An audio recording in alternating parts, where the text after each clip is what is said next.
Chapter 1. 6 Souls. As the glass scattered across the ground to my right, something seized me. I couldn't even move my eyes, which were, unfortunately, locked on the impressive cleavage of the bitch with green eyes who had just materialized in front of me. It felt as though unimaginable pressure was pressing down all around my body, like I was at the bottom of the ocean. "If I let you go, you're going to be a good boy, aren't you, Ray?" she asked, as she took a sip from a glass of champagne I was fairly sure should be broken into bits across Mortimer's fancy floorboards. While I was unable to move, she somehow perceived that I would indeed be a good boy.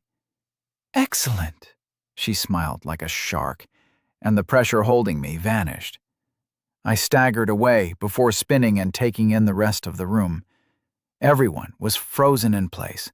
Andrea was in the process of turning around, whereas Jez and Patricia were sporting gormless expressions and had barely moved. Marwan and James had both spun and adopted something of a fighting stance, dropping their center of mass and spreading their arms slightly before they, too, were frozen. "Do help yourself to a drink and go and sit down, Ray.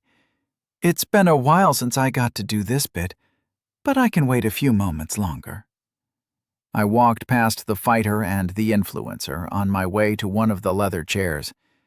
As I passed, I snagged the glass from Jez, delicately held in between his finger and thumb, pinky outstretched. Pansy. I snorted and took a swig as I sat down. Whatever the fuck was going on was way above my pay grade, and I had a sinking feeling that the $350,000 that had lured me here would not be forthcoming. Should have demanded more. Everything since the war had been bonus time as far as I was concerned, so I felt oddly sanguine about the bizarre turn of events. If I could kill Carol before I went out, I'd be happy. But I needed a distraction to get a chance against a woman who could freeze me in place with a look. I realized there was no way I'd get a shot at her. I would have to hope one of the people I was beginning to think of as my fellow victims would give me a chance to escape. "I'm afraid we have an interloper in our midst," said Carol. She waved a hand casually, and Andrea dissolved into green mist, her clothing and tray falling to the floor. "The others in the house have been disposed of as well." Mortimer's face turned puce at this announcement. On the plus side, Jerome was now scratched off my list. That wasn't right. Andrea had been committed to her role. The pile of clothes revealed Andrea had been wearing very pink and very lacy undergarments. I narrowed my eyes as I glared at Carol, who smiled beautifully in my direction. "I trust we won't have a problem," she asked pointedly, as the door to the reception hall slammed shut. I raised my glass in a shaky hand and drained it. I shook my head, but whoever or whatever Carol was, she was now comfortably at the top of my "dickheads I'll kill for free" list. She'd knocked my ex-wife into second place with one dissolution of a hard-working woman. "Excellent," she repeated, like she could read my thoughts. I have been known by many names over the years. Perhaps the most common was Poseidon. She glanced at Patricia, whose face had turned an interesting shade of pink. "Just try to remain calm, Patricia. What do you want to say?" Patricia sagged and bounced off Marwan as she righted herself. The man didn't move an inch. She took a deep breath and opened her mousy mouth. "Poseidon was male, according to all the texts." The last was added hastily as Carol narrowed her weird green eyes at the woman. I didn't envy Patricia at this moment. If Carol looked at me like that, I'd be throwing myself out of the window and disappearing into the distance like Wile E. Coyote. What kind of weirdo decided that was the most important thing to ask in this kind of situation? Zeus turned himself into a swan in order to rape a mortal. He was always getting up to hijinks like that. Do you really think mortal sexual dimorphism applies to gods? Carol raised a perfect, arching eyebrow. Ah, when you put it like that, I suppose not. I take it you claim to be a god, then? Patricia asked carefully. I do not appreciate your skepticism, but I can understand it. A historian faced with the reality of powers beyond their understanding. I'd be more worried if you took it all at face value. Carol flashed a perfect smile that quickly dropped into a deathly serious expression. That was what had disturbed me at our first meeting, I suddenly realized. That pitiless gaze lurked under the charm and beauty. Humans, I would appreciate it if you would please operate on the assumption that I'm not full of shit. While we've largely stepped back from meddling in the lives of you people, eternity can be so tedious without the odd spot of entertainment. So we've let you all get on with it and started organizing the occasional games to amuse ourselves instead. Games? I asked. Games, Ray. You like the fights, yes? UFC, boxing, martial arts? I nodded. No point lying about shit like that. Well, this is our equivalent of that kind of thing. How many of you are there? Gasped Patricia. I blinked slowly. The crazy woman was forgetting that Carol had just locked her in place with a thought and was now operating on an, oh, this is an interesting turn of events, let's look deeper mentality. I shook my head and waited for Carol to dissolve the academic as well. Oh, lots. People like you, sea green eyes narrowed into a glare, are part of the problem. I told Thoth it was a fucking stupid idea to let you all start down the science road, but he and Osiris swayed the vote. Pricks. A tinkling laugh echoed out from Carol that sent chills down my spine. Like me? Patricia asked in a stunned voice. Yes, like you. For our sake. Your sort is so boring. Let's hear from Mr. Thornton, shall we? Jezza, any thoughts? Asked Carol. Patricia scurried over to the armchair next to mine and sat down with a thump, leaning forward with her hands clasped together under her chin, as she visibly struggled to remain calm. She wasn't doing a very good job. Can I go get my camera pack? I can record this on my phone, but I really want a high-quality feed. As soon as he could move, he pulled out his phone and tried to unlock it. Shit. What have you done to my phone? He demanded, which I felt was an extremely foolish choice. Whatever she wants to, you giant fucking wazik, I snarled from my comfy leather chair. He turned and glared at me. The help stole my drink. Robert, I want it noted that this servant failed to treat me with the respect I deserve. 1 star, this motherfucker. Find out his name and I'll run it through the mud. I've canceled bigger men for less. Jez continued in a whiny voice while still trying to get his phone to work. He looked up briefly and stopped when he realized Mortimer was still frozen. Bob? It seems you haven't grasped where the power currently lies, Jeremy, said Carol sadly. The young man's eyes flicked between Mortimer and the sea-green witch. I'm not going to be allowed to stream this, am I? He asked in a sad voice. God damn it, it's so unfair. I'd get fucking billions of views, he complained in a whiny tone. I moved him up my kill list on general principle. Hopefully he had some skeletons in his closet that would allow my code to accept him as a viable target.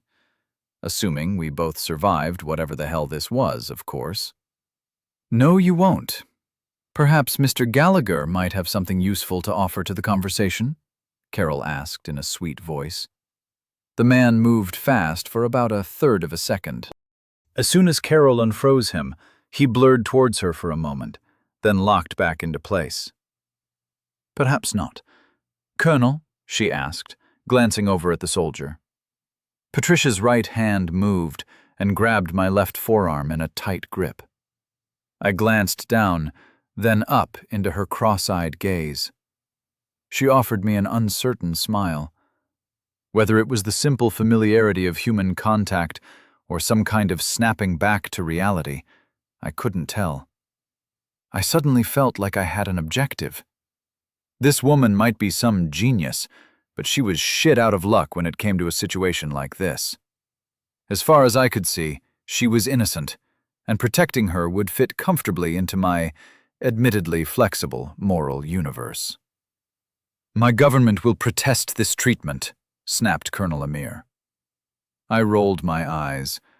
Another one who was slow on the uptake. "No, they won't.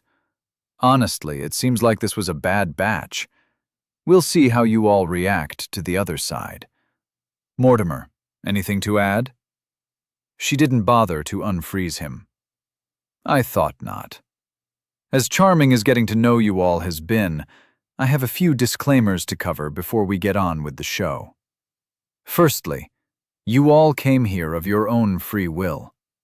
Some of you were harder to convince than others. Poseidon's eyes locked on me briefly, and Patricia snatched her hand off my arm. Nonetheless, you all volunteered to be present. We gods have made something of a sport out of these things. There are rules we all agreed to thousands of years before your births.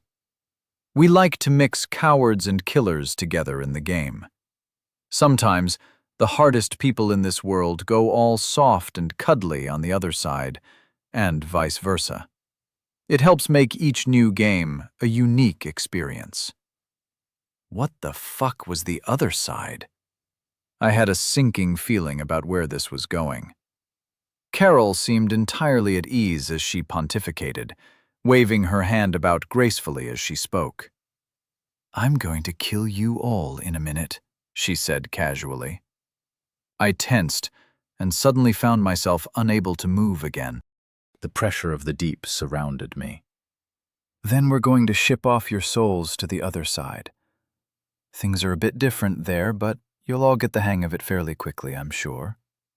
Another glowing smile graced the room. "The main thing you need to wrap your puny brains around is this. Only one of you can come back, and there's a reason for that. The last man or woman standing among the 6 of you will be eligible to return to this world. I feel it's important for you to understand the stakes before you get going." Some kind of death match? Well, these poor fuckers were bang out of luck then.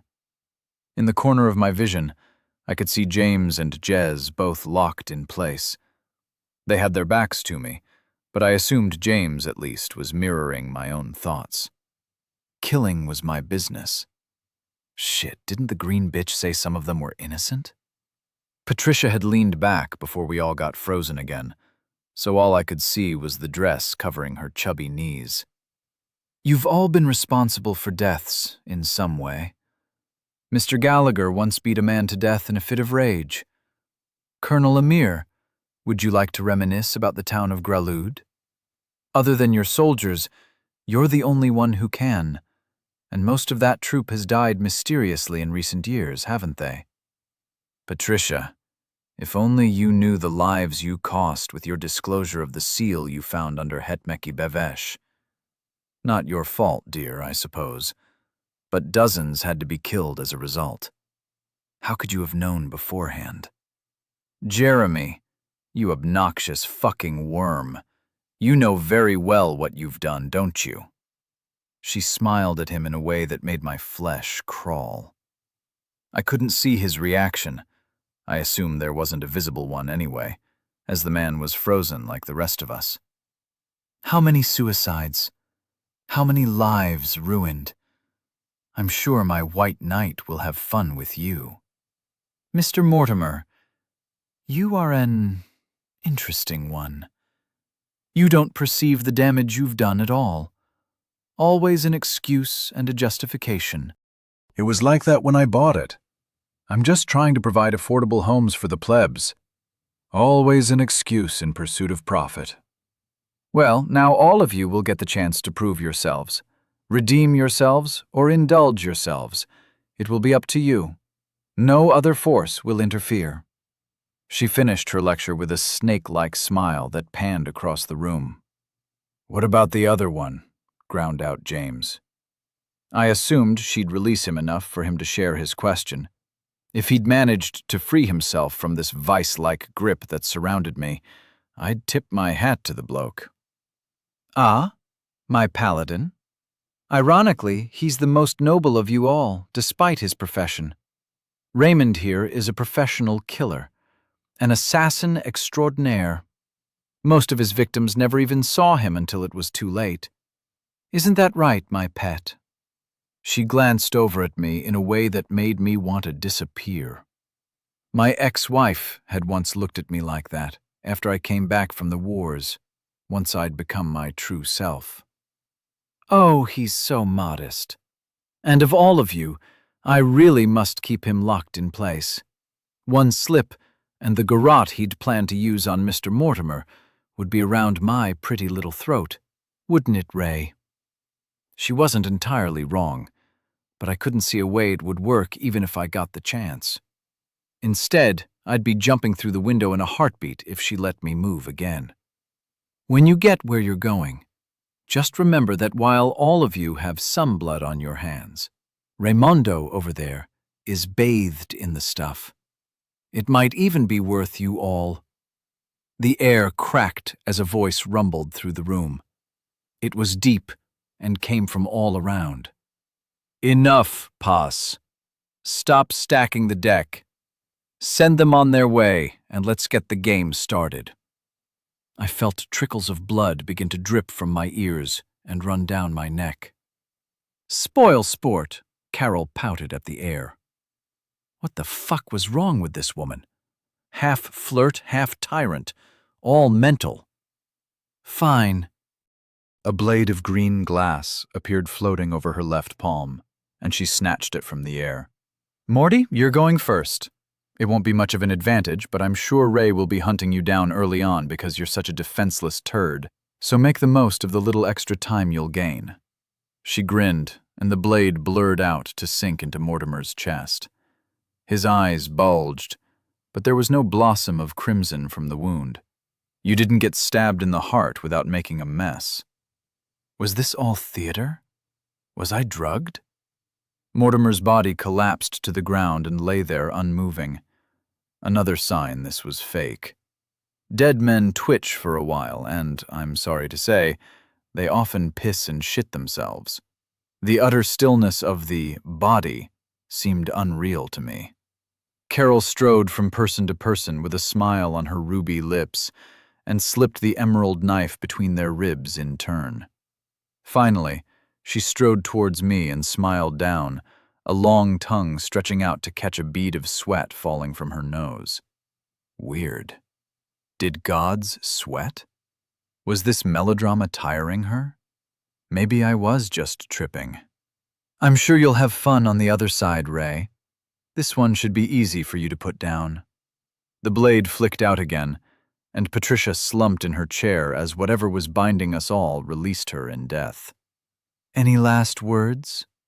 I found my jaw and face were freed of whatever was controlling them. Probably not drugs, then. Whatever madness was happening here might not be fake after all. If I win, can I come back? I asked harshly. Only if the others all die first. Then yes, you can come home. Would you like us to get to know one another when you do? She smiled flirtatiously. Oh yeah, I snarled. I'd get to know her, find her weaknesses, ferret out her vulnerabilities and hunt this woman down. High explosives were great against tough targets. I'd blow her into pieces, or kill her slowly after making her regret a flash of green, and I glanced down at a knife handle wrapped in Carol's pale fist. If her hand ends there, and the knife was 6 inches long, that means the rest of it is buried in my... Ah, shit. Good luck, my white knight. Chapter 2. Naked as the day I was born. I wasn't sure if it was my suddenly heavy eyelids simply falling down, or if blood loss was sending me into unconsciousness. But there hadn't been any blood on the others. Either way, as the world faded to black, Those fucking letters stayed floating in my vision. You have been sacrificed for the entertainment of the gods. Transmigration initiated. Welcome to the War of 6 Souls. I could no longer feel my body. I tried to blink, but nothing changed, and the goddamn writing still hung before my eyes? I tried to reach out to swat it away, but I couldn't feel my arms. Well, this sucked. Raymond Cobbler. Assessing. I hadn't used that surname in 15 years. Not even Jimmy, the closest thing I had to a friend in this... that. The world knows it. Known aliases: Raymond Potts, Raymond Cobbler, Bob Philpert, David Culpepper, Chris Santiago, Philip Johnson, Reg Smith, Dakota, Idaho, Norman Jones, Peter Bulmer, Ray Shine.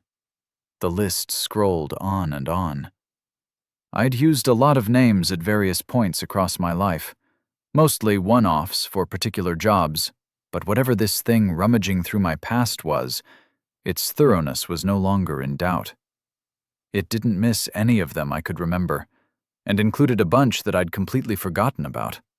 Generating stats based on mental and physical capabilities. Stats? What the actual fuck? The War of 6 Souls is an altered reality. In order to make things more interesting, you will have access to certain abilities you would consider abnormal in the mortal realm. While on other side, you will have access to affinities and a soul shop. While my adult years had mostly revolved around killing and getting away with it, I'd played my fair share of RPGs and D&D when I was a kid. It will be something like that. I'm sure you'll pick it up quickly. If you're listening to my thoughts, got any fucking hints? Don't die. Character sheet complete.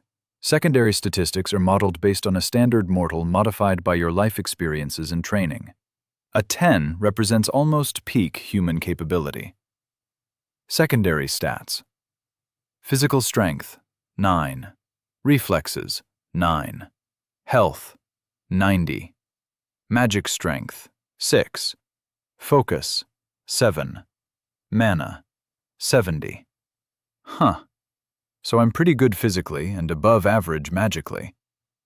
Magic? Yes, magic. We'll get there shortly. Primary stats are a shorthand way of gauging the strength of the competitors. They represent a rough outline of someone's secondary stats. This information will be available on site when you meet your rivals. Primary stats. Body, F. Mind, F. Soul, F. Available souls, T, B, C. Calculating souls available at start, a blur of my misdeeds flashed past my eyes while I grumbled internally about getting all Fs in my primary statistics.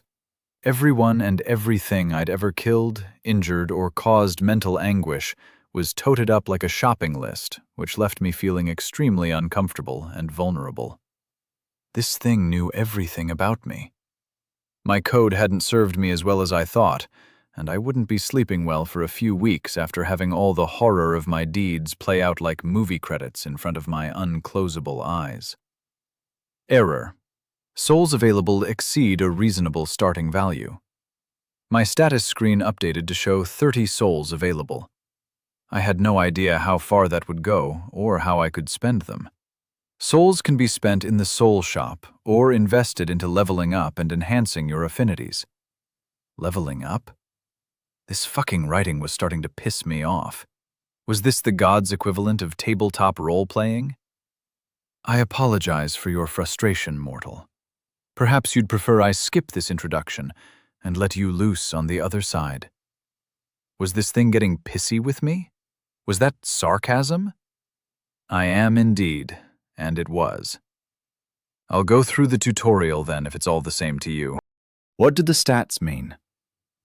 Body statistics control physical attributes and interactions. Mind statistics control mental attributes and interactions. Souls are a resource to be spent as you see fit. How do I get more of them, then? Impatient bloody mortals. Rolling for soul generation technique. I think this one should be fairly predictable. Killer. Soul can be harvested by killing other life forms. So I have to kill stuff? I'm wondering if we should re-roll your mental statistics, perhaps. No, it's fine. So I get souls by killing stuff. What do I spend them on? I was just coming to that. The first thing you can spend souls on, and one you should pay attention to, is your level. You will begin at level 1 with everything for that level unlocked. Levels are divided into tiers. Level 1 to 9 is Tier 1, level 10 to 19 is Tier 2, etc. This is clear? I tried to nod, only to find I was still disembodied. Somehow, whatever this was, understood. Tier 1 levels will cost 10 souls each. Tier 2 levels will cost 20 souls each, and so on.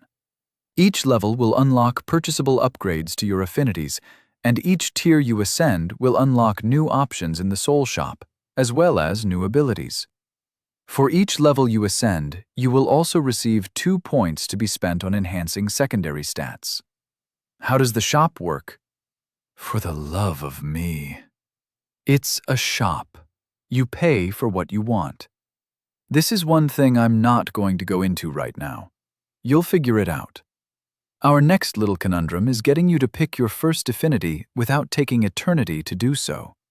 The longer you spend in limbo, the more time your competitors get as a head start, by the way. Seeing as you got sacrificed last, you might want to stop wasting both of our time. Shit. I wasn't sure how I felt about having to hunt down the others, but it wouldn't be my first rodeo, at least. I'd have that advantage over most of the others.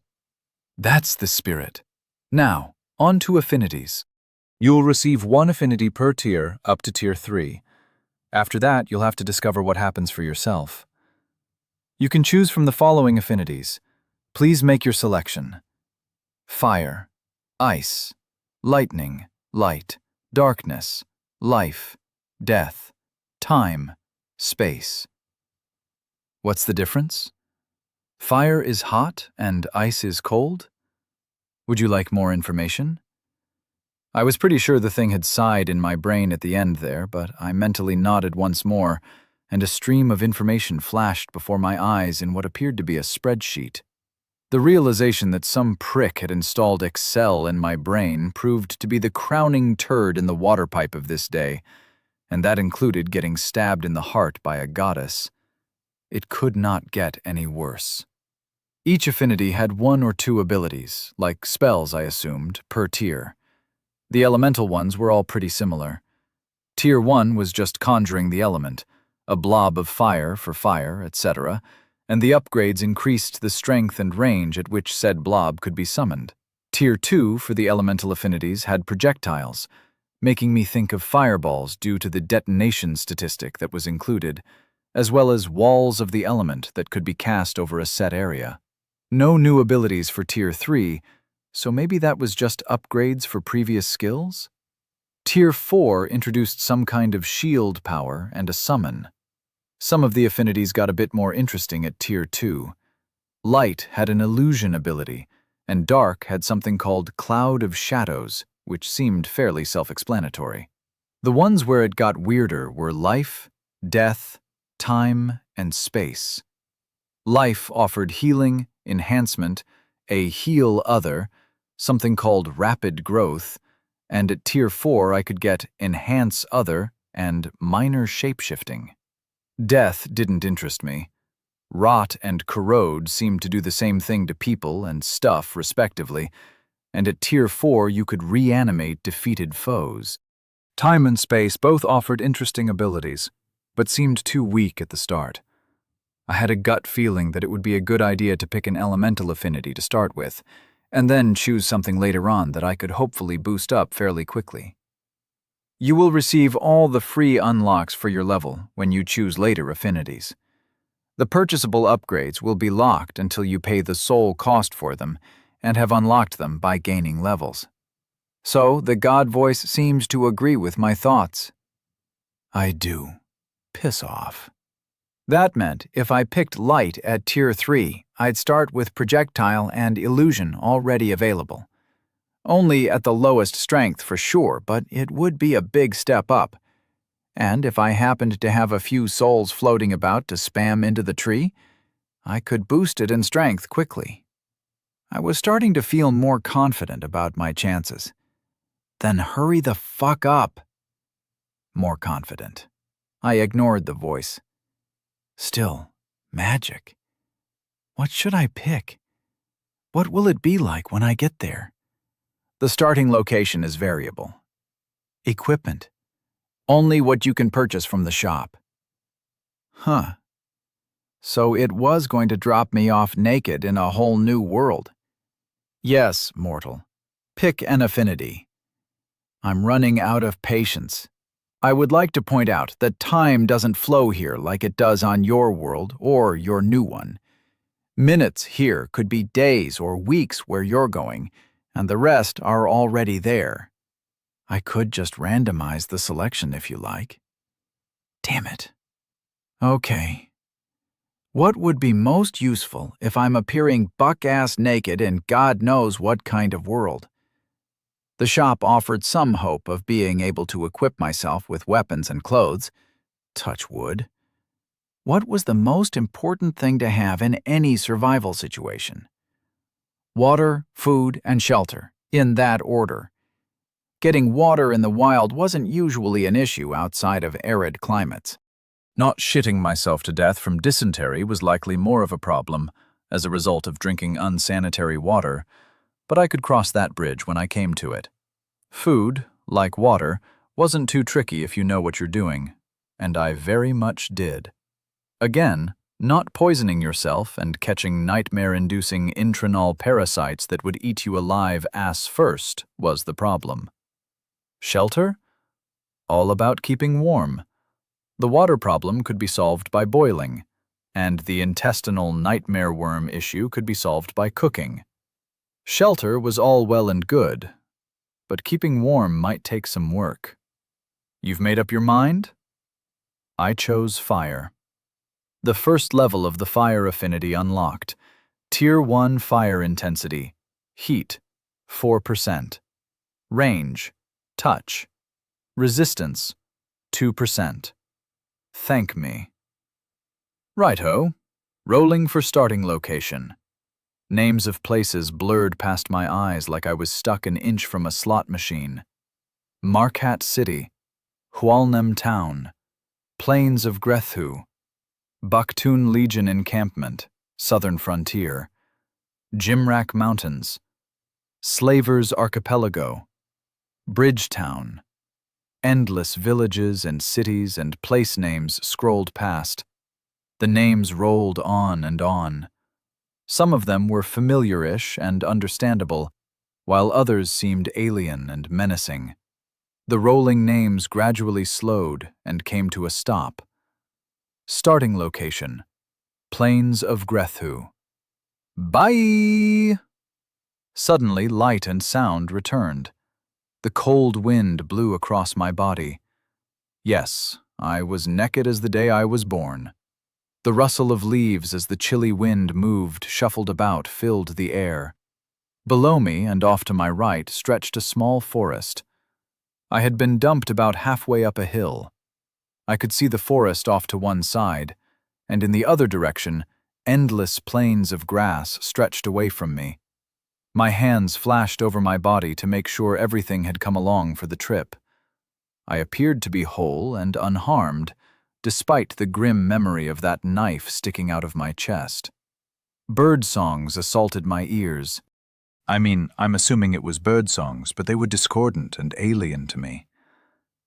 Out on the plains below me, I could see herds of large animals moving slowly across the vast grassland in the distance. I glanced around to check my surroundings, old habits and training taking over as my brain was overwhelmed by what had happened to me. A cave disappeared into the hill a few meters further up the slope. Nothing leapt out at me, figuratively and literally, as a threat, so I risked accessing the soul shop. Words once more hung in front of my eyes, an effect I got the feeling I would come to hate in the near future. 30 souls to spend. I began to suspect I wasn't as rich as I wanted to be. Sure enough, I wasn't. From what I could tell, I'd been thoroughly shafted. If the brief glimpse I had caught of the total number of souls I should have received in payment for my misdeeds was right, I should be able to jump dozens of levels and purchase all the good shit in the shop. As it is, I was functionally broke. The shop was divided into equipment, affinities, and crafting. The affinity section was blanked out, presumably until I hit level 10, so my first stop was equipment. This was the point where my blood began to boil. It was all Stone Age stuff. Sure, I could get a knife, but the most expensive one, at 50 souls, was made from fucking obsidian. Axes, spears, atlatls, cordage. I was back in the fucking Paleolithic. The shop did have a clothing section, thank Christ, featuring shit that would look great on extras in Conan, but was way below the kind of thing I was used to having available in a survival situation. I selected a rough wool cloak for 4 souls and a crude flint dagger that cost 6. I checked the crafting section to find I could buy almost anything I might want relating to pottery, up to and including various sizes of kilns. The largest kiln would set me back the princely sum of 300 souls. Some other time, then. There were also arrays of pots and clay bowls in various sizes and designs, as well as rudimentary tents. Salt and an array of resins were also available, which would come in handy later on for curing meat and making glue. I clicked onto the food menu and smiled to myself. Fresh meats and vegetables were all available, with little pictures next to them, which was helpful, as some of them were definitely not native to Earth. Having to split my souls between equipment and levels would slow my growth. I was pretty handy in a survival situation, and although it had been a while since my training, I was confident it would all come back to me fairly quickly. So, make do, or do without, in order to push my levels and magic up faster, seemed like a good idea. I'd need a few more purchases from the shop, but for now I was happy with the cloak and dagger. I mentally approved the transaction, and a long, dirty green cloak appeared at my feet. On top of it lay a flint dagger in a crude leather sheath. Cordage next, definitely. I picked up the dagger and swung the cloak over my shoulders. I was still tackle out, but fortunately some of the vulnerability of feeling that way disappeared as the heavy wool settled across my back and wrapped over my shoulders. I turned to walk uphill, flipping the sheathed dagger in my hands, and set off to investigate the cave I'd seen earlier. If it was dry, it would make for some decent, zero-effort shelter to get me started. The floor of the cave sloped upwards from the entrance, which was a good sign. Water wouldn't pool and run into the interior when it rained. The air smelled musty with leaf mold, and something slightly rank I couldn't quite place, but it made the hairs on the back of my neck stand up. I moved deeper as quietly as I could into the cave, which began to twist to the left and leave the light behind. The roof dropped slightly, but I could still comfortably stand upright.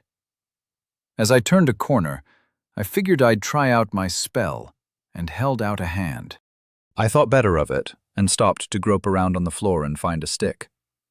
If the ability was limited to touch range, I had no desire to inadvertently set my hand on fire the first time I tried out my magic.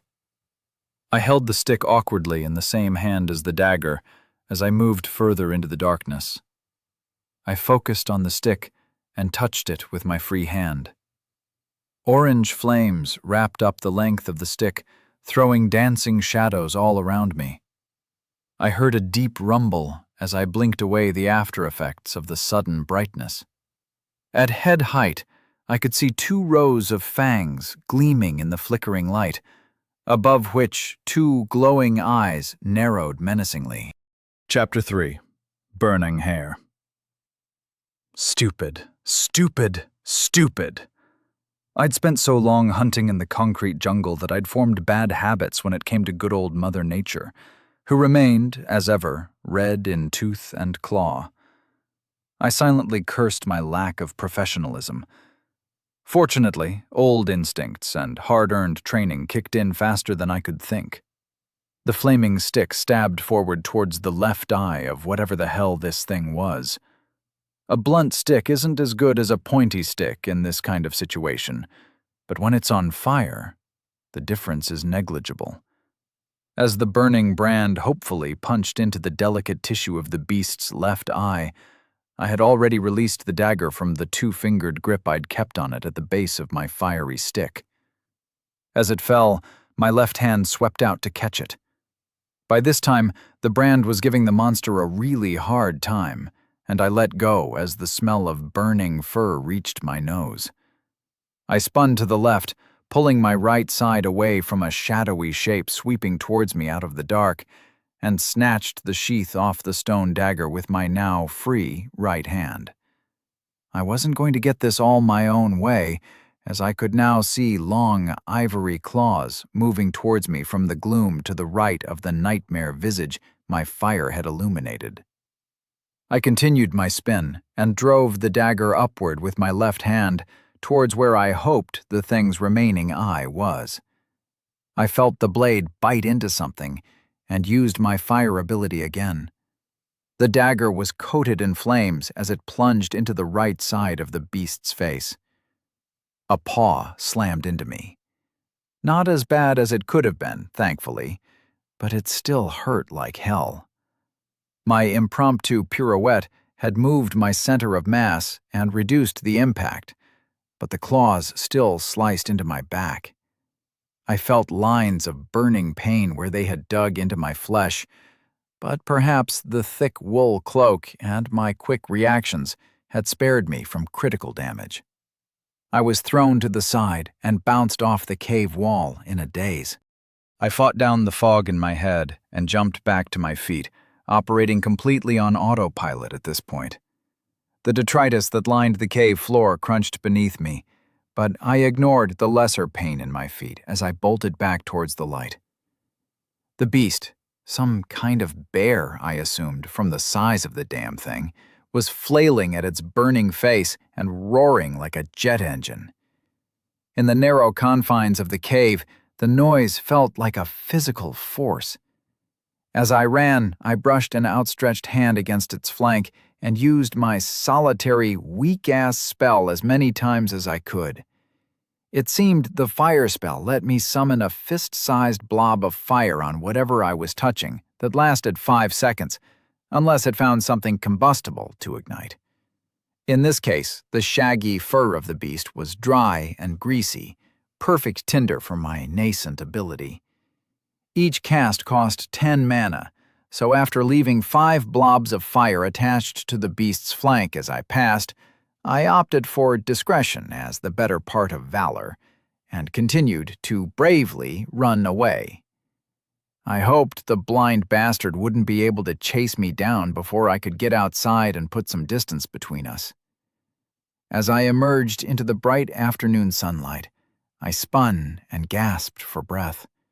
The smell of burning fur clung to my skin and my nose. No, it didn't. The fucking thing was stumbling along behind me, throwing strange shadows on the walls from its fiery flank as it charged like a burning bull out of its subterranean home. It was a bear, which, on some level, I found reassuring. This was a new world, and I had almost been expecting some Cthulhu-esque chimera to be chasing behind me. It was far larger and heavier than anything I was aware of on Earth, dwarfing even the mighty Kodiak bears, and it seemed to possess the belligerence of the most dangerous ursine species I might have bumped into back home. I was out of mana, and while I was fairly confident the monster was at least partially blind, My only weapon was sticking out of the thing's right cheek. I backed away quickly and quietly while accessing the shop. I had 20 souls left. What would make a difference here? Axe? Handy for survival later on, but less than ideal for fighting a giant fucking bear. Mace? Trying to batter something with a skull that was probably an inch thick seemed like a losing proposition. A sling or a bow? No thanks. Spear it was, then. I ran through the options quickly and cursed under my breath, just as the monster exploded out into the fresh air of the hillside. The wind caused the fires burning on its face and sides to spread briefly, and then began to put them out. Fuck you, wind. The giant rose up on its back legs and let out a deafening roar. I swallowed my pride and paid 12 souls for a 2-meter spear of hardwood, tipped with a finely crafted shard of razor-sharp flint. The weapon appeared in my hands just as the bear batted the last of the flames from its face with one paw and took a long sniff. I really hoped all it could smell was the acrid odor of burning hair. If I had to suffer through it, the least that could happen was the disgusting smell would cover my scent as well. Another long sniff, and I began to sidle carefully to the side. Sharp stones dug into the soles of my feet as I moved as quietly as possible, trying to get into position to aim for the giant's heart. The big bastard kept cocking its head from side to side. I could see that one eye was completely destroyed. The left eye I'd struck with the brand was milky and clouded, but hadn't been completely ruined like the right. Although the dagger was somehow lodged in the bear's right cheek, the eye just above it was burst and weeping white pus. I made my way round it to the right, trying to exploit the certain blindness on that side. Another sniff, and it shifted its head again. Fluffy button ears twitched just as I decided to stand on a brittle twig, and then it lunged, both forepaws swiping at where I had been. As soon as I heard the quiet snap, I'd dived forward and to the side, ignoring the sharp stones and branches that stabbed me in the back as I rolled to my feet. My spear flashed forwards, aiming to slide between the third and fourth ribs. I left a deep gash along its side as the stony tip met impenetrable bone and skittered along the creature's flank. I leapt away to buy some time as the beast righted itself and spun, snapping at the air with massive jaws. The way I saw it, I had 2 options: land a killing blow or bleed the bastard out. My first effort at a killing blow had been a wash, so the second option became much more appealing. I recovered the spear into a guard position out of habit. A pointless effort, as I was fighting a giant fucking bear thing, not an armed man. I stood very still as the beast sniffed and listened. I could hear my heartbeat thundering in my ears, and I would be surprised if the monster couldn't as well.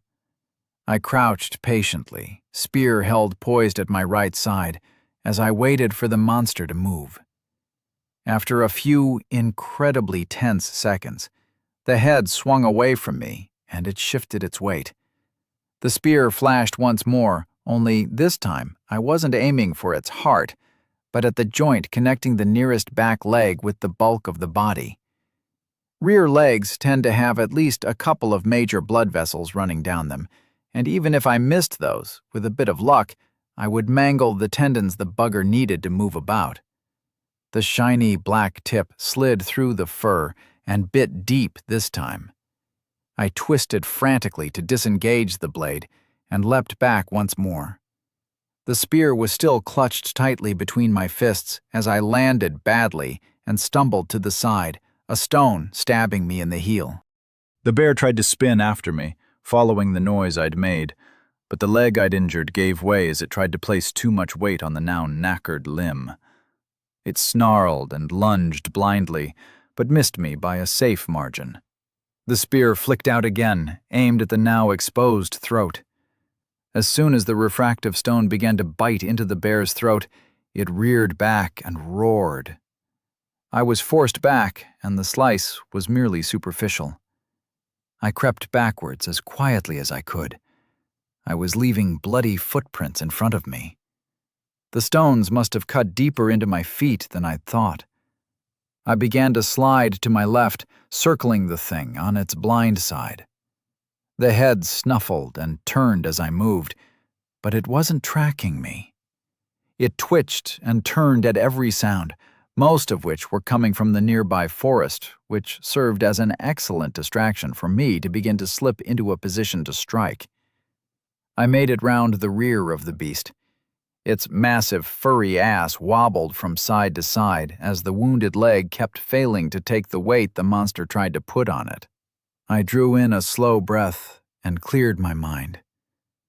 The spear flicked forward and bit into the still functional rear leg. I missed anything vital this time, but the blade left a deep gash in the muscle that bled profusely. A stream of crimson dripped down the matted and began pooling around its clawed foot. Another spasm of blind thrashing resulted, but I was comfortably away from the danger zone this time. My next strike was aimed at the left foreleg, and the spear tip bit deep into the beast's armpit. Another torrent of blood spewed out, and another limb was crippled. The bear's flailing attacks were becoming weaker with every moment.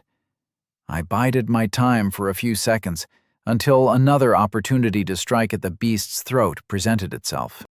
I'd never trained extensively with a spear, either during my time in the military or in a private capacity, but I understood the basics, and this time everything worked as I wanted it to. The sharp edge of the bladed tip slipped through the fur under the monster's chin and pushed out the other side. The bear reared back in reaction, which ripped the blade free and spelled its doom.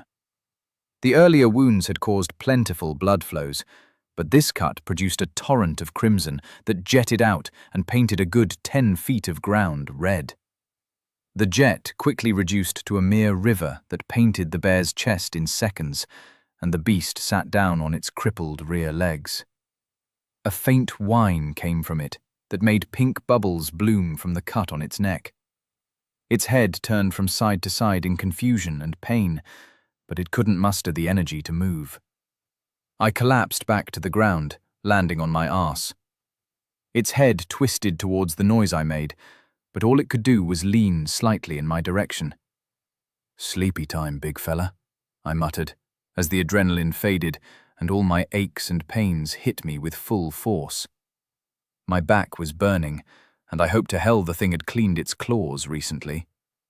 I raised a blackened and blood-soaked hand to my face and felt the bruises and lumps from when I'd face-planted into the cave wall. Good job I'm not vain. Both my hands had first-degree burns from my magic, and the skin cracked as I flexed them into fists. After clenching them for a painful second, I released the hold with a groan. I'd been in this world for less than 15 minutes, and I'd already come so close to joining the local carbon cycle in the form of bear shit that it didn't bear thinking about. I giggled semi-hysterically at my choice of words. This was not acceptable. I was a pro, a trained expert in survival and combat, a cold-blooded motherfucker who killed for money.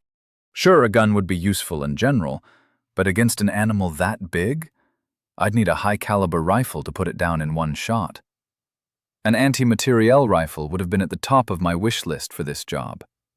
A big rifle, capable of putting holes in armored vehicles, and a comfy place to hide half a mile away would have been ideal. Pistol fire would just have pissed it off. A shudder passed through me as I realized how lucky I'd been. I'd need to focus on all my close combat and primitive survival training if I wanted to stand a chance. I needed to be better. The bear shuddered and collapsed to the ground at last. A faint burbling noise escaped as its chest finally stopped moving. I'd give it a couple more minutes just to be sure the thing was properly dead. On the plus side, my food situation was covered for the near future. I began checking the shop for the price of salt to cure the meat. Vilis Ursa slain. 16 souls gained. Huh. Well, it paid for the spear at least. Back up to 24 souls, and I still had the gear I'd bought. I looked at the tattered remains of my brand new cloak and sighed. Then, despite the pain running through my body, I grinned to myself. I decided to take a few minutes before I did some shopping and tried to process the ton of protein I'd just inherited. Chapter 4. Resentment and Resignation. I stayed still for a few minutes as I let the aches and pains wash over me. The cuts across my back itched, and the burns on my hand made the skin painful when I moved. My eyes followed the wisps of smoke rising from the huge corpse of the partially burned bear as the heat finally dissipated. I kept a watch on the tree line. Fool me once, shame on me. As my pain had started to fade into the background, still there but no longer distracting me, I climbed slowly to my feet. I looked down and sighed loudly. Walking normally proved a challenge, but I managed to hobble over to the carcass and made my way round to the head. The fur had been largely burnt away across its face. The long snout hung open, showing 1.5-inch long fangs that were partially yellowed by age. Buried in the right cheek was my dagger. 6 souls worth of useless. I grasped it, doing my best to avoid making the burns on my hand any worse, and tugged. The leather wrapping on the handle flaked away, and my hand slipped off. The fire had ruined it. Now I was left looking at a crudely shaped lump of stone sticking out of an animal's face that I suspected would slice my hand to ribbons if I tried to hold it tightly. I shuffled back to the spear and shucked the cloak off my shoulders. The bear's claws had helpfully sliced almost half of it into fairly even strips. I used the spear tip to trim them off cleanly, hoping fervently the bloody thing wouldn't unravel as a result. Once I had 6 decent-sized strips, I put one to the side and began wrapping my feet. Cordage. It would make keeping the impromptu shoes on my feet a lot easier. I opened the shop, then complained loudly and at length. The cheapest cordage was some kind of string made of plant fibers. 2 fucking souls for 5 meters of Stone Age garden twine. I fought back my annoyance and bought it. A couple of slices later, and I was sporting the shittiest shoes I'd ever worn in my life. But as I rose to my feet, I could feel the difference. The cordage was surprisingly not shit as well. I'd tested it by pulling as hard as I could on a length, and it hadn't stretched or snapped. I was still pissed off about the price. 22 souls left in the bank. The thought of buying the crude but undoubtedly more effective footwear I had seen under the leather items section in the shop was an itch in my mind that I refused to scratch. Everything I bought meant less souls on my levels and abilities. I needed to min-max this shit if I was going to get home, and that meant extreme frugality was all that lay in my future.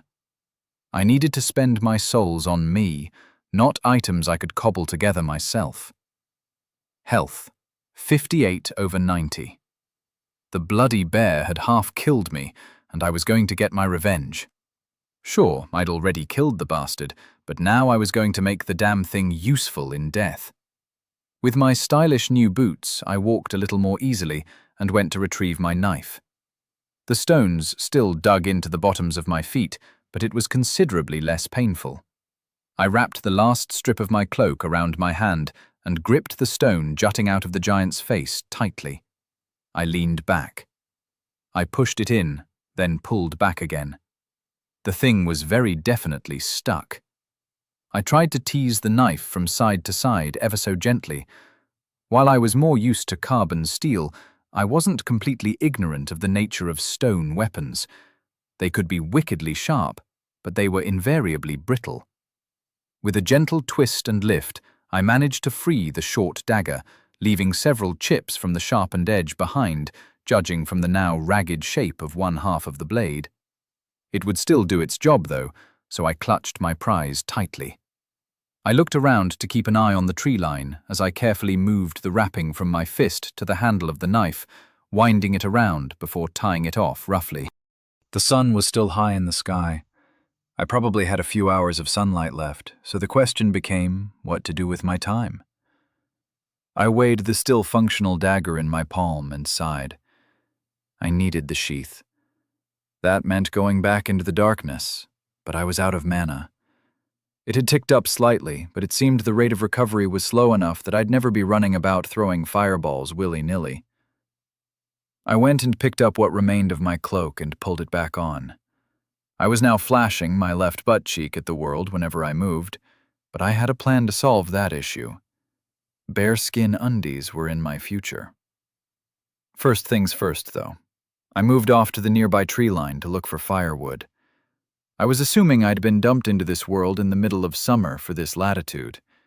The air was pleasantly warm when I was out of the breeze, and I was happy to find plenty of dry deadfall.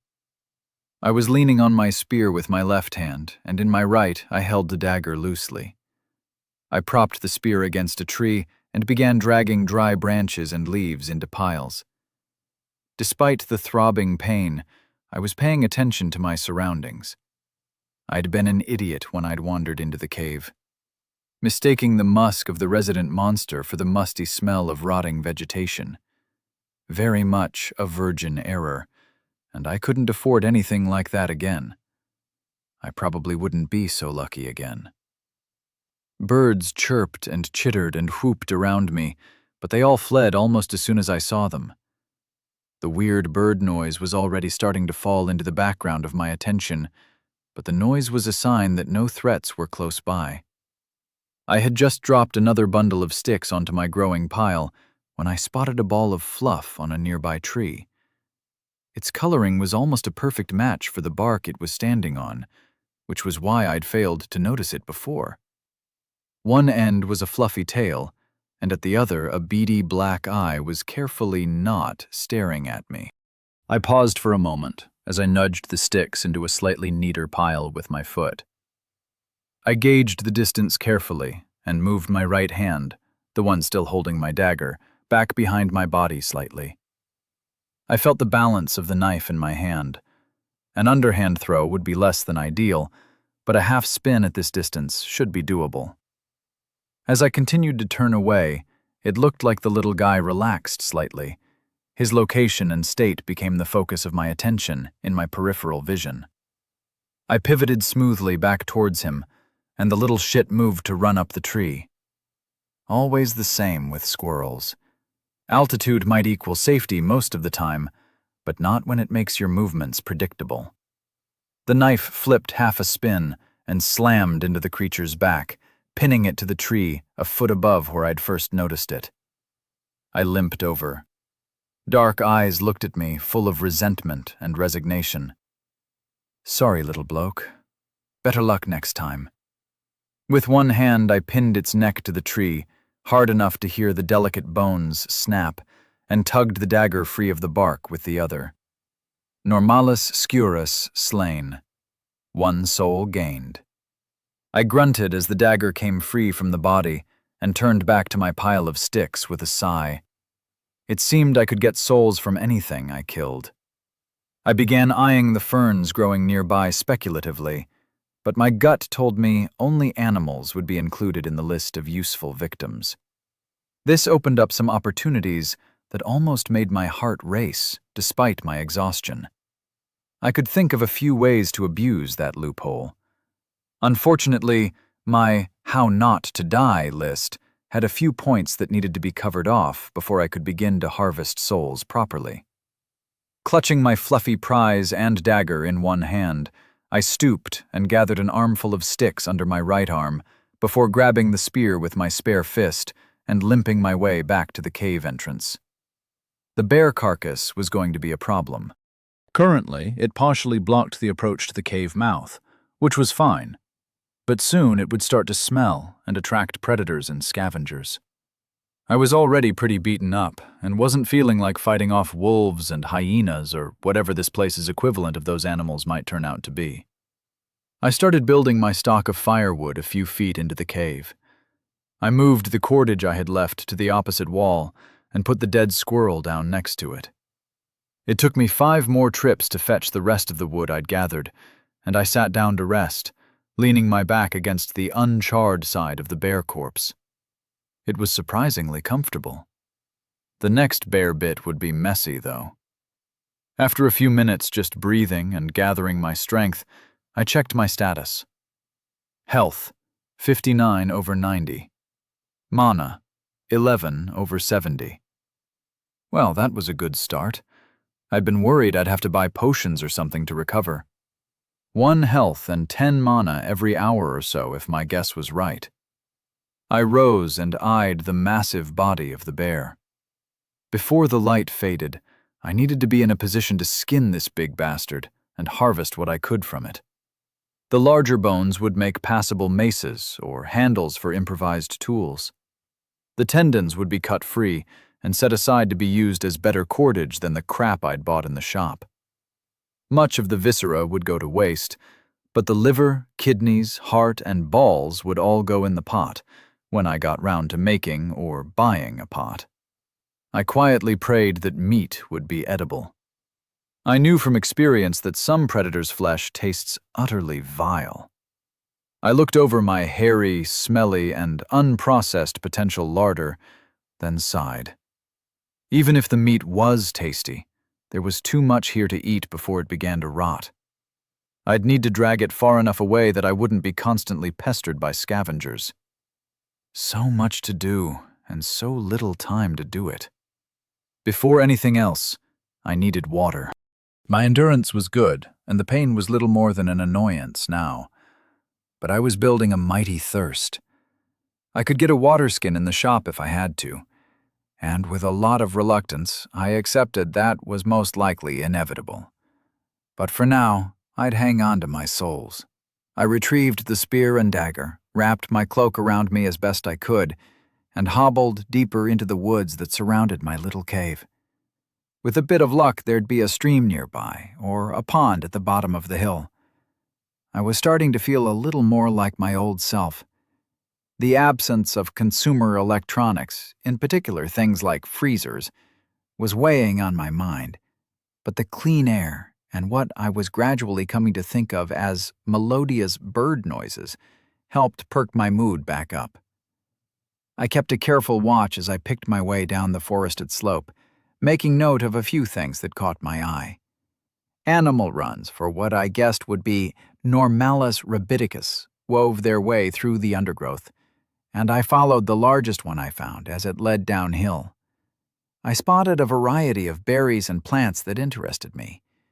The berries were deep red, and I carefully tested them on the skin of my forearm, then the inside of my lower lip, before waiting half an hour. As I waited, I used a stick to scratch at the base of a plant whose leaves reminded me of the potatoes my grandfather had grown in his allotment when I was a kid. Sure enough, a few inches below the surface, I found large white nodules of tuber. I sliced one open and sniffed at it. Seemed like a potato to me. I dug up half a dozen more and bundled them into my cloak that I held closed with one hand. Having experienced no obvious ill effects from the berry, I picked a few handfuls of them and popped one into my mouth, chewing carefully. They were sweet and juicy. My thirst ordered me to gobble the rest, but I fought down the urge. I needed to wait and see if I felt sick before eating any more. I optimistically added a few more handfuls to the pouch I'd formed in my cloak, trusting I would survive the first one and have a source of vitamins for the future. An hour later, I was starting to worry, but then I found what I was looking for. I'd been expecting a tinkling laughter of a babbling brook to announce my much-longed-for water source.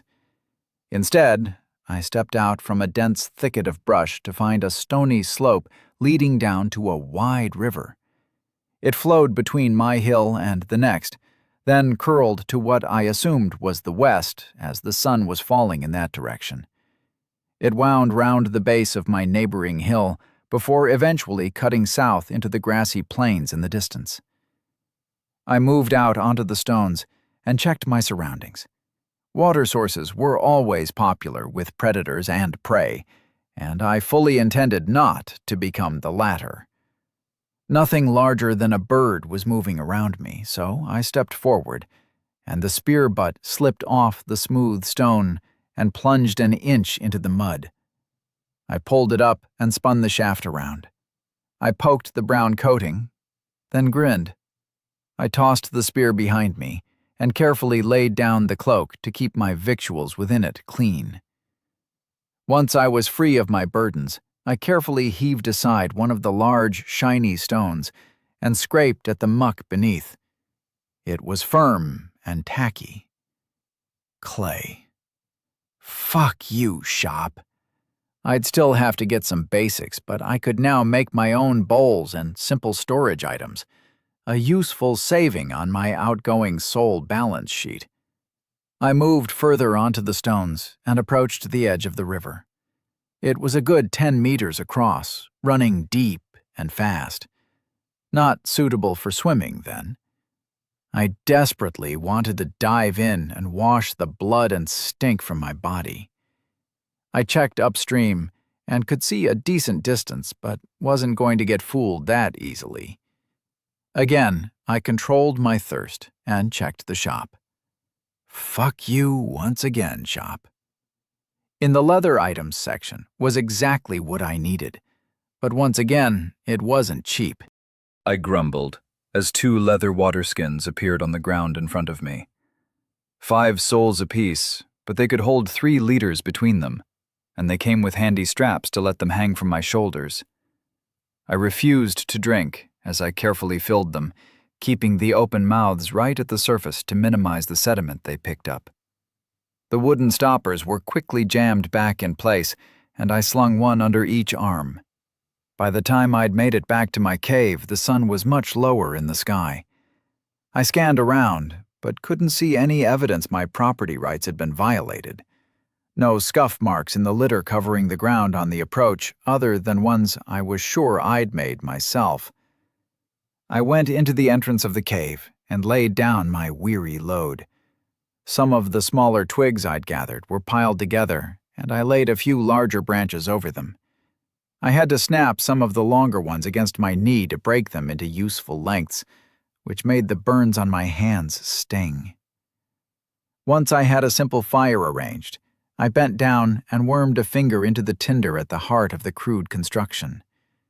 With a thought, I spent 10 mana, and a blob of fire appeared. Snatching my hand back as my finger began to burn, I leaned forward to blow gently onto the tinder. It caught, and soon enough I had a merry little blaze going in the mouth of my new home. I kept feeding it wood until I was confident it would stay lit, then eyed the bear. Not yet, I concluded.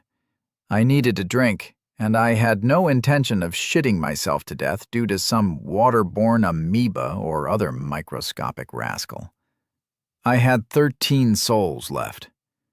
With a grimace, I spent 3 souls on a crude clay pot that could hold a liter or so of liquid. I built up the fire a bit more and filled the pot from one of my water skins. I shook it and found it was still about 1/3 full. I laid it back down by the cloak and nudged the pot over till it rested against the burning wood.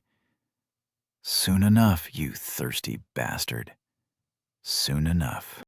While I waited for the water to boil, I picked up the dagger and made my way over to the bear. Still big, smelly, and dead.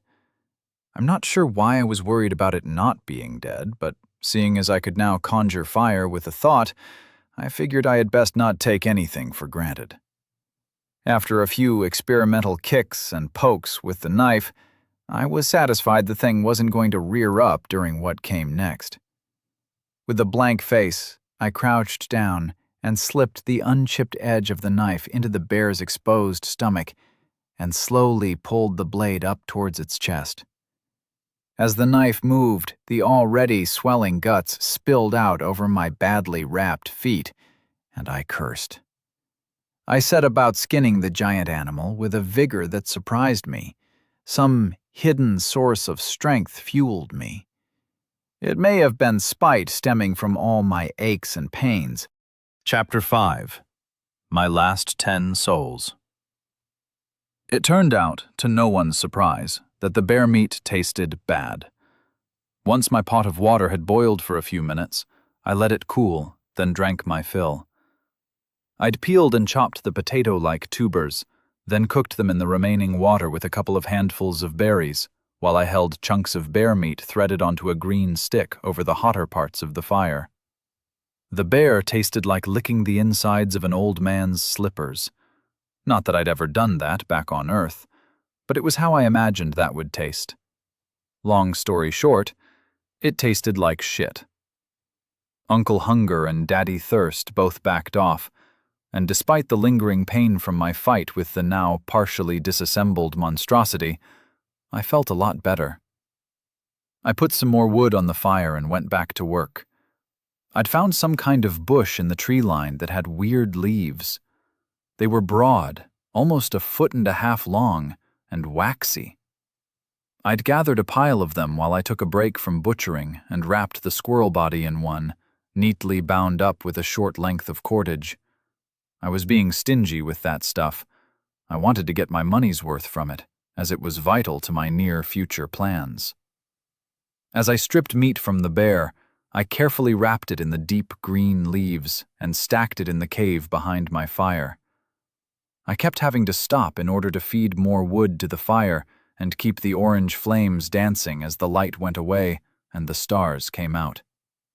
I began to fret that I hadn't gathered enough wood to last through the night. Nothing I could do about it now, and the alien stars were deeply unnerving. Navigating by the night sky was something I knew only too well, and the unknown patterns above me drove home the fact I was no longer in Kansas, as Dorothy might say. The viscera of the bear that I wasn't interested in were placed in leaf parcels and carefully carried to the edge of the forest. If it was still there in the morning, I'd move it further into the woods, far enough that anything coming to have a look wouldn't be a direct threat to my little homestead. I got back to scraping the larger bones clean with the knife. I'd rigged a tripod over which I'd draped the bearskin to dry by the fire. The stuff I was keeping was placed in leafy envelopes next to my cloak. The air grew colder as the night dragged on, but it wasn't uncomfortable, and the physical activity kept me warm. I was grateful when the moon rose and added some extra light. I carefully ignored the unknown patterns that marbled its surface. When a second moon crept above the horizon an hour later, I just shrugged and continued my work. Of course, there was a second moon. Why wouldn't there be? I had no idea if this place had a 24-hour day, and keeping track of time was tricky when you were splitting your attention between slicing, dicing, and watching your surroundings. At around what I guessed to be midnight-ish, I moved the last of the unwanted bear parts to the tree line and returned to feed my fire. Health, 65/90. Mana, 70/70. Another day or so and I'd be healthy as a brick again, which was distinctly unnatural. I should be recovering for days or weeks from these kinds of injuries. I put some strips of meat on sticks that I propped up on tripods and positioned them to sit well above the flames, but in the smoke. Not the most effective method, but hopefully it would help preserve some of the huge pile of meat I'd harvested. Tomorrow, I'd gather some green branches and set up a better smoker for the rest. I had a sneaky suspicion most of it was going to get burned or disposed of as it began to rot, but I'd do what I could in the meantime. The night was filled with noise that I hadn't noticed while I was busy. Now I found myself huddled quietly by the fire. Wrapped in the remnants of my cloak, the ambient nocturnal sounds began to stand out against the crackling of the wood as it burned. Shrieks and cries were the most common sounds to break the quiet, followed by strange clicking, whirring noises that flew through the darkness just outside the cave entrance. A howl split the night, and I reached instinctively for the spear next to me before my brain processed that the noise was from some distance away. I relaxed ever so slightly. There's nothing worse for a man than to have time to think. That was according to my ex-wife, so I'd always taken it with a pinch of salt. But now the words rang true. I was stuck in this wilderness. No money, no connections, and, most importantly of all, no bloody weapons other than sticks and pointy stones. Were my 5 competitors trying to survive in the wild as well? I remembered one of the place names for a starting location had been some kind of Legion camp. That suggested an army and all the infrastructure that went along with it. Therefore, there must be organizations that approximated civilization of some sort kicking around in this world. If Patricia had been dumped in the outback, she'd be dead already, which would make my job easier. 6 out of 6. Fucking system. Okay, so everyone was still alive. And if the pissy god that briefed me was being honest, they'd been here longer than me. Why should I kill those pricks anyway? Sure, they'd all been responsible for some deaths, according to Poseidon, but she was a lying bitch. I could honestly see the fighter and soldier having blood on their hands, and I knew damn well Morty did. But the TikToker and Patricia would be hard-pressed to kill a spider. Health, 73/90. Mana, 70/70. I wanted to get home. The feeling rushed over me suddenly, and I took a moment to stoke the fire to try to calm myself down. It wasn't that I had much going on back home. I killed a few people a year so I could live an easy life.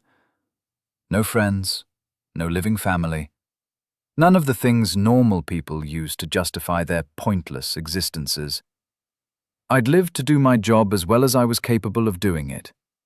The fact that my job was killing people for money didn't matter. I was the same as any professional who strove to be the best in their field. Hardly my fault that life and genetics had led me to being a hitman. That green-eyed bitch. Aside from the obvious motivation of not becoming collateral damage as one of my rivals sought to get home, I wanted revenge on the woman who had claimed to be a god. As I considered the long-term situation, I could see a couple of the other competitors becoming a real problem if they managed to get their feet under them. They'd go out of their way to hunt the rest of us down, so I'd probably have to deal with them sooner rather than later. The longer I could make them wait, the stronger I'd be. But the soldier and I were going to have it out, I was sure. And he would be dangerous when I finally found him. The others were a different issue. If I wanted to find a way to stick a knife between that wavy-haired whore's ribs, assuming that was even possible, I'd have to be the last man standing. Then I could take my time and figure out how to kill a god when I got home. My thoughts rumbled round and round in circles as I dozed in my cloak and fed wood to the fire until my pile ran out. I'd smoked a few kebabs worth of bear meat, but the vast majority of it was still neatly wrapped in waxy leaves in a pile slightly further into the cave. As the moons began to set in the sky, the cold became sharper, and I huddled closer to the embers of my fire. I didn't fancy stumbling about in the dark looking for more fuel. That was an easy way to break an ankle or get eaten by whatever the fuck was making that whirring noise. "Piss off already!" I yelled, and the sound of something flying nearby moved away. I don't think I got any real sleep that night. At best, I dozed fitfully, constantly jerked awake by some unexpected sound or that weird feeling of falling you get on the edge of true sleep sometimes. As the sun began to lighten the sky, I lurched upright and glared around. Nothing out of the ordinary, except for the whole New World thing. I staggered into the tree line and relieved myself downslope of my new home. As the steam from my piss rose into the air, I began planning the day's activities. It would be another busy day, but hopefully I'd be able to sleep properly tonight if things went well. My feet felt much better, but when I sat by the remains of my fire and peeled the wool strips away, they were painted red. Oh, right. The bear's guts. Hope I don't get an infection. I poured a little water into my pot and used another scrap from my cloak to rinse the worst of it off. Beneath the mixture of my own and the bear's blood lay clear skin. I stood up tentatively and shifted my weight from foot to foot. Much better. The bear skin had toughened somewhat overnight as it dried, but the flint knife was sharp, and I soon had a pair of crude foot coverings, furry side in, that I bound up with the cordage I recycled from the rank woolen strips I'd used yesterday. The fat on the skin side of the boots would begin to go rancid soon, just like the rest of the hide I'd harvested, but I'd deal with that later in the day. For now, I wouldn't split my feet open on every rock and thorn, which was good enough for me. I went out and scoured the nearby woods for more firewood. I spent an hour building a decent pile, nearly the same size as I'd started the night with, then laid a new fire and ignited it with a finger poked into the center of the wigwam of wood. I poured some water into the pot to rinse it, then added the rest to boil once the fire got going. A handful of berries and some badly smoked, shit-tasting meat served as breakfast. The foodstuffs section of the shop called out to me, but I resisted. Maybe tomorrow I'd splurge, if today worked out how I hoped. No, you greedy bastard. Souls are for levels and abilities. If you can hunt and cook, you don't need to waste them on food. 4 relatively straight, year-old saplings at the edge of the woods were marked for harvest, and I carefully cut them down with the knife. They were a good 3 meters long, perhaps half an inch thick at the bottom. I laid them out just beyond the bear's final resting place and tied them together at one end with the shortest length of cordage I could spare. After that, I returned to the forest to find more green sticks, about a centimeter thick and at least a foot long. I returned and began weaving. With the 4 longer rods bound at one end, I moved down, clipping any leaves and smaller offshoots from them.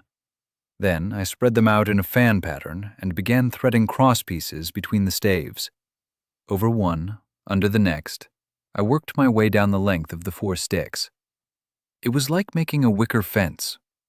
The first cross piece was a bastard to get to hold in place, but once I had a few done, it got easier. I ended up with a litter that was 1.5 meters long and maybe half a meter across at the widest point, where it would drag along the ground. I'd have to be careful. I'd trimmed the cross pieces down as much as possible, but bumping into trees and bushes could undo the depressingly fragile transportation I'd thrown together. I stopped for another drink, finishing off the last of my water before I dragged the litter to the pile of neatly wrapped viscera I needed to dispose of. I loaded up most of it, but a few packs wouldn't stay on. I moved them back into the cave because I'd had an idea for using them later, piled up some more wood on the fire, and prepared to step out. The cordage and the spear gathered up, I'd be leaving the rest of the hide to continue drying on its tripod, as well as my wrapped food supplies hiding deeper in the cave. Hopefully, the smoke from the fire would keep any pests from investigating too closely. Even species that have never stumbled upon human beings know to fear the smell of smoke, and I'd just have to trust it would be the same here. I pulled what was left of my cloak around me and returned to my litter. It was awkward and unwieldy to drag the damn thing. I had to walk almost sideways with one hand behind my body to keep it steady, but it let me carry far more than I could by hand. On balance, it was a fair trade. The other hand held my spear, and the knife rested at the top of the pile of semi-wrapped body parts I wanted to dispose of. I stopped regularly as I made my way down to the river. Whenever another animal run intersected the big one I was using, I'd put down my burden and walk a few meters into the bush along the secondary trail. A few twigs and a short length of cordage were quickly transformed into a snare, waiting for some unlucky furry thing's throat. A dozen snares later, I arrived back at the river and stopped to catch my breath. I wasn't going to dig a 6-foot hole with my bare hands to dispose of this shit safely, so it was all going into the water. I carried the parcels a good distance downstream before tossing them as far into the river as I could manage. I wasn't sure how my physical strength stat worked, but I was pretty sure I was able to lob the offal a lot further than I would have been able to back home. A handful of trips later, I had an empty litter and the bulk of the unusable chunks of bear had been disposed of. I refilled my water skins and sat down to watch the river rush by. I carefully removed my bearskin slippers and massaged my aching feet. The cold stone felt good against them as I lay them flat on the riverbank. I shrugged out of my tattered cloak and set it to one side before carefully slipping into the water. The mud squelched between my toes as my feet sank into the bottom of the river. There wasn't a chance in hell I was going swimming, but a little paddle and a wash would be just what the doctor ordered. I'd watched as the offal went into the water, and the lack of frenzied splashing suggested this unknown waterway probably wasn't chock full of piranhas. I dunked my head into the icy water and scrubbed at my skin with some sand I pulled up from the bottom. Feeling better, I got dressed, and then went back to my litter and began loading large flat rocks onto it. I wouldn't be able to carry much of a load. The stones were a lot heavier than the offal, but I managed to get half a dozen balanced, so they'd hopefully survive the trip back home. It looked to be about noon at this point, and I needed to drink and eat again, so I set off up the hill, dragging a bunch of rocks in my wake with sloshing waterskins bouncing off my sides. Birds did this world's equivalent of tweeting contentedly in the background, and while I heard the odd rustle of leaves as something slightly larger moved away from me, nothing leapt out and attempted to eat me.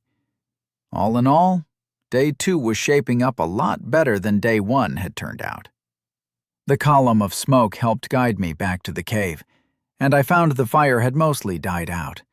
It was reduced to glowing embers as I dropped my litter of stones. I stacked up some more wood and blew on the golden ashes until the fire caught again. No point wasting mana, after all.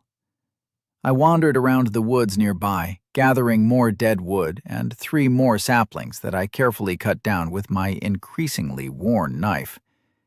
I wasn't entirely sure how the hell you sharpened a flint knife, and was worrying I'd soon be wasting more souls on a replacement. Once I'd built a pile of firewood 3 times the size of the one I'd put together last night, I began sorting through my stony loot. One of the simplest traps you can make involves 2 big stones, 3 strong twigs, and some bait. You can make do with 1 stone, but if you want a solid splat, you need a solid base.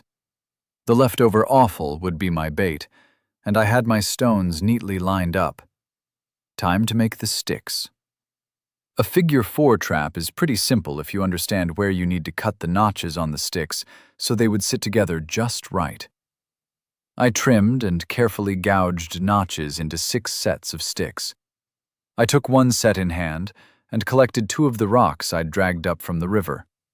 I walked along the tree line until I found a likely-looking spot and carefully set up the deadfall trap. The horizontal trigger stick got a blob of guts on the end to serve as bait, the end that sat directly beneath the center of mass of the largest stone.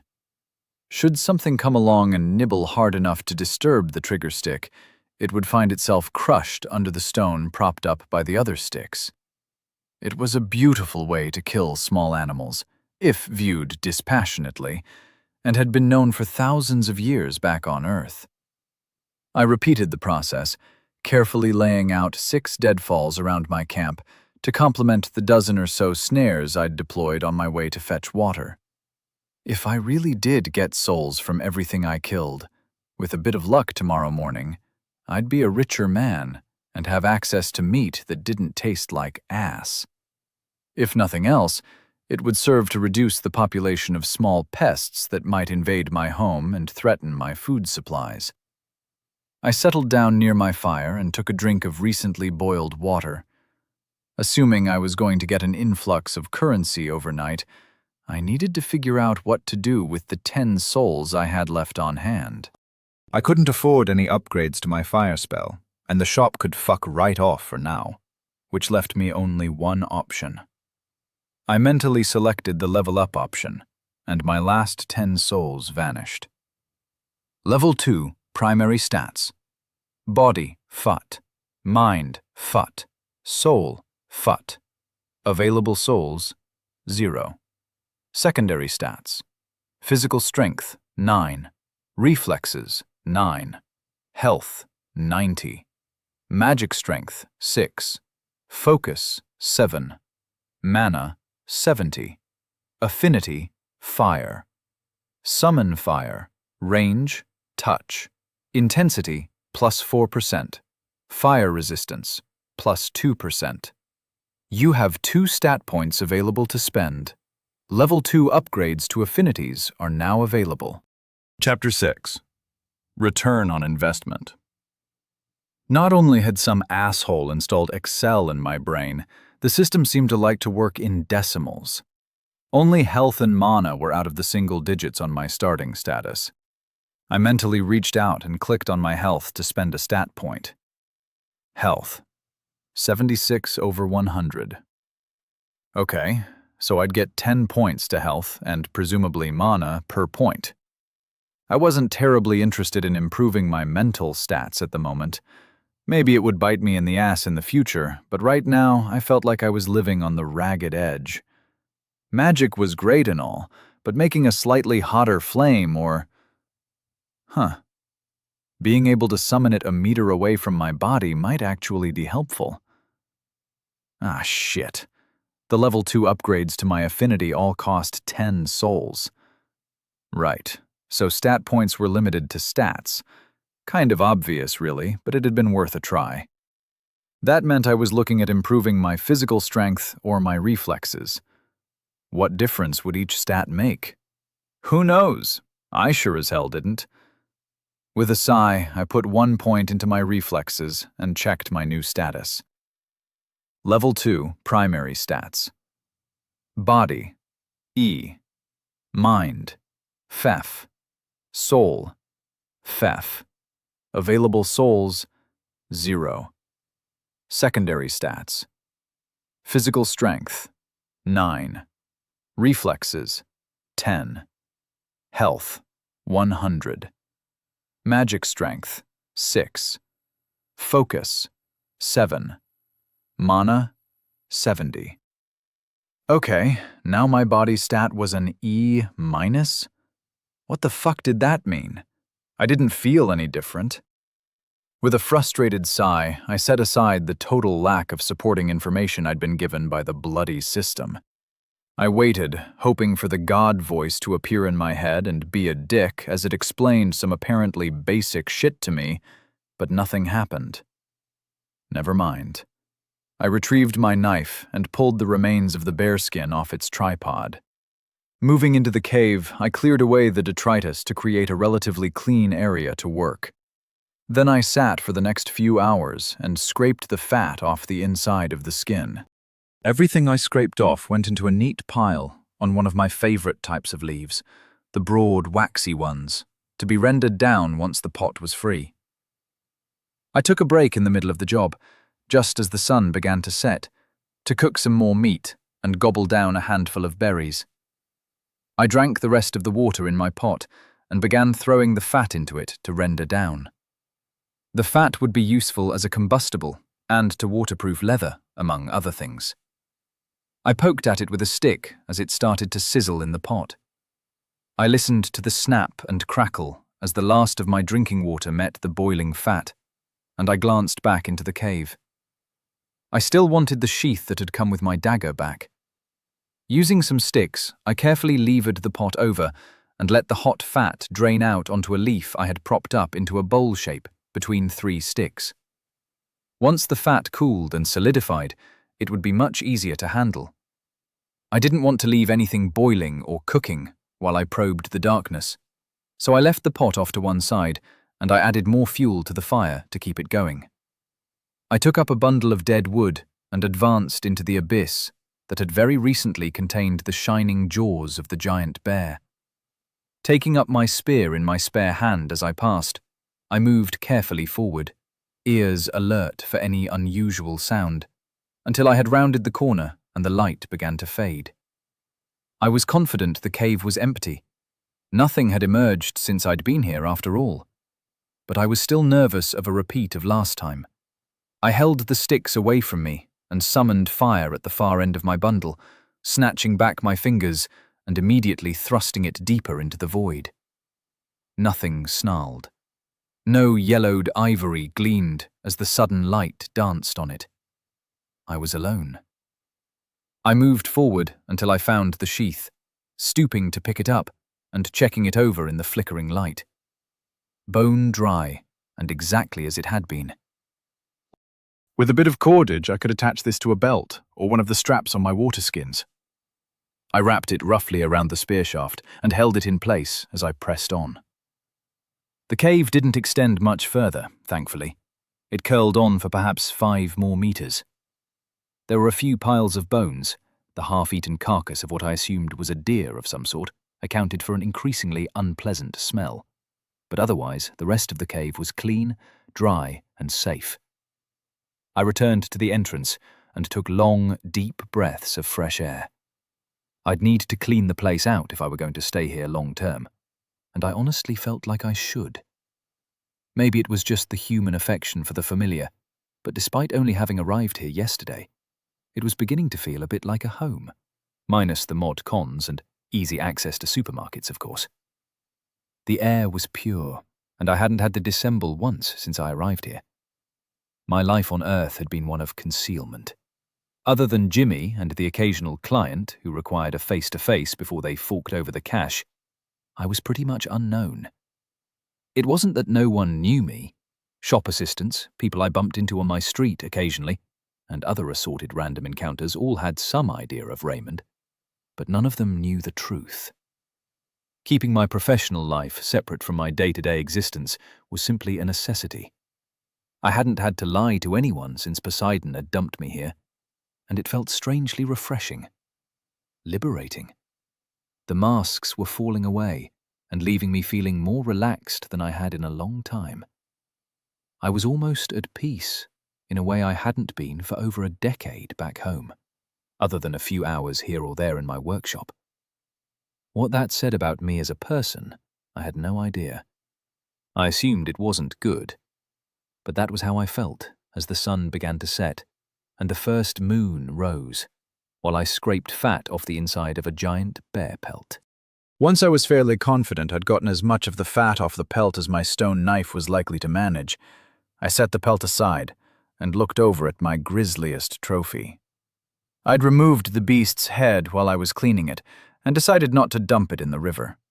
I vaguely remembered reading a book a long time ago about using brains and piss to tan leather, so I had kept the head. I picked up a rock that fit snugly in my hand and walked over to stare down at the monster's remaining blank eye. I don't want to dwell on the details. Still, soon enough, the bear's teeth were neatly stored away in a leafy envelope, and the pelt was in a shallow hole, coated in its own brains. At the same time, I stood above and released a stream of golden righteousness down on the last recognizable remains of the animal that had tried to kill me. There was something cathartic about the moment. Whether my improvised curing process would set me on the path to not having to pay in souls for leather or not, it kind of felt like I was pissing in the eyes of the assholes who dumped me into this crazy world. It was getting late again, so I added plenty of wood to the fire and settled back with the remains of my cloak wrapped tightly around me. Bedding and a bed were making a rapid climb up the "shit I want now" list, but there was nothing I could do about it for the time being. Clothes would have to come first, but to even get what I needed to wrap my privates, I'd have to see if any of my traps found victims in the night. Pulling over a long sapling I'd cut down, I began smoothing off the base, carefully slicing away the splinters where I'd broken it free from its roots. Once I had it reasonably smooth, I trimmed the top and took off the side branches. I was left with 1.5 meters of slender wood. It wasn't perfectly straight, but I'd selected this trunk and the 2 similar ones because they were the least crooked of my options. I added a splash of water to the pot and swilled it around. Then I threw the mixture onto the fire, where it spat and sizzled for a moment.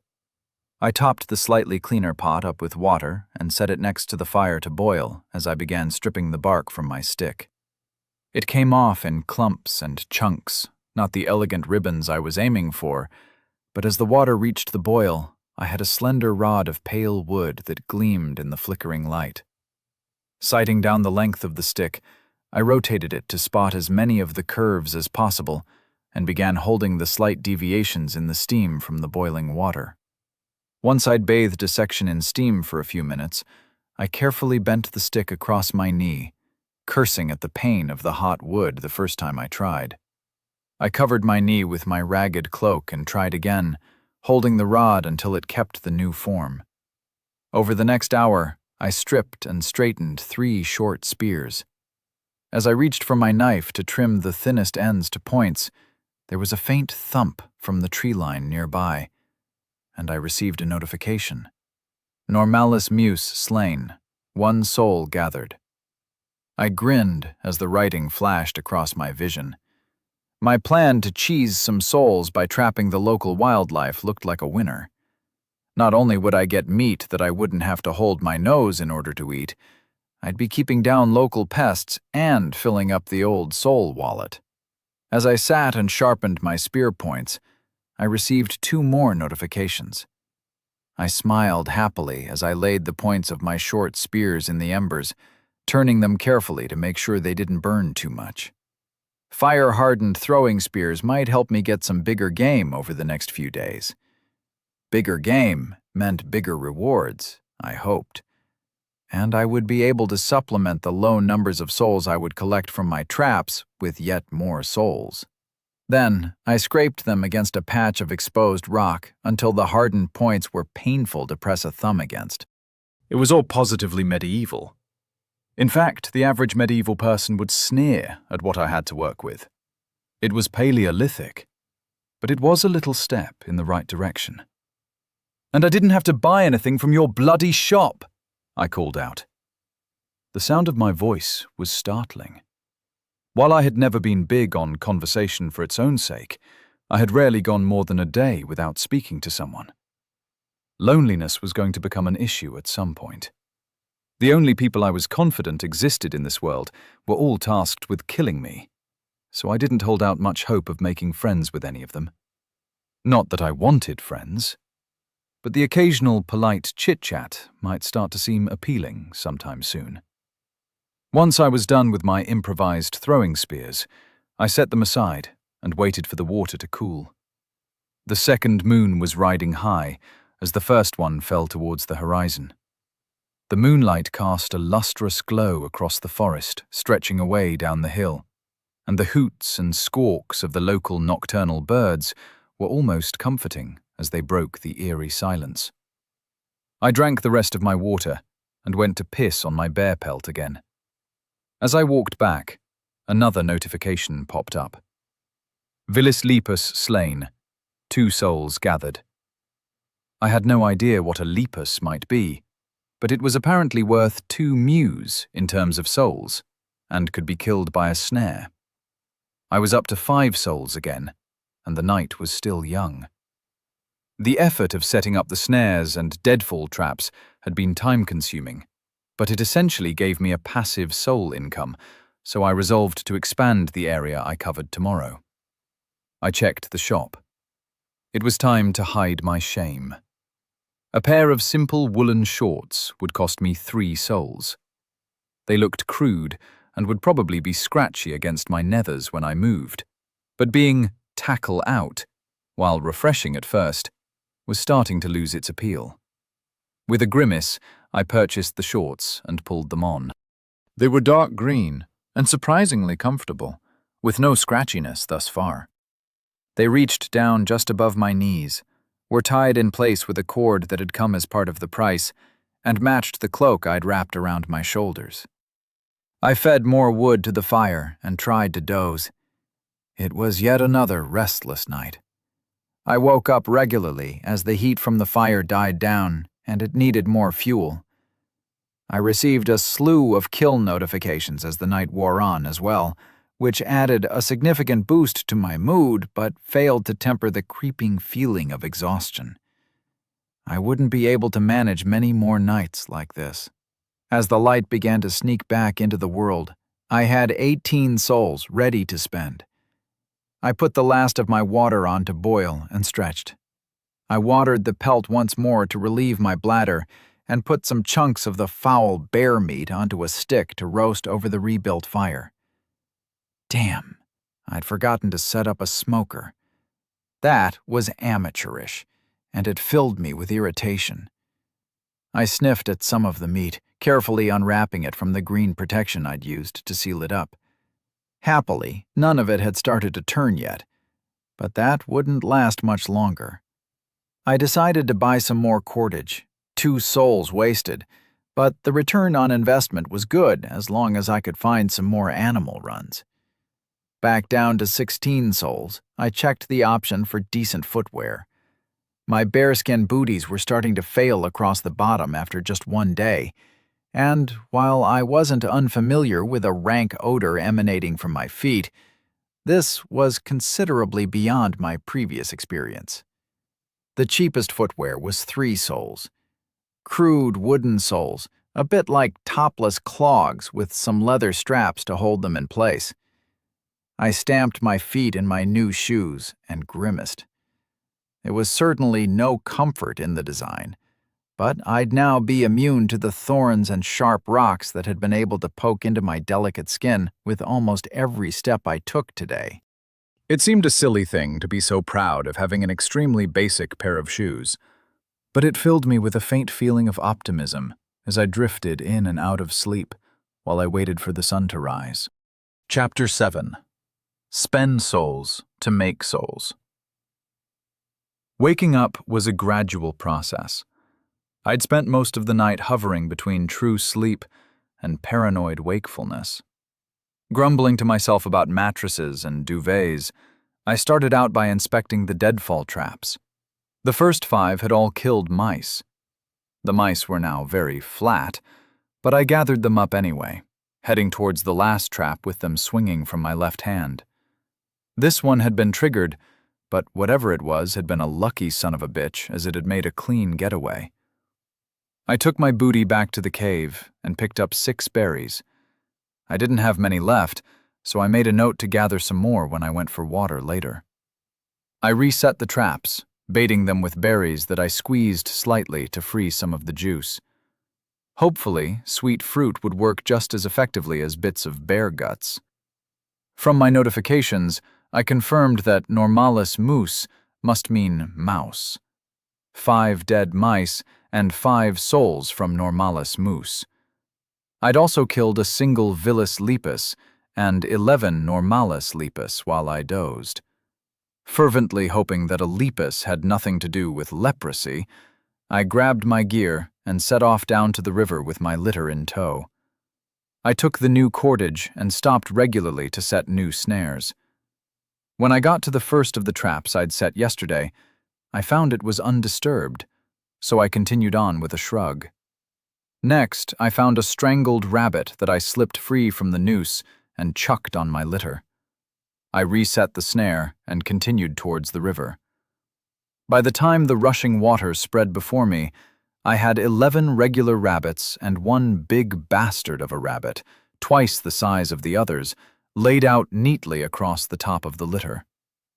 Villus must mean steroid addict or something, and would explain why the bear had been such a monster.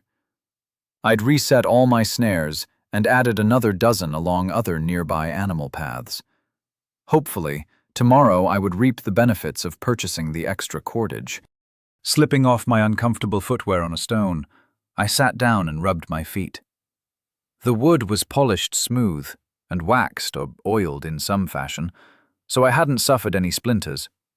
But the loop that held my big toe in place and the thongs that tied the shoes to my ankles had rubbed the skin raw as I walked. I stripped down and walked into the water for a wash. As I was splashing water across my chest and shivering at the chill, I froze, locking in place. On the far bank stood a deer the likes of which I'd never seen. It stood 6 feet high at the shoulder and was covered in long, shaggy green-brown fur. A rack of antlers, nearly 3 feet long, grew in delicate whorls from its forehead. They looked almost fragile at this distance, but I was quietly grateful for the rushing water separating us. Hello, ambulatory bag of souls. I wonder what you're worth. Was this a vilis or a normalis? I had no idea, but I knew how to find out. I continued to wash myself and kept an eye on the beast. It didn't seem to be scared of me. The stag kept an eye on me as it drank, but otherwise paid me no mind. Perhaps there weren't enough people in this part of the world for the animals to have learned to fear us. Maybe the only people in this world were the 6 of us killed in Mortimer's fancy smoking room by the green-eyed bitch. I finished my crude ablutions and went back to shore to dry off and get dressed. I started pulling out clumps of the clay-like mud that lined this side of the river. I formed them into rough bricks and flattened them out before adding them to my litter. Once I had as much as I was comfortable to risk loading on my fragile construct, I turned to check on my new friend and future victim. But it had moved away without me noticing, and I was once more alone. With full water skins and having rinsed off the mud that had caked to my fingers, I set off back towards my camp. As I walked, I began to hum a song I'd liked many years ago. I couldn't remember the words, but I could hum the tune. It was about being a survivor, a veteran of 1,000 wars or something. I whistled the tune happily as I climbed back up the hill, stopping occasionally to dig up some tubers or pick some of the berries I was now fairly sure were safe to eat. The off-pitch tune I hummed was strangely soothing, and I arrived back at camp in a much better mood than I'd felt since being dumped on this world. I dropped my sleigh of goodies just beyond the tree line and went to boil some water. I had a busy day planned, but the sun hadn't reached its zenith yet, so I stretched out as I waited for the pot to boil and continued humming to myself. "What do you reckon?" I asked the bear's head, which was perched just outside the cave, snout aimed at the fire. "Nah, about the song. I know you're pissed off I killed you." I knew it wasn't talking to me, but I felt a need for some company. It would be a while yet before loneliness drove me mad, but I could feel it looming in my future if something didn't change. At home, I'd had interactions with people almost daily, even if it was just a few words at a shop counter. The sense of complete and utter isolation would get to me sooner or later. "Fine. Screw you, Fluffy." The water had boiled, and I moved the pot aside to cool. I stood back up and went to gather yet more wood. I'd soon be running out of dead wood in the nearby area, but I should be okay for a few more nights of fuel. I rebuilt the pile just inside the cave and set up another tripod. I'd used the one I'd dried the bear pelt over as firewood last night. I went looking for branches with plenty of green leaves on them, flipping my dagger in my hand as I went. I dragged the leafy masses back to the cave and sat down to weave several lattices of sticks. Once I had 3 ready to go, I set up my newest tripod in a clear area and used some of my precious cordage to tie off the lattices along its height, making sure that the lowest was far enough off the ground that the fire I planned to build wouldn't cook the meat. The bear meat was sliced thinly so that I could hang them from the lattices, and I began propping the branches covered in leaves around them. Once it looked like it was pretty well covered, I built a small fire and took a burning stick from my main fire to light it. I huffed and I puffed, and soon enough the flames caught, and I sat back happily. The smoke was leaking out of the badly made thatch of greenery, but enough would be trapped inside to do a decent job of smoking the meat. I sat down to skin the rabbits, carefully piling the innards onto broad leaves for later removal. As I worked, my flint knife flicking easily through skin much thinner than that of the bear, I contemplated my situation. Fishing was an option. It would be expensive in terms of cordage, but there were other options as well. I could make a lattice-work fish trap easily enough, or I could dig a small depression out to the side of the river and bait it to lure the fish in, leaving them trapped with a narrow channel they couldn't get back up. 12 souls left in my account. I ran through the options I had available once more, as my hands worked on automatic to make a neat pile of skinned bunnies. A kilo of salt was 1 soul. That would last me a long time if I just used it for seasoning. A lot shorter period if I tried to use it to preserve meat. I finished up the bunnies, ending up with a small stack of bodies to go in the pot and a small stack of furry skins. I wasn't too confident about my piss and brains tanning method, so I chose to put them around the fire to dry them out, rather than adding them to the muddy and stinking hole that I had consigned the bearskin to. Time to experiment in pottery. The main crafting equipment available in Tier 1 was kilns. The simplest was way too expensive, and the largest and most complex example was even more bloody expensive.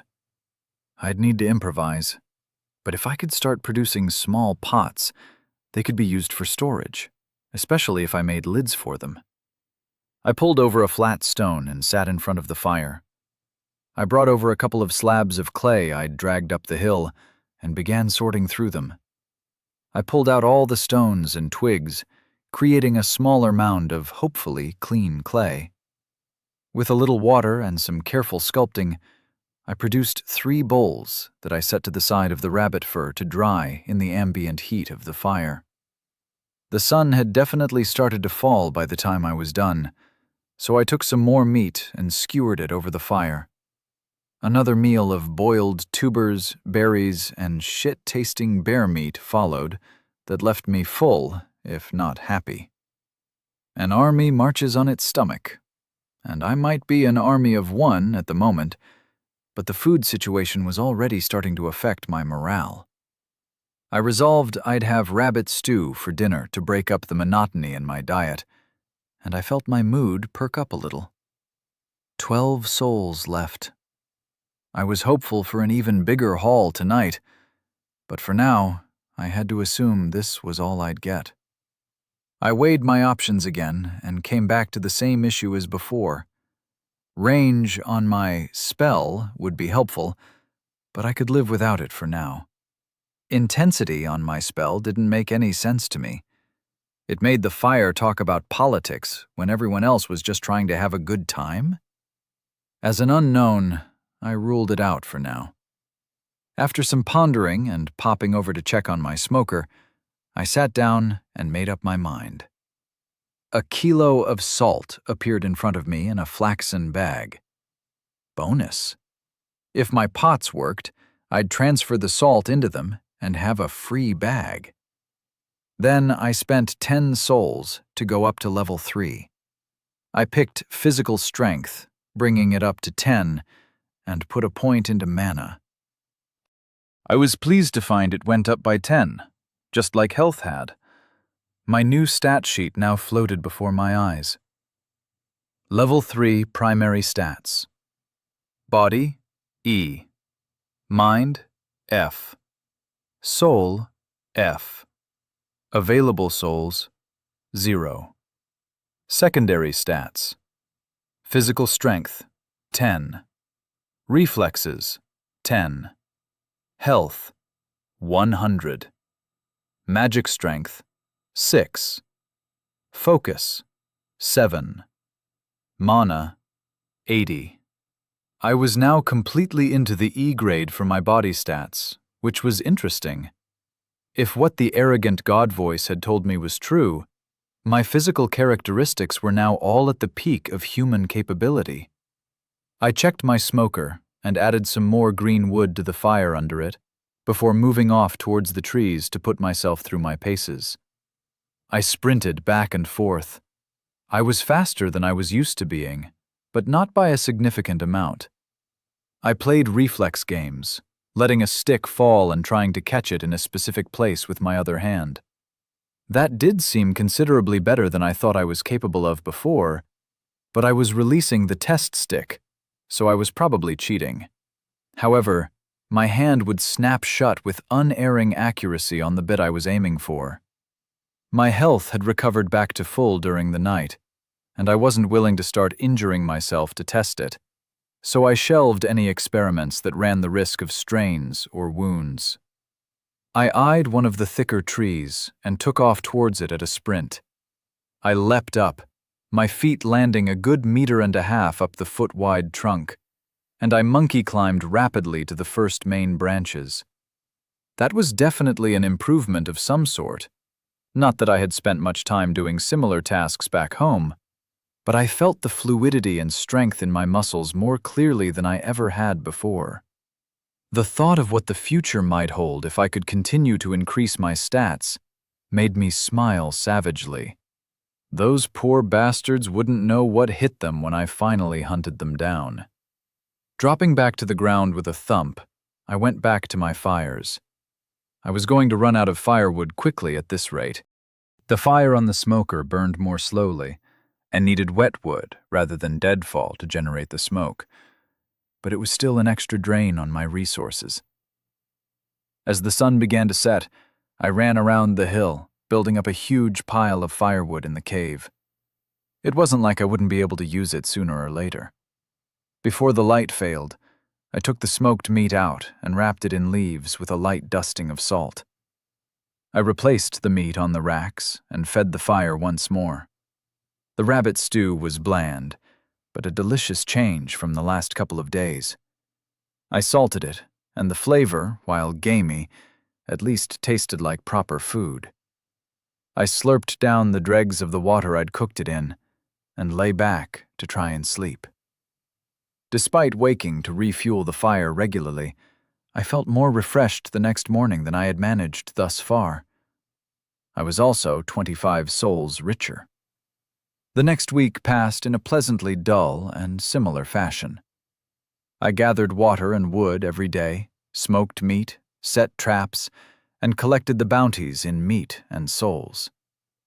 My first clay pots failed, cracking apart as they were fired, but I ground them up between some stones and used the grog to mix in with the next batch. I soon had an array of relatively waterproof pots with lids.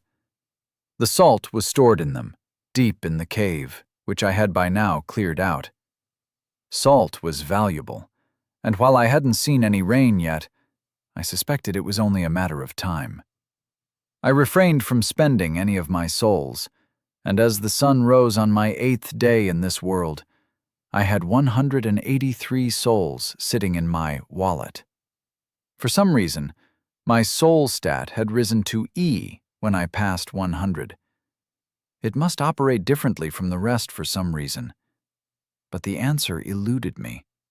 I munched on grilled rabbit and poured water from one of my new clay vessels into the cooking pot, while I contemplated how to increase my rate of soul gain. I wasn't entirely happy at being forced to kill some of the others. Patricia, at least, had seemed like a fairly decent person, but it was the only way to get home and take my revenge. It was time to spend souls, to make souls. Once I was strong enough, I'd go hunting my fellow contestants. Chapter 8. New Affinity Unlocked. Having disposed of the bear's head a few days ago due to the increasingly unpleasant smell, I had been lacking in conversation, but had made do. I peed on the bear pelt in its hole and poked it with the end of my digging stick. I had no idea if it was working or not. The skin was soggy and pliant, but I wasn't sure how long it needed to be treated for, assuming this treatment would even be effective. I was beginning to suspect I'd simply ruined the pelt and made an inefficient toilet. I'd carved a short, thick digging stick into a wedge at one end and hardened it in embers.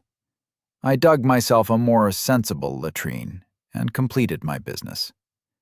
A small pile of the broad, waxy leaves weighed down by a rock substituted for shit tickets.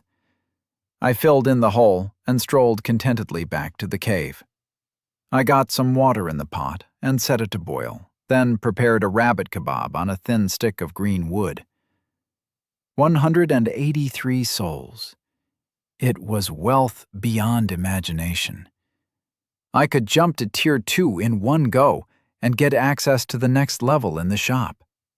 I was naively optimistic that it would yield some much more useful and reasonably priced options. I had started dreaming about steel knives and spearheads, and each morning I awoke with a lingering regret that surged whenever I looked at my flint knife. With a broad smile on my face, I spent 80 souls to jump to level 10. Level 10 cost me twice as many souls as the previous ones, making me wince. I should have guessed it wouldn't be 10 souls per level all the way up. Level 10. Primary stats. Body, E. Mind, F+. Soul, E. Available souls, 103. Secondary stats. Physical strength, 12. Reflexes, 13. Health, 120. Magic strength, 8. Focus, 8. Mana, 100. Affinity. Fire. Summon fire. Range. Touch. Intensity. Plus 4%. Fire resistance. Plus 2%. Projectile. Speed. Plus 3%. Detonation. 1 meter cubed. Plus 0%. Firewall. Area. 1 meter squared. Imbue unlocked. New affinity unlocked. Level 10 upgrades to affinities are now available. Tier 2 upgrades to affinities are unlocked.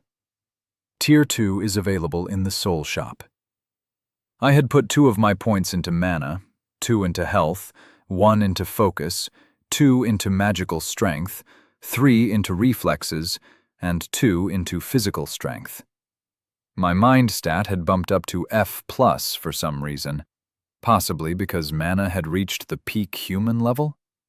Body was now in E grade as well, and all 3 stats were beyond peak human, so I was starting to suspect that the more secondary stats crossed a decimal threshold, the higher the primary stat rating.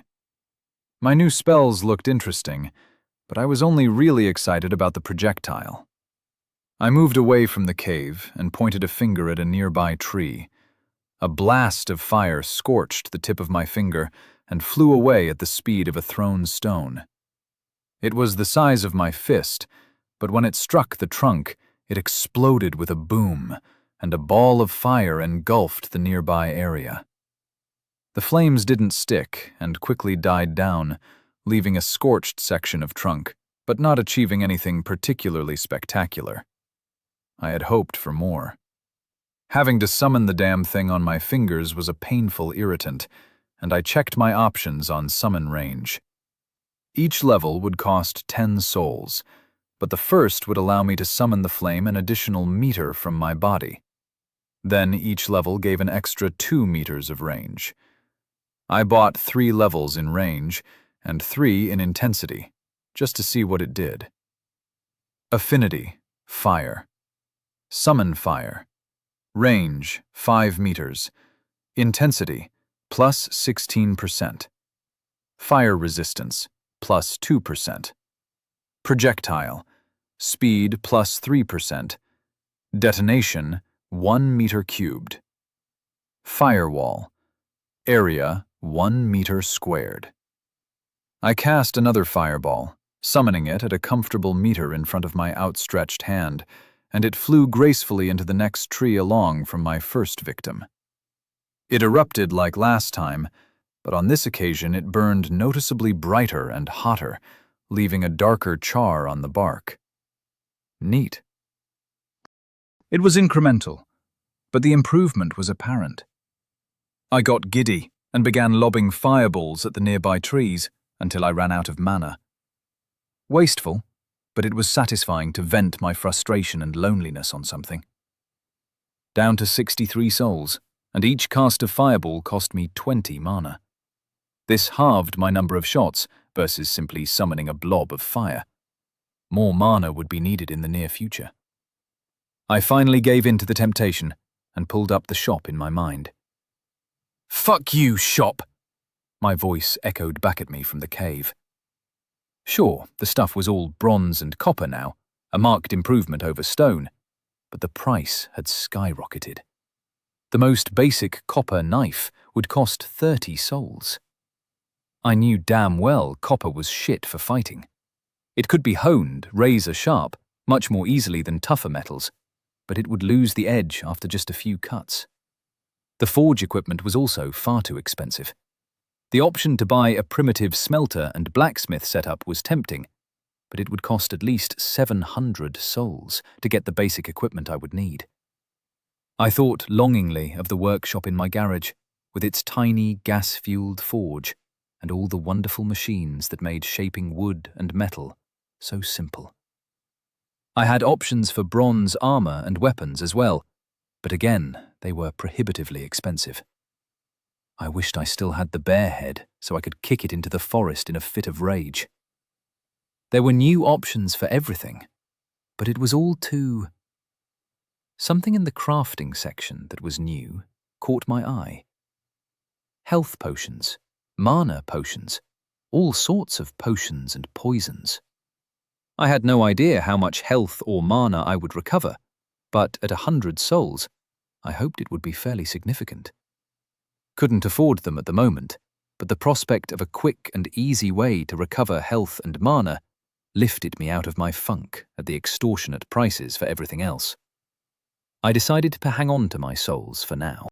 I'd aim to keep 100 souls in reserve from now on, just so I could buy a potion in a moment of desperation if I needed one. Imbue was interesting.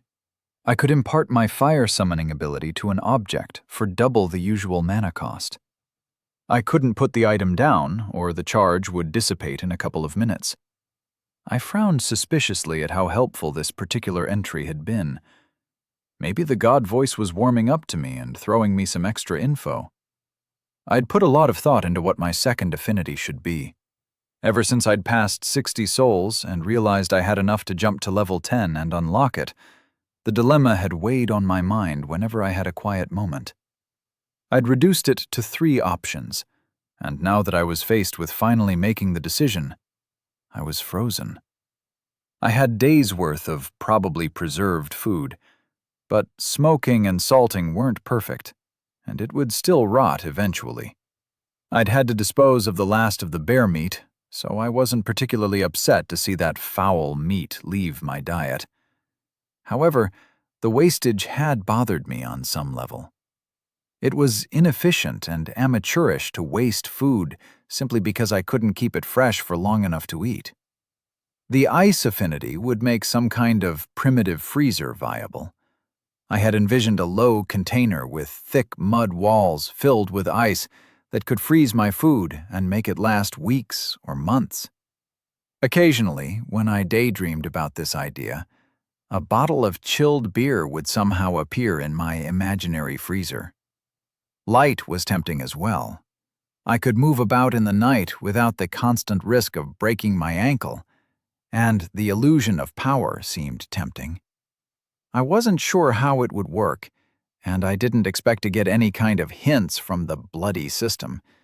So, while it was tempting, I was uncertain about making it part of my repertoire. Finally, I had considered life. Healing would be a huge boost. Mana regenerated 10 times faster than health, and a mechanism to convert it into health was very tempting. The aches and pains the bear had left me as mementos of our brief relationship had faded surprisingly quickly. I suspected the system gave me some kind of regenerative boost based on my stats, but it had still taken days before I felt like myself again. On Earth, without medical assistance, it would have taken weeks, I was quite sure.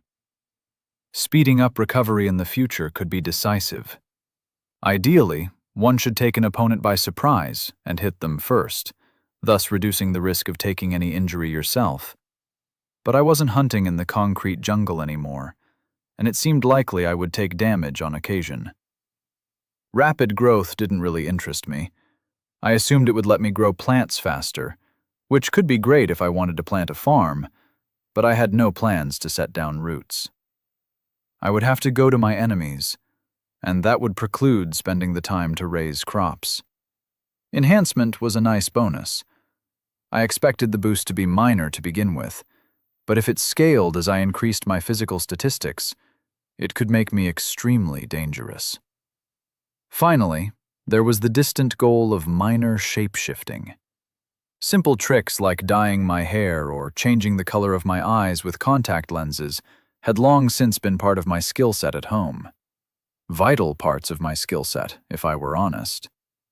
While I was largely unknown to my victims beforehand, and afterwards their knowledge was buried with them, bystanders and witnesses always had to be taken into account. Changing my appearance before and after a job had always been simple common sense. With a grimace, I selected life. I expected I'd regret it later, but right now it seemed like the most valuable. Ice would be helpful in some ways, and light in others, but overall, life offered the best boost to my chances of getting home again. Affinity. Life.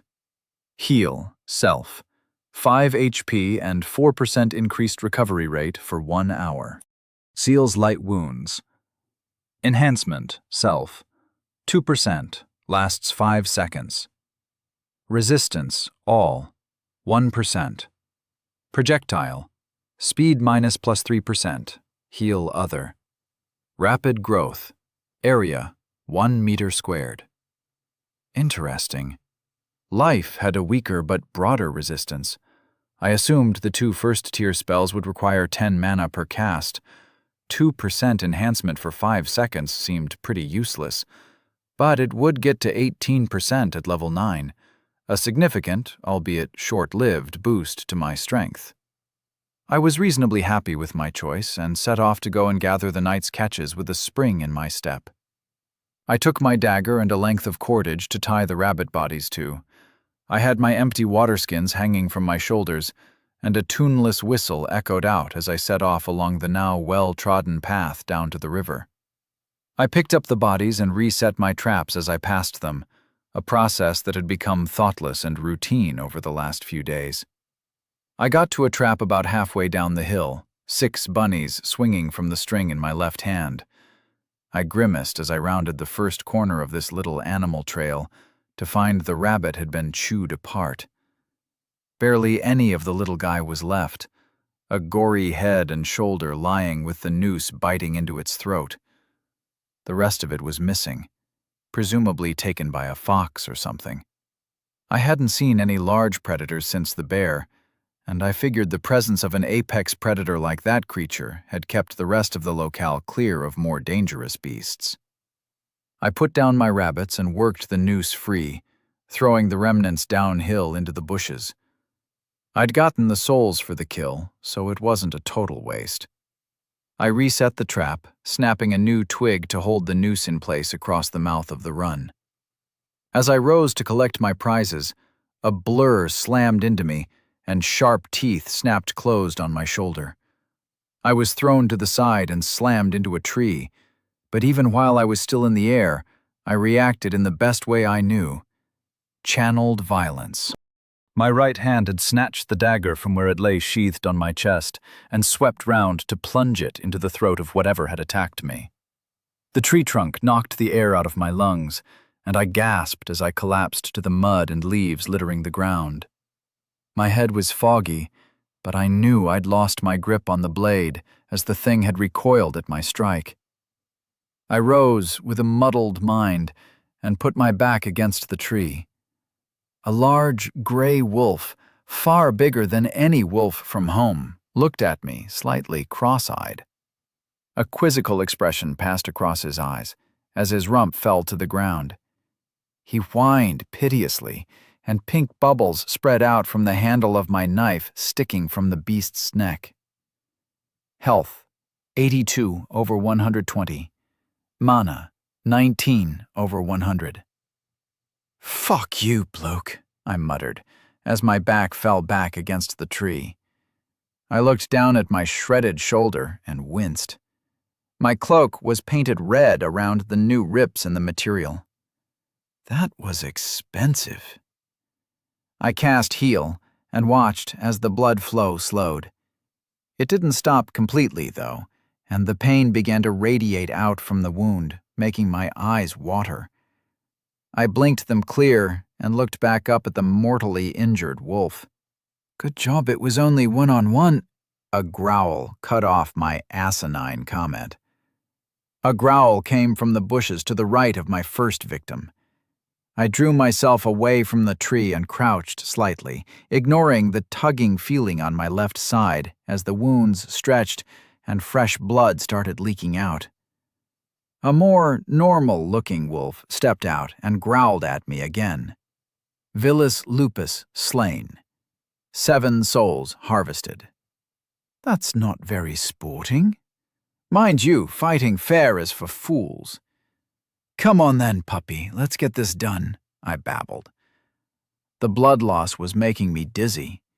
When I said puppy, the growl dropped half an octave, and the wolf sprang forward. It soared through the air, but it seemed to be moving through water.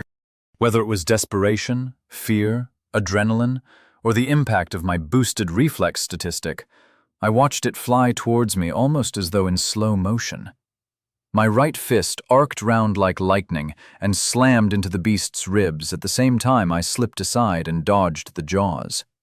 There was a satisfying crack as the wolf changed direction and went tumbling through the scrub and out of sight with a pained yelp. I snorted and groaned, rubbing at my face with my right hand to try and clear my head. Wolves were pack animals. 2 meant there were probably more. Leaving the rabbits behind, I limped as quickly as I could back towards my cave, and the spear I knew was waiting there for me. I'd never leave home without it again. Every twig that snapped, and every rustle of the leaves in the wind had me spinning nervously to check for more of the beasts. I could burn souls for a weapon if I had to, but they were precious, and I refused to compound foolishness with wastefulness unless I had no other choice. Chapter 9. Wilson.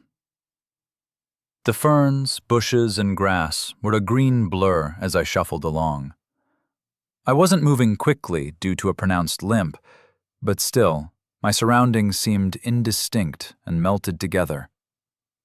Why the hell was I limping? I glanced down and saw a short length of broken branch protruding from the side of my calf. Must have got stabbed with it when I bounced off the tree. Fuck you, tree. I'd buy an axe and cut that bastard down. I paused, setting aside my new vendetta against a bloody tree of all things, and leant down to rip the wood from my leg. I suppressed a scream as the jagged piece came free from my limb, and blood began to trickle down over my sandals. I cast heal again, and once more, the flow slowed but didn't stop.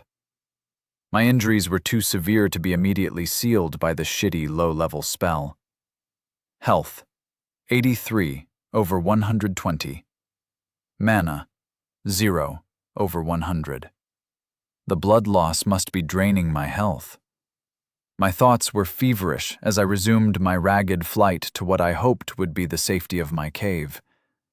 The pain was like hot irons held to my leg and shoulder, making my eyes blink away tears and my muscles shudder. The now familiar stench of rotten brains and rancid piss greeted me as I emerged from the forest.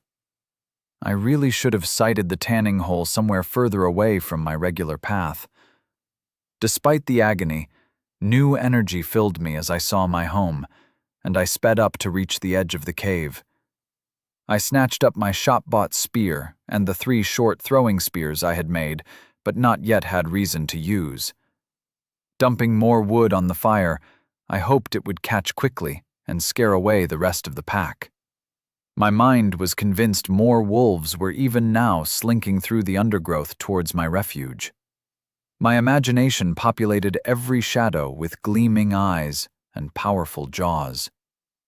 I backed behind the fire and leant against the wall, the throwing spears falling from my numb left hand, but the stone-tipped spear was clutched tightly in my right.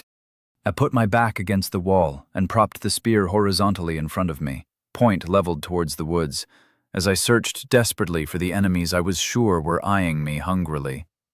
Long minutes passed, and nothing happened. Eventually, my back began to relax, sending fresh bursts of pain through my ruined shoulder. I lowered myself down and examined the damage carefully. Strands of wool seemed to be embedded in the wounds, jagged tears in the muscle that had dragged short gouges of flesh away as the beast had recoiled after my knife found its neck. I gently peeled away the now completely ruined cloak. It clung wetly to my skin, leaving large splotches of crimson behind. I used the spear tip to awkwardly slice what was left of it into strips. One was dipped in previously boiled water stored in a nearby clay urn and carefully wiped across the injuries. As the gore was washed away, the true damage was revealed. It wasn't as bad as I'd feared. It didn't appear any tendons had been severed, no muscles had rolled up and bulged out, but the layers of yellow-white fat showed clearly beneath my tanned skin, the teeth having cut through to the subcutaneous tissues. I began to bind my shoulder with a few more strips of wool, pulling them tight enough to make me hiss in pain. Hopefully, the pressure would stop the bleeding soon. My leg was easier to treat. The wound was deep, but I was optimistic it wouldn't leave me crippled, should I survive long enough for it to heal.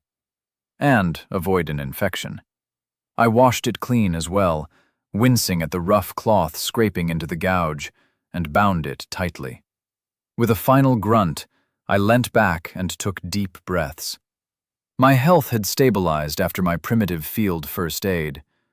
I watched my mana ticking slowly up, 1 point every 6 minutes, and prayed nothing would bother me until I'd had a chance to get a few more casts done. Then I'd be in a much better position to deal with any stragglers from the pack. I looked up as a shadow moved at the edge of the tree line.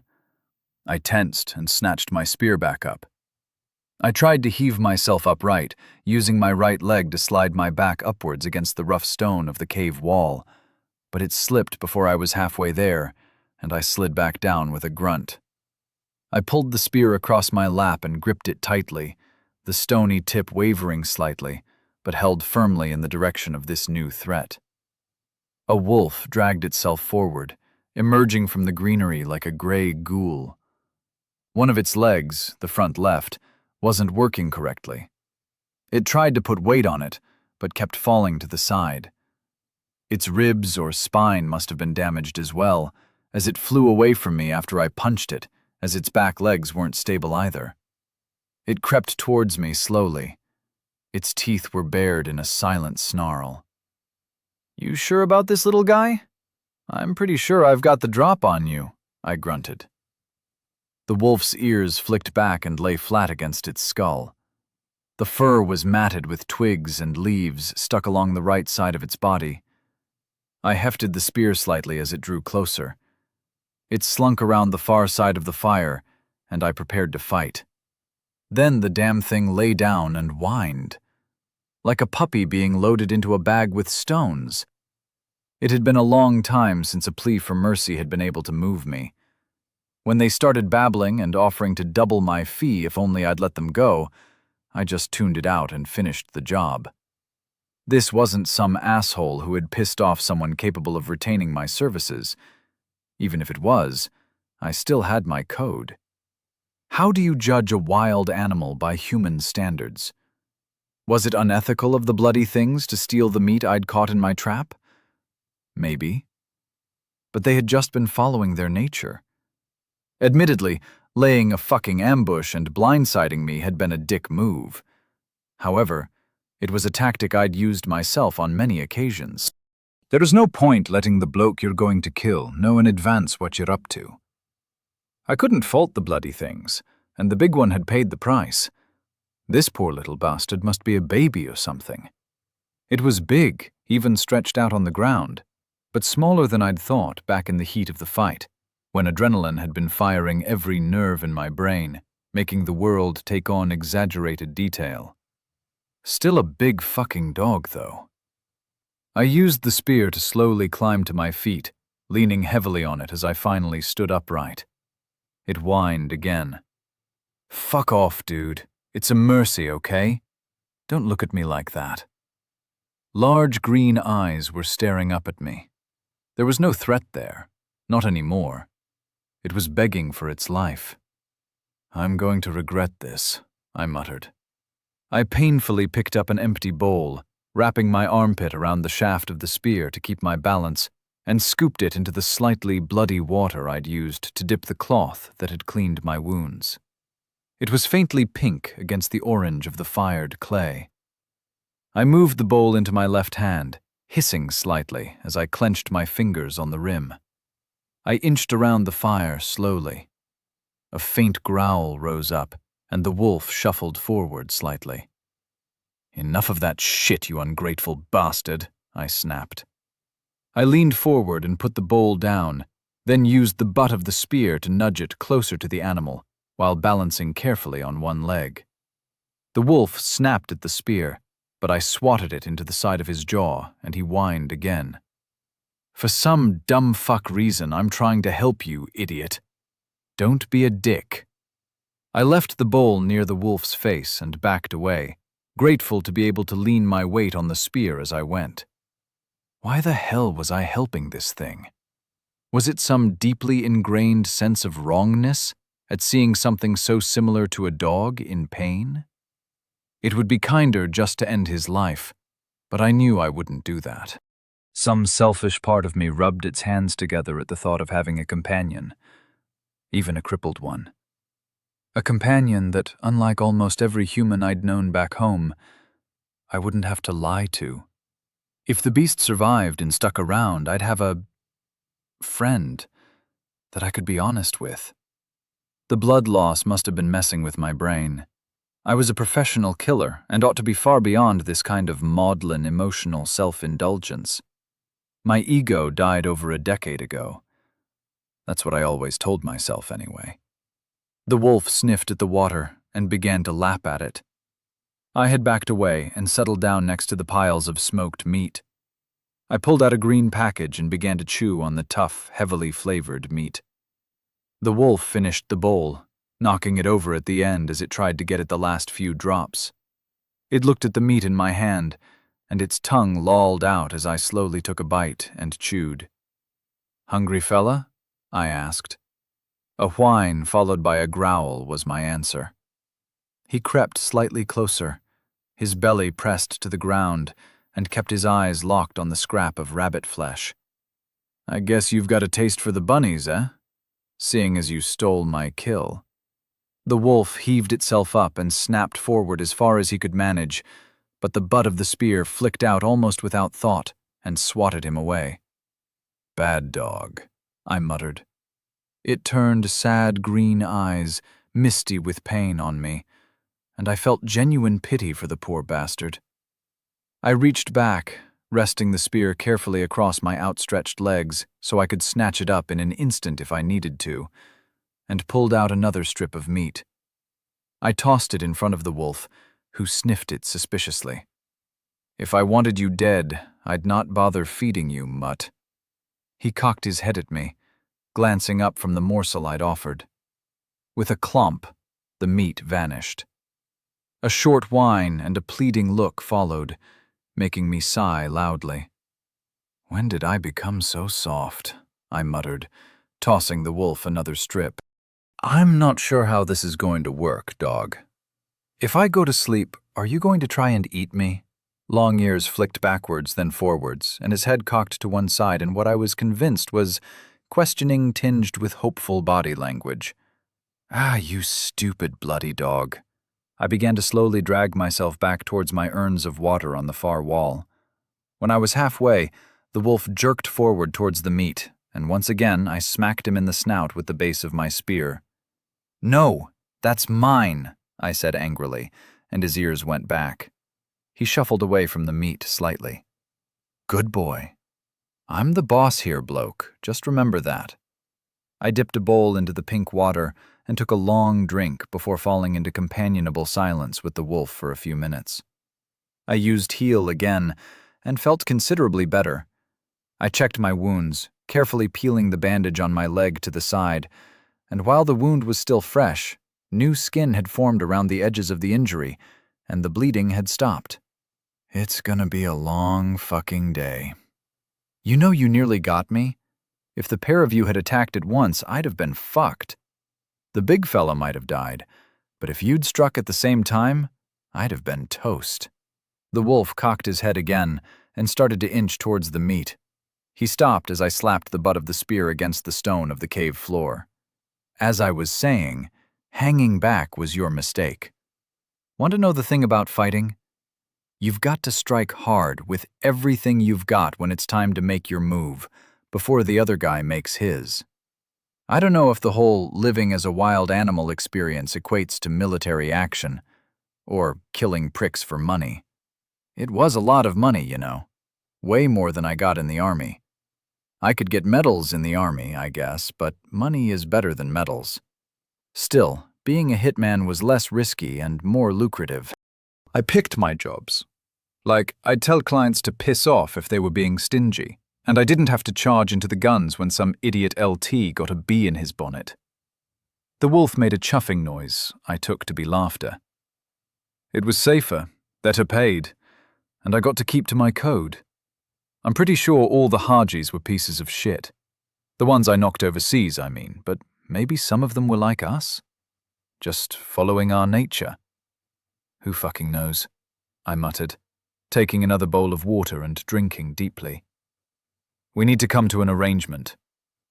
The wolf had lain down, resting its head on its functional forelimb, the other stretched out crookedly to the side.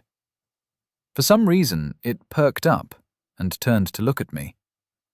You're a good listener, mate. I bet you'd be handy in a scrap as well, as long as you learn to strike when the iron's hot and not lurk at the back like a pussy. How about you and me team up? I'm kind of woozy from the blood loss, but if we're both still alive in the morning, how's about it? Can we give it a go? My words were slurring slightly at this point. The adrenaline, pain, and blood loss, all adding up, leave me rambling insanely to a wild animal that couldn't understand me. A faint whine answered me, and I smiled. It would be nice to have a friend. A real one who didn't need to be kept at arm's length. Someone I could be honest with. No pretense and no lies. You're gonna need a name. How about Wilson? I chuckled. Chapter 10. A Whole New Dynamic. It was supposed to be another story of a boy who dies on Earth under unfortunate circumstances. Summoned by the goddess of another world, granted exceptional powers, tasked with defeating the Demon King. A story of magic and fantasy, dwarves and elves, swords and blood, lovely allies and terrible foes. Monsters and men, heroes and villains, a tale told countless times. But there is a blip, an anomaly, a boy who is neither hero nor villain, neither sidekick nor mentor, but someone with no role at all. He wasn't reincarnated, he wasn't summoned, he just let himself in, a mannerless man in a world of magic. Equipped with the knowledge that this world is nothing more than then, by that logic, every person he meets and every place he goes is an elaborate show orchestrated by one known as none of this is real. It's fiction. One big lie. He's just here for his memories, and he'll be gone before anyone even knows he was here. He doesn't want the story to be about him. He doesn't want to meet they're just puppets on strings, dancing to the tune of another. But then something changes. He meets someone who is just as equally as lost as he is. Abandoned, abused, and all alone. She should just be another puppet, another doll. But here she is, clinging on to life. Despite having lost everything, she doesn't want to die. Not yet. And something in his heart twists, and against all reason, he extends his hand. And suddenly, the story begins. Suddenly, there's something that matters. This dream of a world may be more real than he thought. Maybe these puppets of people are more valuable than the strings that control them. But that remains to be seen. Chapters release Monday, Wednesday, and Friday. Advertisement. Report. The thing was, Wilson, if someone was willing to hire me, they automatically ended up being fair game at the same time. Hiring me made them de facto murderers. I got a job to knock some Korean businessman, Young Sum Kim or something like that. I forget his name. Anyway, it was 5 or 6 years ago, and he'd gotten into bed with the wrong bunch of Tokyo triads, helping them move into Seoul. Their competitors wanted me to end the association permanently. So I did. I took a drink of water. I'd been casting heal every time I had enough mana, and though my health was back to full, the deep ache in my shoulder and leg told me very firmly that just because I was healed didn't mean I was fully functional again. So I'd spent the day recovering and talking to the wolf. My bandages had been peeled away some time ago, and thin, pale skin now stretched across the teeth marks in my shoulder and the hole in my calf. My left arm remained sluggish and painful. I was still limping whenever I moved to get another urn of water. Wilson was an excellent listener, though. I'd never been able to tell my stories to anyone back home, not even Jimmy. The moral dubiousness and obvious criminality of my adventures meant finding someone I could trust with my tales was a non-starter. So later on, the triads who had been working with Young paid me to knock the blokes who'd sent me on the job to kill him. Funny how things work out in the end sometimes. I bet you've never had that happen. Take down a deer or whatever, and then have its mates hire you to go after their competition? Wilson chuffed quietly, but didn't look up. Every client was another potential mark. I finished happily. I picked up another leafy envelope of smoked meat, unwrapped the good stuff, and chewed thoughtfully. Every day I had gathered more firewood than I would need, and I had a decent pile built further back in the cave. Enough that I wouldn't have to worry about getting more for a few days at least. The meat would last me a week or so, but without the berries and tubers, I'd eventually end up malnourished. I tossed a lump of meat to Wilson, who heaved himself over painfully and scarfed it down without even chewing. So the question is, mate, do I heal you? Sure, you're pleasant enough conversation right now, but you're crippled, and I'm throwing lumps of meat at you. Once you're up and about, our relationship will take on a whole new dynamic. Thoughts? Wilson ignored me as he lay his head back down on his undamaged paw. I was torn. I felt confident that the worst that would happen would be that the wolf took off as soon as he could move again. With the spear and a full tank of mana, he wasn't going to be much of a threat to me now that I was largely recovered. I'd lose my friend, either by defending myself if he attacked, or if he legged it for the woods, and I found I didn't want to lose the company. It was nice to be able to talk freely, no masks and no deception. I felt my moral compass twitching at the back of my mind.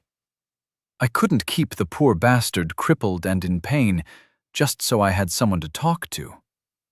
An anticipatory sense of loss passed over me as I accepted I would have to lose this newly forged bond and be alone once again. As I rose shakily to my feet, the sky cracked, thunder rumbling as the flash of lightning illuminated deep into the cave. Bugger. Of all the times, it had to start raining now? I hurriedly created a new fire 6 feet into the cave and far enough from the entrance that the rain wouldn't put it out. With a click of my fingers, a ball of flame appeared in the heart of the tinder and kindling, quickly igniting it. I added a few larger sticks to get it going properly and turned as the rattle of falling rain began to echo into my subterranean home. Wilson whined and shuffled forward before stopping and staring up at me. Big green eyes. Intelligent and cautious, they pleaded with me for shelter.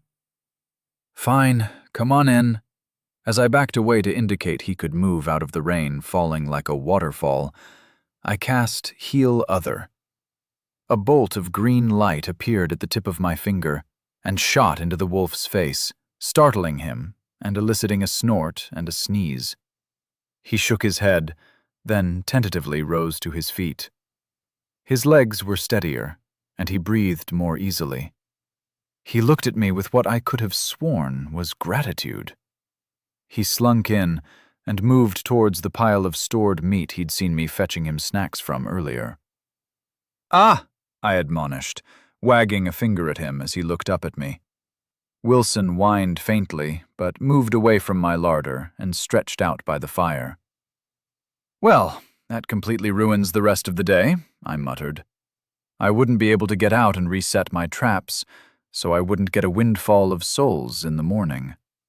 All in all, this setback wasn't too significant, but it still frustrated me. The others were out there somewhere, getting stronger every day. The rain passed in what I estimated to be under an hour by tracking my mana regeneration, but by that time the sun was fading to the west, and night would be on us soon. "If I get some shut-eye, can I trust you to leave the meat alone?" Wilson glanced up, then put his head back down without a sound. That was as much as I could expect. A great listener, but not much of a conversationalist. I had enough mana to throw another heel at the wolf, who chuffed in a way that suggested he was far more comfortable as the green bolt vanished into his flank. I had water for a couple of days, meat for a week, and firewood for 3 or 4 nights.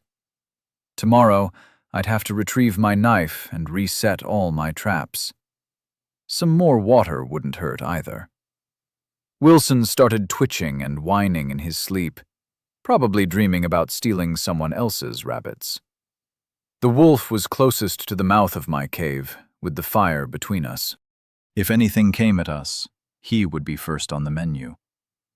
His senses were likely sharper than mine, so he should act as a good sentry and alarm if anything came by in the night. Leaning back on the pile of crinkly furs I'd collected from the rabbits and crudely stitched together into bedding, pulling a stretch of it across my legs, I contemplated sleep. I kept the spear handy and leaned back against the wall. It was comfortable enough to doze off, but too awkward to let me sleep deeply. An unhappy compromise, but one that I felt was wise in light of Wilson's still unknown loyalty. I awoke to a quiet crack and lurched upright, pulling the spear I'd hugged all night into something resembling a fighting stance. Wilson looked up guiltily, then bent down to drink from the urn he had knocked the lid off to get at the water within. I hadn't woken up when he started moving around, so I did a quick inventory of my limbs and fingers. Yep, I had not been nibbled on. "Good boy," I offered. I was pleasantly surprised he had left the meat alone while I was asleep, so I pulled open a couple of leaf-wrapped packages and put the contents of one in a bowl that I popped down at his side. I made a note not to drink from the urn he had used myself, and pulled over another to slake my thirst. As he turned to his breakfast, I decided to leave the lid off Wilson's one to mark it out as dog water. He shied away slightly as I reached across him to pick the lid up, but he kept his snout in his food bowl and didn't bolt. I needed a piss, so I walked out towards my experimental tannery. The warm sunlight hitting my face and chest robbed the morning air of some of its chill. I no longer limped, but I felt a sharp pain in my left calf whenever I bent my left ankle or knee too much. My shoulder still ached constantly. The rain hadn't helped my experiment. The mixture of rancid brains and old piss had largely been washed away, but I watered it anyway. Wilson came out of the cave and sniffed around. He shook himself vigorously and trotted over to join me, cocking his leg and adding his own precious urea to the mixture. I went back and picked up my belongings. Water skins were slung over my shoulders, and I winced as the one over the left settled into place. I didn't want to take the litter, even though it might make it easier to come back with full skins. I was going armed for bear this morning, or at least I'd be armed for wolves. I took a pair of the throwing spears I'd made and used imbue on one of them.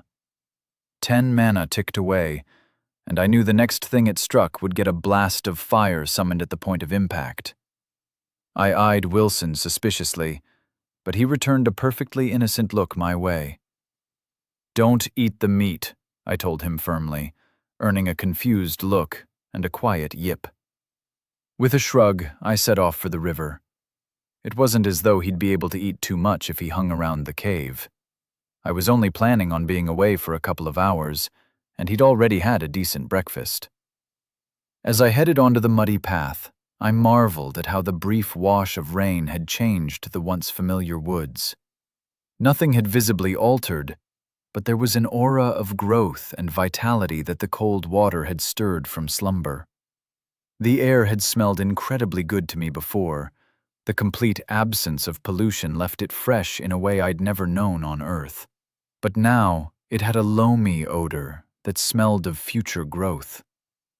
Wilson followed along a short way behind me. He moved quietly, slipping along without a sound as only feral creatures can.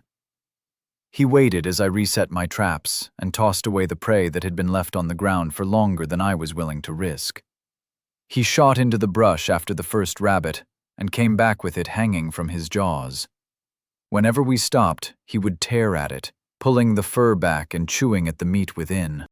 At the third trap, he approached me with a leg hanging from his jaws and laid it at my feet before backing away and looking at me expectantly.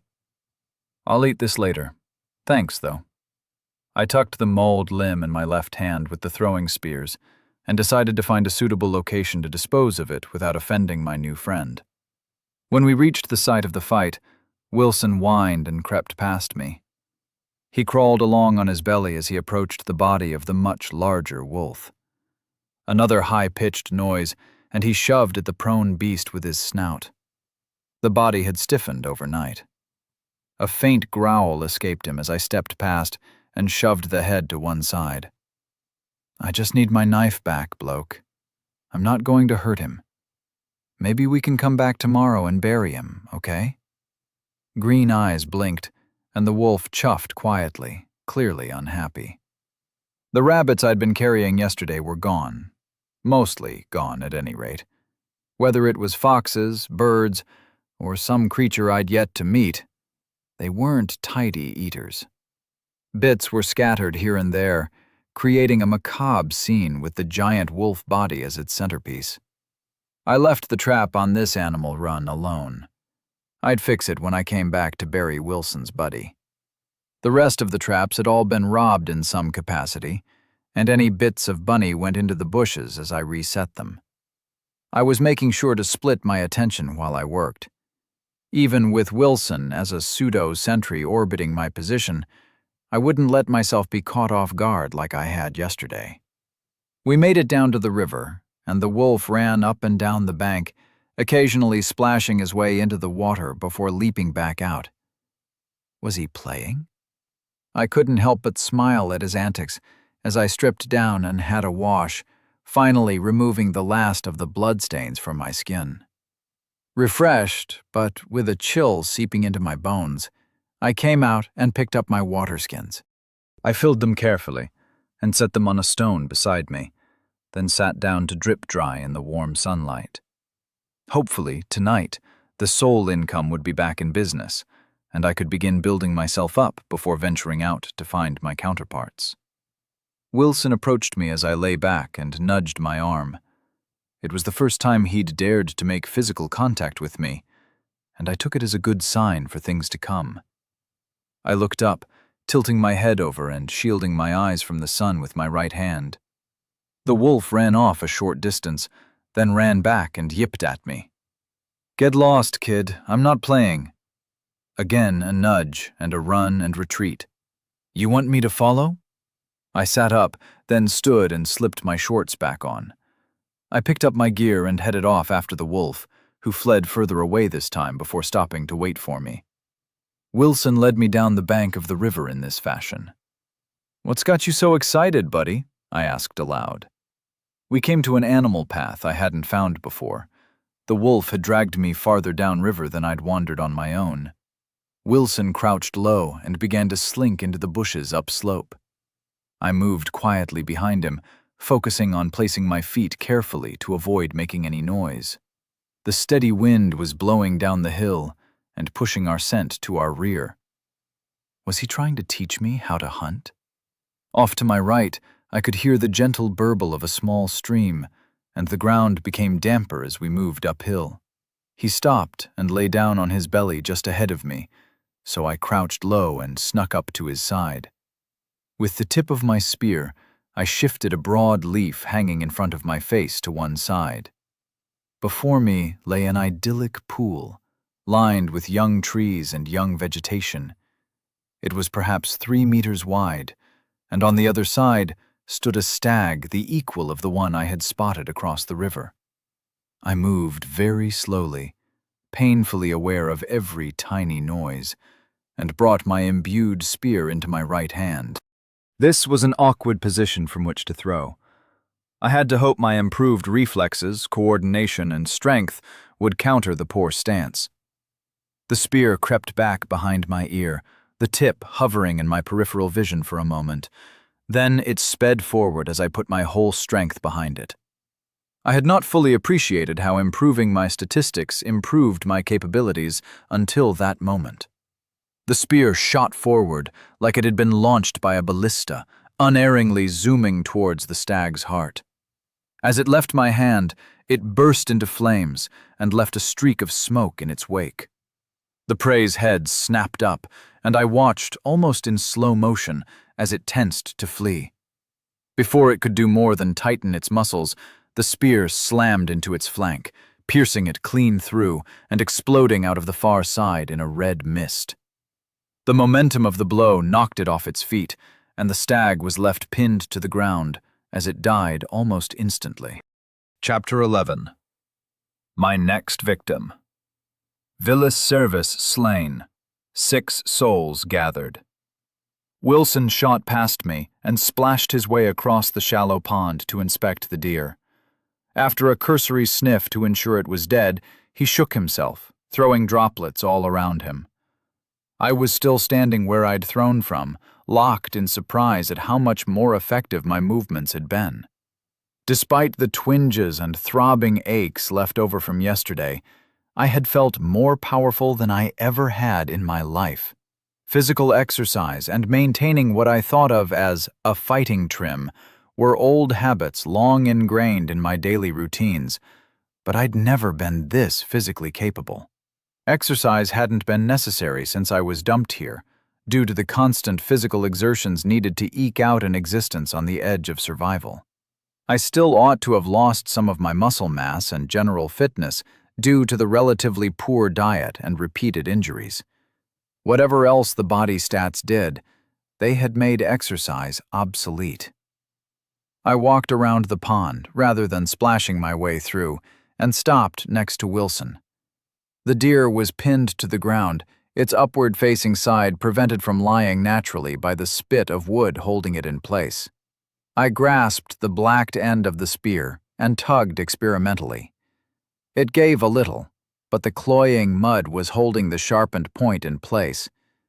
I gripped with both hands, grimacing as my shoulder ached, and yanked back as hard as I could manage. A burst of pain went from my shoulder, through my jaw, and up into my teeth, but the shaft pulled clear with a soggy, slurping sound. I stumbled backwards as the deer fell to rest as gravity intended. Wilson stepped forward and licked at the corpse's face. "Enough! Come away!" Wilson looked up, and after a moment's hesitation, he backed away as I'd requested. Smart puppy. Should have brought the litter. I had 2 options: clean and butcher the deer now, or find a way to get it back to the cave intact. As it was currently in one piece, it would be far easier to move than if I chopped it up into more manageable chunks, however, as I had no means to carry so many smaller packages. I opted for a compromise. I pulled out the dagger and flipped the carcass over with a grunt. With its legs in the air, I slit it from groin to throat.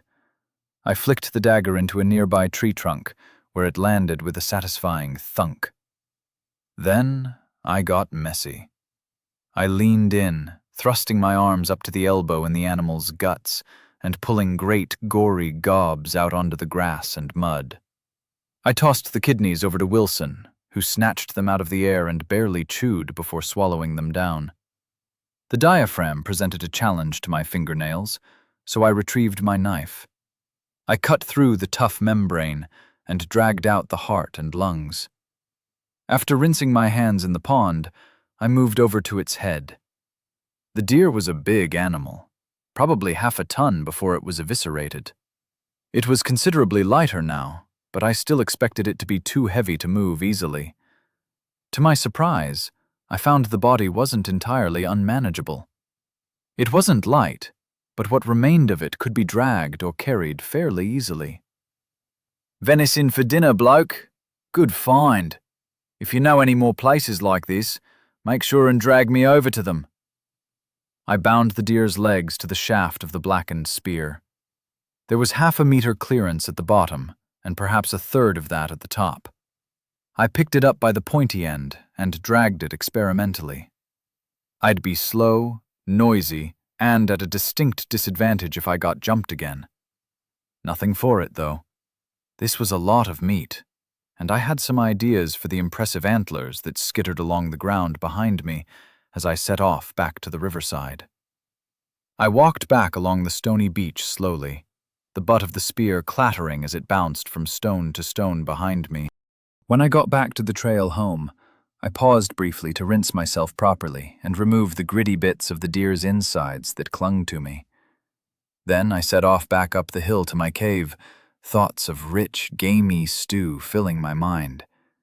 I could almost smell it already, a fatty gravy, flavored by the meat and the berries, coupled with boiled tubers, would be a major improvement over my usual fare. Despite the awkward weight of the slung deer in my right hand and the pair of spears clutched in my left, I didn't feel like I was tiring as I plodded uphill.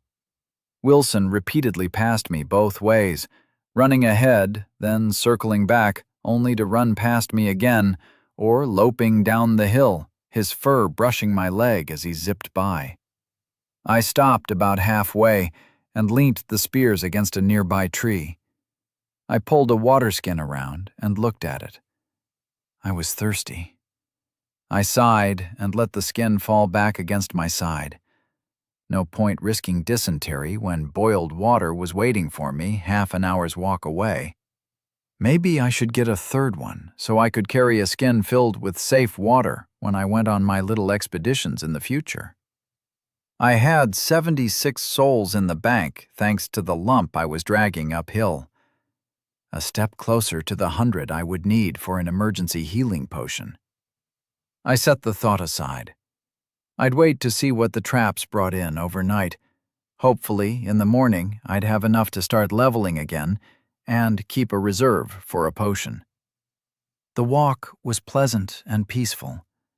I kept a watchful eye on my surroundings, and my ears were pricked for any sign of a threat. But all I heard was the now mundane noises of birds and insects. As I rounded the corner that marked that the walk would only last a few more minutes, perhaps 15 with my baggage, Wilson charged up next to me and stood rigidly in my way. "Come on, Wilson, out of the way, bloke. This shit's kind of heavy." The wolf didn't move, so I was forced to stop behind him. A low growl rumbled out from his chest, deep and menacing. I glanced around, looking for whatever had spooked him, and eased the deer off to the side. I kept my longer spear in my left hand and moved the shorter one to my right. I used Imbue again, losing 10 mana, and felt the charge of fire settle into my homemade weapon. Wilson's growl escalated to a bark, a loud, sharp sound that killed the birdsong around us. He took off up the hill at a sprint, moving far too quickly for me to keep up. I charged along, careless of the noise I was making, my crude sandals clattering as they slammed down into rocks on the path as my legs drove me forward faster than I had any right to move. I still couldn't keep up with Wilson. By the time I reached the visible corner on the winding trail, he had already rounded the next one. I put my head down and pumped my legs, ignoring the pain the sprint was causing in my left leg and shoulder. A short howl echoed down the slope from above me, and I found new energy, picking up my pace. The noise had cut off sharply, and my common sense finally caught up with me. I slowed down, still moving at a fast jog, but no longer recklessly running across the uneven ground. I slowed again as I neared the clearing outside my cave. Then I skidded to a stop and ducked into the undergrowth to the side of the path. Human voices. It hadn't been that long, but being a castaway on an alien world for weeks had made it seem like forever. The words were guttural and incomprehensible. Sicarescan plainsman language acquired. The babble suddenly made sense. "Waste of a good pelt! That would be worth a dozen ons. They've been pissing on it for weeks from the smell of it." A gruff baritone voice. "I still say it's a female Ervile. They have to leave their tribes to prepare to breed. Might be one of 'em in seclusion. Maybe she's ripe." A tenor, high-pitched but undeniably male. He sounded excited by his theory in a way that I immediately found unsavory. Have you seen an Ervile? Even the females are half again your size. Your skinny forearm wouldn't satisfy her, let alone the sapling you call a pecker. Another tenor, deeper and meaner sounding than the first. "Erisk's balls. Can't a man dream? You never know until you try," replied the second voice with an evil chuckle. 3 of them. I began to creep closer through the brush. Can't be an Ervile. The shit in the cave is all the wrong size for one of them monsters, whether it has tits or a dick. Voice number 4, deeper than all the others. A hint of command there as well. Intelligent. "You don't know shit. This is your first Coriolis too." Number 5 made his presence known. He sounded almost the same as voice 3, just slightly whinier. "Whoever the fuck it is won't be far behind their dog. Get into position. We can sell them to the mines if they're no good as a slave," Number 4 said. "That wasn't a fucking dog, Keop, and you know it," said Number 5. I ground my teeth together in frustration. Even with my new strength and painfully limited magic, taking on 5 men at once was a losing proposition. Fights aren't like what you see in the movies. A dozen dogs can kill a lion easily. A few might die in the process, but the end result would always be a foregone conclusion. Slipping farther into the bush, I began to creep forward slowly. The spear in my right hand meant I could even the odds a little at the outset, and Wilson would be around somewhere as a potential backup.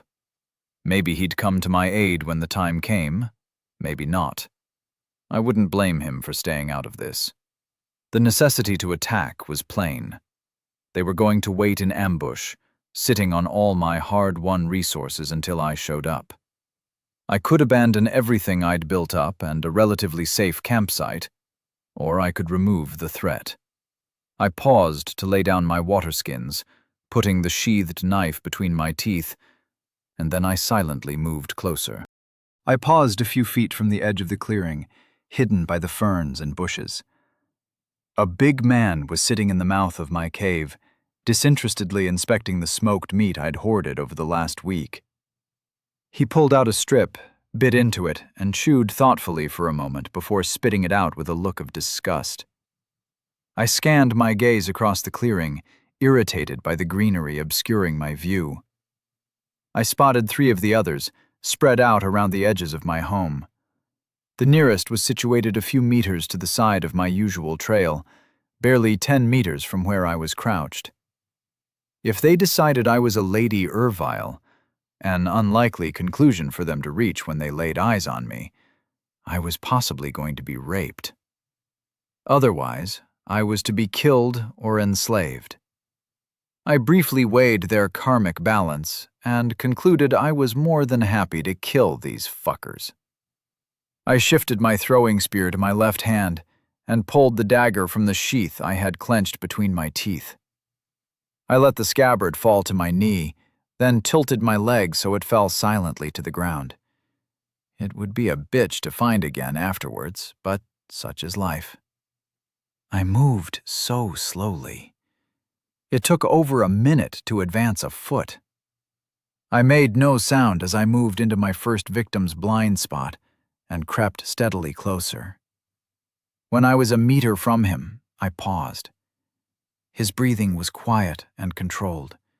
His back was tense, partially covered by a wolf pelt, but with no armor on his upper body. The knife moved forward.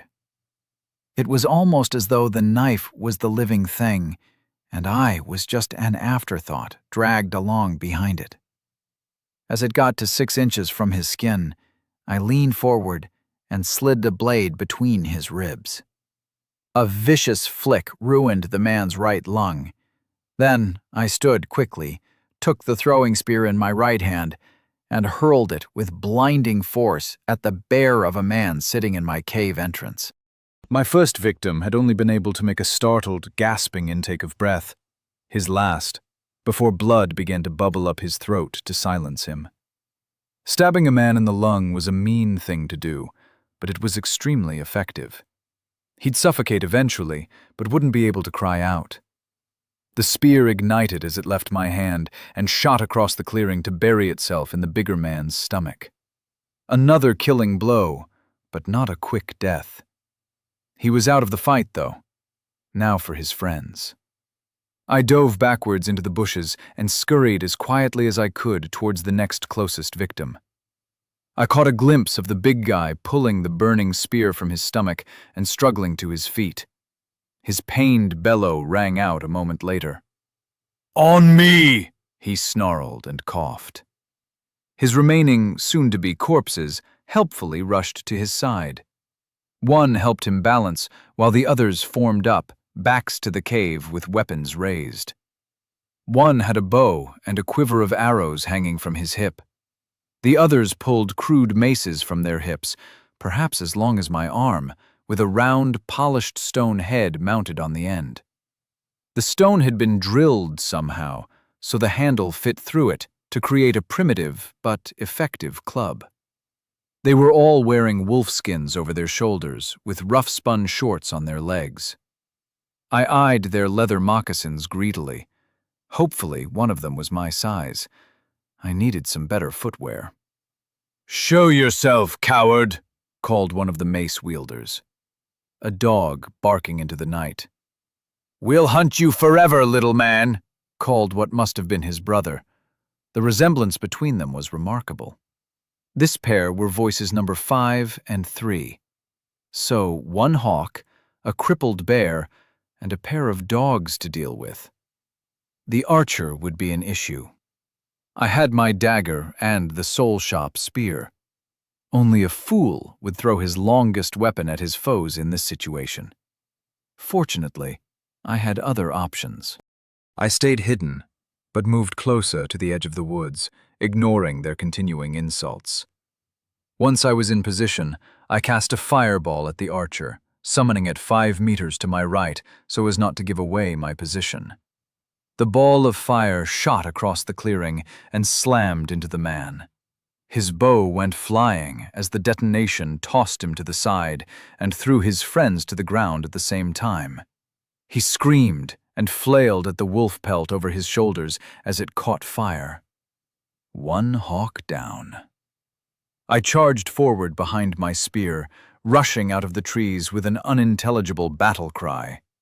Dog 1 had been furthest from the blast and recovered first, sprinting towards me alone and swinging his mace in a vicious arc aimed at my right temple as soon as he was close enough to strike.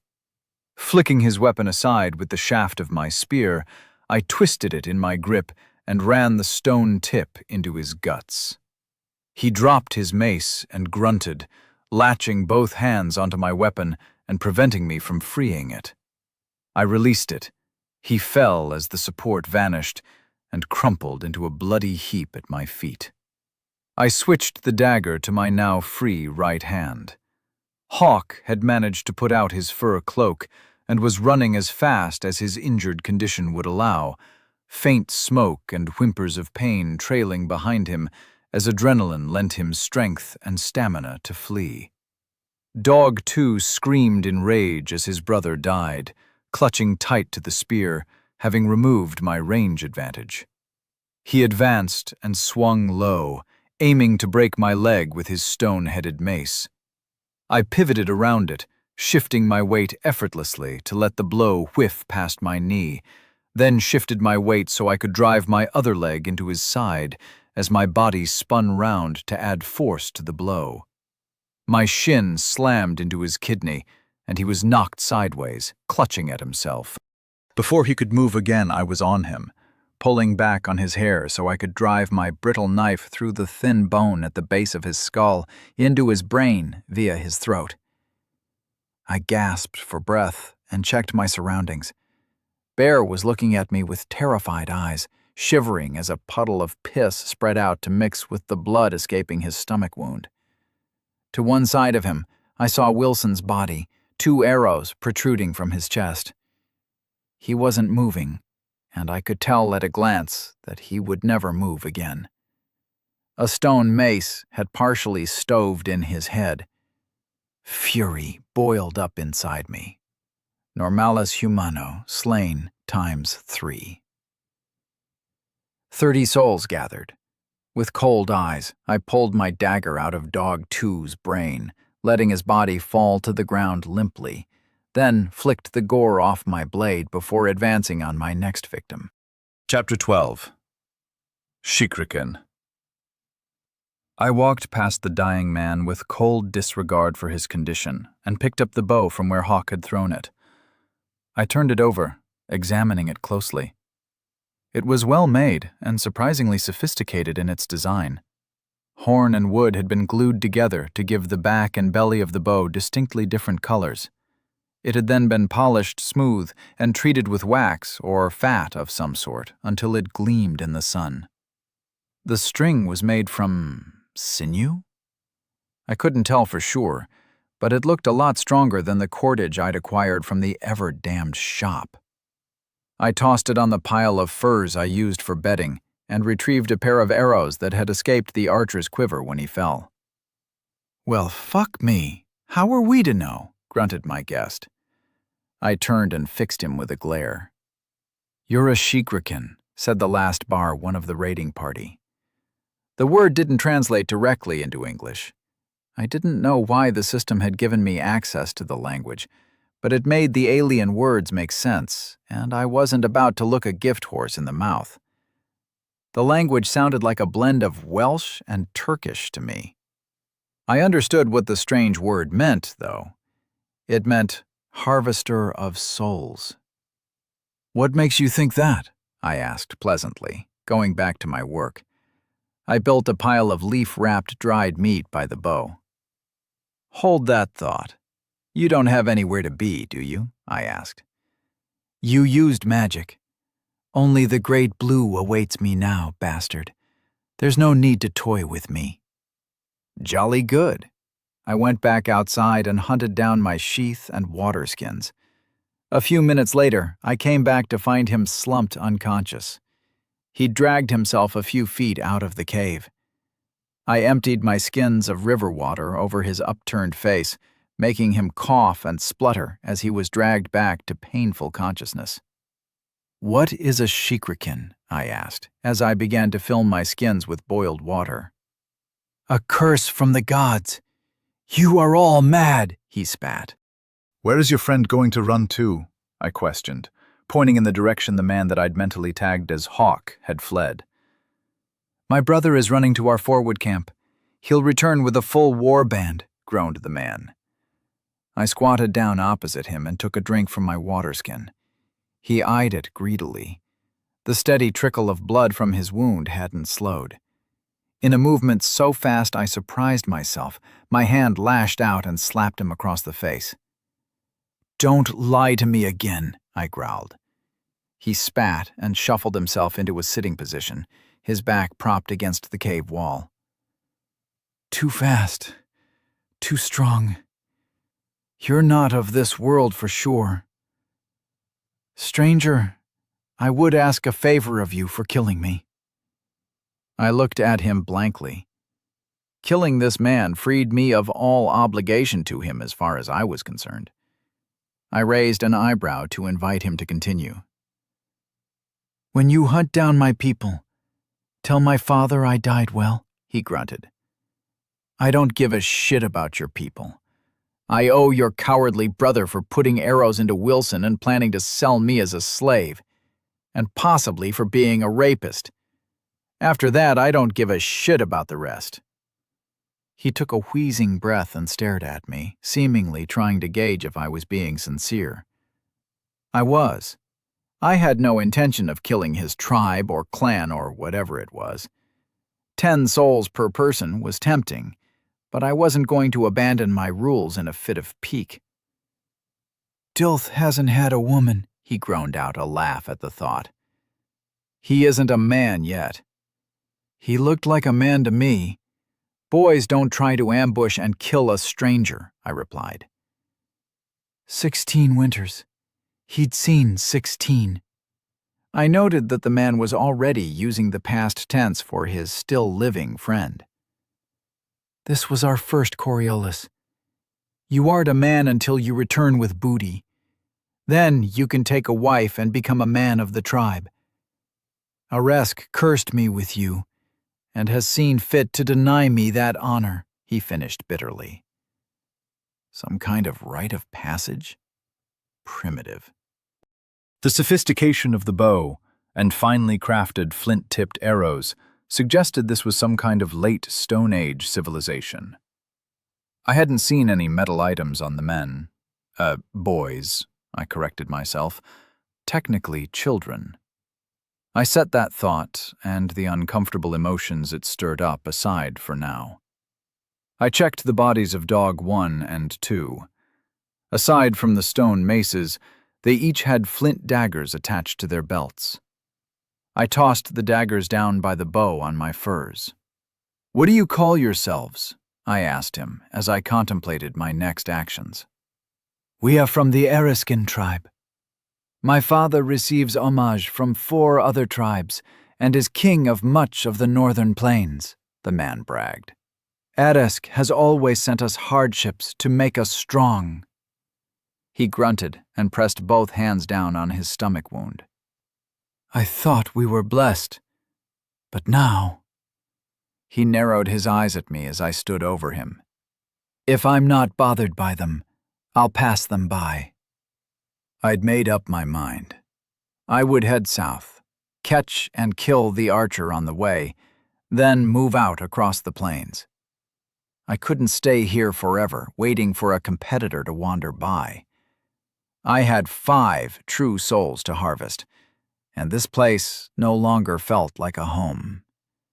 It had been violated. I had some more souls, and the urge to spend them was strong. Each level would cost me 20 souls now, so I could go up a few and have enough left over that I could afford some things from the shop as I traveled. I grimaced at the thought. I would only use the shop if I absolutely had to. I bought 3 more levels, reducing my soul stat back down to F and leaving me with 46 in reserve. Level 13. Primary stats. Body, E. Mind, F+. Soul, F. Available souls, 46. Secondary stats. Physical strength, 16.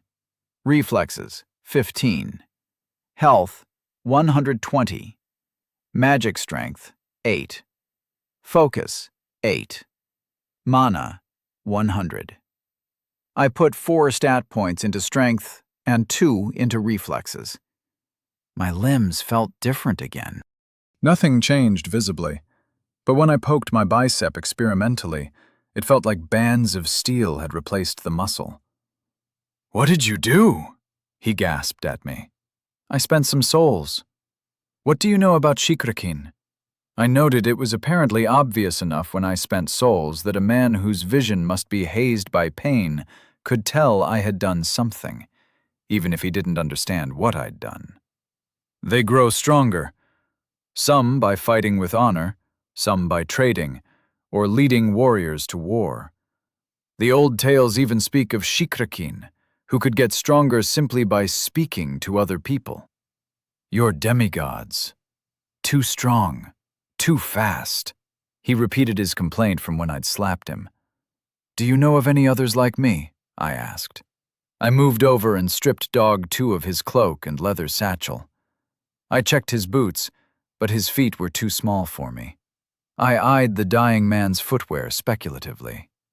Not for many seasons, none for a generation or more. But there are old stories we still tell around the fires, he coughed. How many people are there in the tribes of the plains? The last time the tribes came together was for the Haleth festival in spring. All my clan has known since then is the plains, as it should be. Many hundreds. I began loading my dried meat into the satchel. I took the little package with the bear's teeth in it as well. Aside from that, I couldn't see any reason to take the rest of my meager possessions. I poured the salt from my urns back into the bag it had come in and attached it to the satchel with cordage. Salt was likely valuable in an economy as primitive as these plain dwellers seemed to have. I retrieved my spear from Dog 1's guts and wiped it down on his wolf cloak. I pulled the wolf cloak from Dog 2 over my shoulders, and the head, with fangs fitted along the upper jaw, was pulled up as a hood. I imagined I looked particularly savage. So much for my superpower of a naturally bland appearance. I have spoken a lot. I did not have to. I ask for another boon, he rumbled. I looked over at him. What? End me quickly. A warrior should die at the hands of a worthy enemy. It assures a better seat at the table after the Great Blue. He met my eyes with a proud stare. I knelt down and put a hand on his shoulder. He was a strong man, and I think under other circumstances, I could have respected him. He had handled the pain of his wound with as much dignity as could be expected, and he had provided me with a lot of useful information. What's your father's name? I asked. He smiled faintly. Hakubin. You will know him when you see him. Tell him Graben died well. If I see him, I'll tell him, but I won't go looking for him. Goodbye, Graben. The knife in my right hand lunged forward and sank through his eyeball, breached the delicate bone around the optic nerve, and slipped into his brain. I let him fall backwards, lowering him gently with my left hand as the right retrieved my blade from his skull. I donned the satchel and moved over to Wilson. I'd known the beast for less than a day, but I would miss him. I carefully extracted the arrows from his body, cleaned them, and threw them onto my pile. I stopped and picked the wolf up. He weighed almost nothing to me now. I would need to be careful outside of combat. I was too strong, too fast, as Graben had said. Carrying Wilson into the deep part of the cave, I laid his body out gently. I stood for a minute and contemplated my fallen friend. I didn't say anything. I didn't know what words would be right. Leaving him behind in the darkness felt like cutting a cord holding me to this place. I took the time to move all the wood I'd gathered back into the cave and piled it around Wilson. With a flick of a finger, the pile started to burn, and I retreated to the entrance. I stole Graben's moccasins, offering a silent word of thanks that the man had feet big enough that the leather wraps weren't too uncomfortable when I put them on. Taking the bow and arrows in my left hand, and with the spear in my right, I set off after the archer. My water-skins sloshed as I jogged along in the direction he had run. Once I reached the tree line, I slowed slightly so I could look for signs of his passage. In his panic, he hadn't taken any care to avoid brushing against the bushes and ferns, and the trail was easy to see. Broken leaves, snapped branches, trampled stems, and the still damp mud made following him a simple affair. If it had not been for the rain last night, I'd have spent less time preparing myself to leave my first home in this world. My thoughts were confused. The anger at the killing of Wilson bubbled in the background, but Graben's words troubled me more. The gods had used this world before for their fucking games. Was this a real world, or just some fiction they cooked up for my game? Was Graben a boot in the coal seam, a hint that this place was a new creation with an elaborate, fictional backstory? Or was this a genuine world, with real people living out their lives? At least I knew I wasn't alone out here in the wilds anymore. The prospect of Stone Age savages being my nearest neighbors took any comfort I gained from that thought away. As it was, I followed the archer for perhaps half an hour, masticating on my unpleasant thoughts as I ran to where he'd gone to ground. I found him, huddled with his back to a thick tree, flint dagger in his right hand, and his left arm curled across his badly burned chest. I stepped out of the brush with the spear leveled in both hands, having left the bow and arrows carefully on a dry stone to wait for me. This wouldn't take long. "Demon, go back to the hells you came from!" he barked. Perhaps I should have tagged him Dog 3 instead of Hawk. "Hello, Dillith. I owe you for Wilson," I said quietly, closing the distance carefully. He swiped his knife back and forth in my direction, which made me smile. "Fuck you, Horson. Our souls will haunt you forever." Again, the knife swished back and forth at me. "I think I'll probably just spend them." He paled and turned to try to run, but I crossed the distance in the blink of an eye, and the spear slipped between his ribs to destroy his heart. Normalis humano slain. 10 souls gathered. Now with 4 daggers on my belt, a man can never carry enough knives. I stepped out of the woodland at the base of what had been my hill, but was now simply an unhappy memory. The river wove its way across the steppe to my right, and I took the time to drink my fill, emptying 1 water skin. Refilling at the river, I surveyed the grasslands to the south. The rain had swept through, but the grass was still tinder dry, having sloughed off the heavy droplets. A few casts of summon fire, and I could probably set the whole area ablaze. The possibility of letting the plains burn before I stepped out to walk through the ashes towards whatever passed for civilization in this world was tempting. I could envision earning a lot of souls by doing so. Fighting down the urge wasn't as difficult as it might have been. Despite my greed, I was a creature of focused, channeled violence. Indiscriminate killing was for the artillery and the Air Force. My rules, my code, forbade me from acting so recklessly. The plains rolled gently away from me, and on most of the low hilltops, small patches of forest had grown up. I settled my gaze on one I was fairly sure was due south and set off to see what the grasslands had to offer me. Chapter 13. Goodbye, blandness, my old friend. My beard had grown out since I arrived in this world. I had passed through the itchy phase and was now moving into Grizzly Adams territory. I eyed the dead aurochs and hoped the arrow had survived.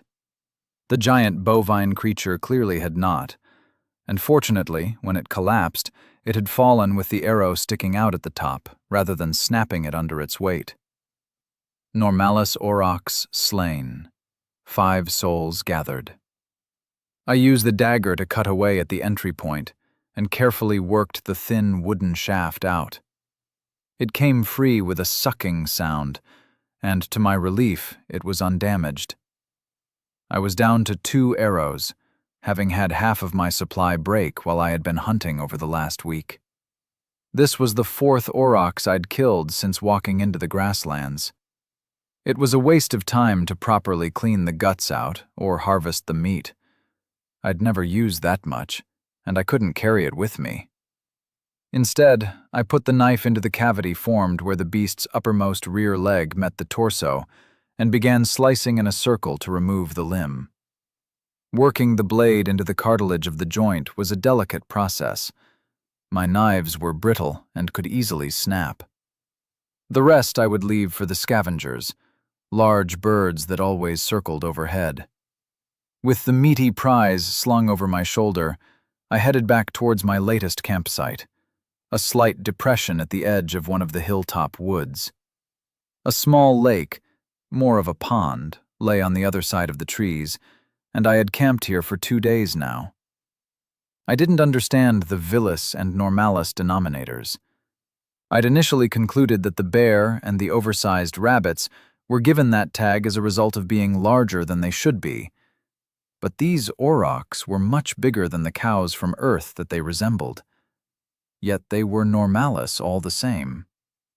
Sitting down beside the fire hole I'd dug, I began to strip the hide off the meat.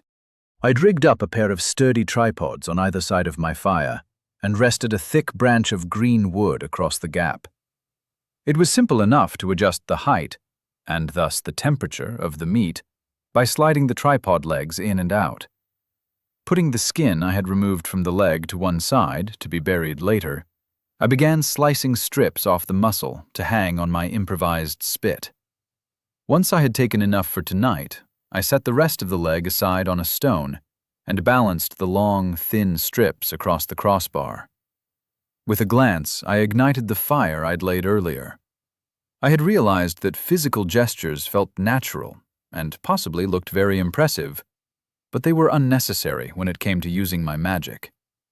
I had managed to avoid spending any souls in the shop so far.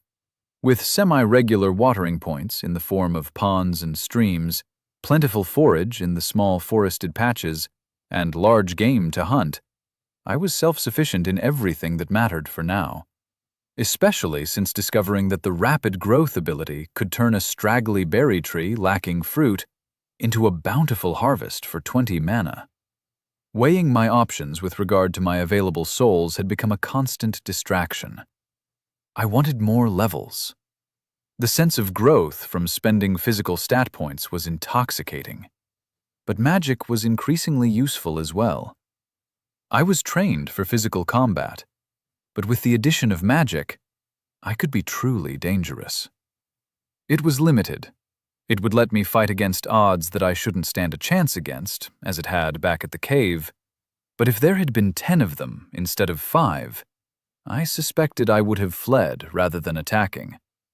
It was an advantage, but it didn't make me unstoppable. All my competitors would have the same advantage when I finally found them. The fat began to drip off the meat, spitting as it hit the flames and embers below. The smell was delightful. Aurochs tasted just like beef, and I had been unable to stop myself from searching through the foodstuff section of the shop for some horseradish sauce. No luck, unfortunately. I decided to take 2 more levels. The first tier ability points were only 10 souls per level, so I could improve 4 of them for the same cost. Tier 2 abilities required 20 souls, just like Tier 2 levels. The impact of the stat points was what decided me. Since reaching midway through E tier, I was so much stronger and faster. My endurance was far beyond anything I had been capable of on Earth. Perhaps one day I'd stop and save up to keep enough in reserve for a health potion, but access to the healing spell obviated that need for now. Level 15 Primary Stats. Body, E+. Mind, F+. Soul, F. Available souls, 43. Secondary stats. Physical strength, 20. Reflexes, 15. Health, 120. Magic strength, 8. Focus, 8. Mana, 100. Putting all 4 points into physical strength in order to confirm my theory, I was pleased with the result. E+ meant I had 1 D-tier statistic. When health or reflexes joined my strength, I would advance to D-. Waving the auroch's leg next to me in the air seemed to prove my theories about my statistics. It was noticeably lighter for sure. It felt like it was made of balsa wood, but the limb must weigh nearly 30 kilos. As before, nothing had visibly changed, but I felt the new power in every movement. I turned the meat strips and waited for them to start to blacken. I had stopped boiling my water due to the necessity of being on the move, and had so far not suffered any ill effects. But intestinal parasites were something I could still easily prevent. Thus far, the evil god called dysentery had given me a pass. The sun was falling in the west when I first heard the rumble. It sounded like a train heading my way, or being near a busy road. I had finished my meal and was quietly contemplating the first stars to emerge in the darkening sky at the time. The alien patterns still baffle me, but I was confident I had located an equivalent to a pole star. I'd watched the tiny spark circle above me for the last week on the plains, and at the end 3 stars in a configuration that resembled an axe, laid on its side when compared to the horizon, seemed to point to the most static star I'd found. Standing up, I looked around, but nothing was moving for miles as far as I could see. The rumbling grew louder, and I began to consider other possibilities. Was this some kind of geological event? A hidden geyser in the lake on the other side of the small hill? I was considering moving my campsite as a group of riders swept round the west side of the hill and began to fan out across the grass in front of my fire. I wouldn't call them horsemen based on their mounts. They were stocky ponies at best, and the mounted men looked more like adults riding donkeys at the beach than a formidable cavalry force. One of them rode forward slowly, taking his time to check the shadows behind me for signs of any threat. I felt the masks dropping back into place in my mind. Dissembling was second nature for me, but the brief freedom I had found alone in my cave and had affirmed with Wilson was something I didn't want to give up. Graben had seemed like a straightforward man. In the end, he'd been unafraid of death, asking for mercy where most would have begged for more time. "I'm alone. Would you like some food?" I called. Hospitality was my best option in this situation. A quick count revealed 15 of them, and they all carried short, stabbing spears in their right hands and a small hide shield in their left. The uniformity of their weapons was mirrored in their dress. Short green tunics of woven cloth covered them down to their knees, and sturdy leather boots covered their feet. There were no stirrups, and the saddles consisted of a thick blanket tied to the animals' backs with leather straps. The only control they seemed to have was reins that they held in their left hands behind the shields, but the animals reacted well, forming neat ranks as they spread out and stopped at a slight tug.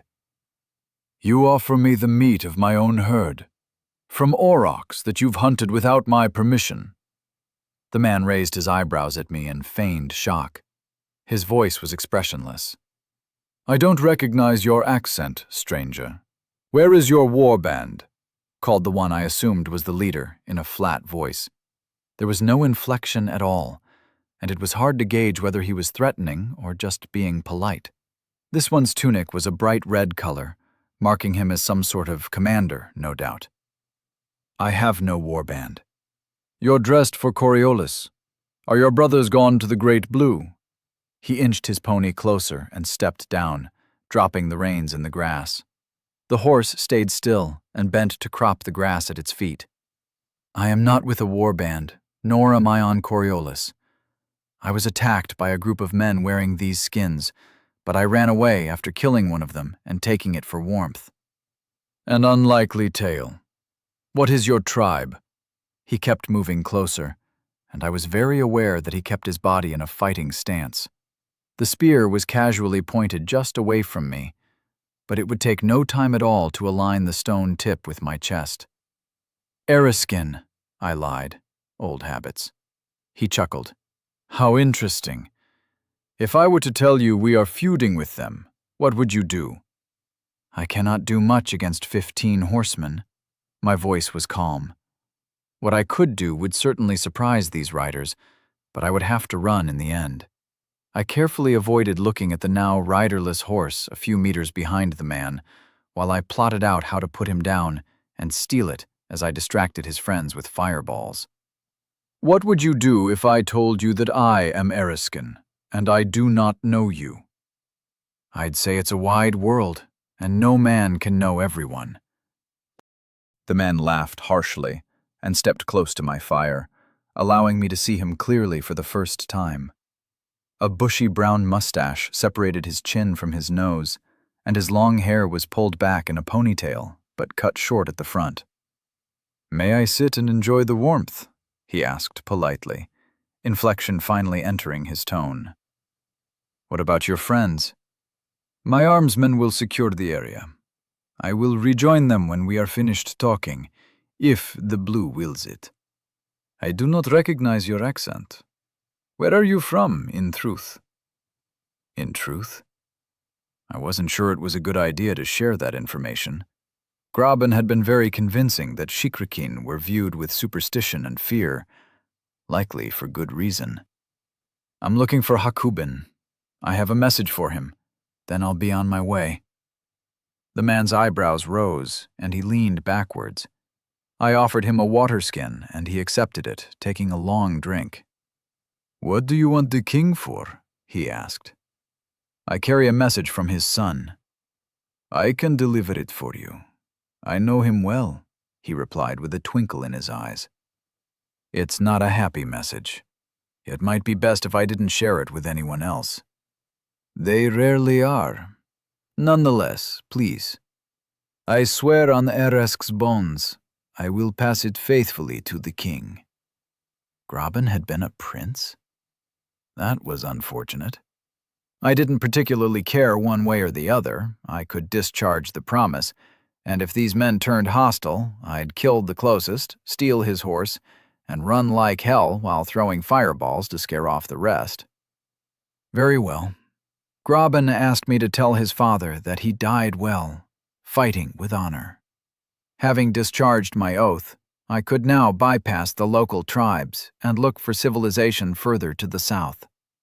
This bloke was clearly associated with the nearest tribe, and his accent was almost identical to the raiders I'd killed. It was a safe bet that this was Graben's tribe. The man leaned back and hissed softly. "How do you know this?" he snapped. "I was there at the time." "You mean you killed him?" It wasn't a question. This man was direct, and I saw no reason to lie anymore. I nodded. "Come with me," he said, rising to his feet and moving back to his horse. "Respectfully, I'd rather not," I said. "It wasn't an invitation, stranger." "Respectfully, no." As I stood up, the riders who had been creeping closer twitched slightly, making their horses stutter to a stop. The leader was barely 5.5 feet tall, and only one of his companions was taller than that. Childhood malnutrition among the locals probably meant my perfectly unremarkable 6 feet of height was now outlandish and eye-catching. "Goodbye, blandness, my old friend." "Very well. We will leave you in peace, stranger." He spat the words like they left a foul taste in his mouth. Once he was mounted, he glared at me, then turned his pony and began to trot away. His men swung around to follow. I watched them ride away, making sure they were far enough to give me some time to react if they changed course, before I went back to my fire. I turned away from the empty grasslands and started towards my camp. As soon as my back was to the plains, I heard a crack, followed less than a second later by a whirring noise buzzing past my right ear. I pivoted and saw a man 30 meters out in the grasslands, recovering a sling to reload it. I threw myself to the side as another rose up and released his stone at me. The whip crack as the tail of the sling broke the sound barrier echoed out again, but he had missed. I was sure of it. I heard yet another crack, and a moment later, my head exploded in pain. Chapter 14. The Dreamer. As I came back to consciousness, I vowed to resume all of my old habits. The brief time I had spent free of the lifelong masquerade of being open and unfettered had clearly been a colossal mistake. The throbbing pain in my skull was all the reminder I would need. My arms ached as well, a burning fire in my shoulders that almost matched that in my head. Whoever that rider had been, he was now only behind whichever slinger had got me on my shit list. I could see why the bloke with the bulletproof suits threw away his code, but I wasn't quite there yet. I will take him as my slave. An old voice, high-pitched and vaguely androgynous. No, he goes to the women. They can take his balls, and when they're done, the young men will use his head for sport. My campfire visitor's voice was rich with command and confidence now. At least I hadn't been killed outright. So far. Unfortunately, it didn't sound like that would remain the case. He survived 2 days tied to a horse, after taking a bullet to the head. Jaitik swears it was fired clay and should have been a lethal hit at that range. Something is amiss here, Hakubin. He might be the one from the dreams. An ally? At least someone who wanted me alive rather than gelded and my head turned into a football. I'd take what I could get in this situation. He killed Graben. Fuck your dreams. Hakubin's voice ground out. He was clearly not a fan of mine, and I cursed my assumption that Graben had not been seeking revenge with his request to let his father know he was gone.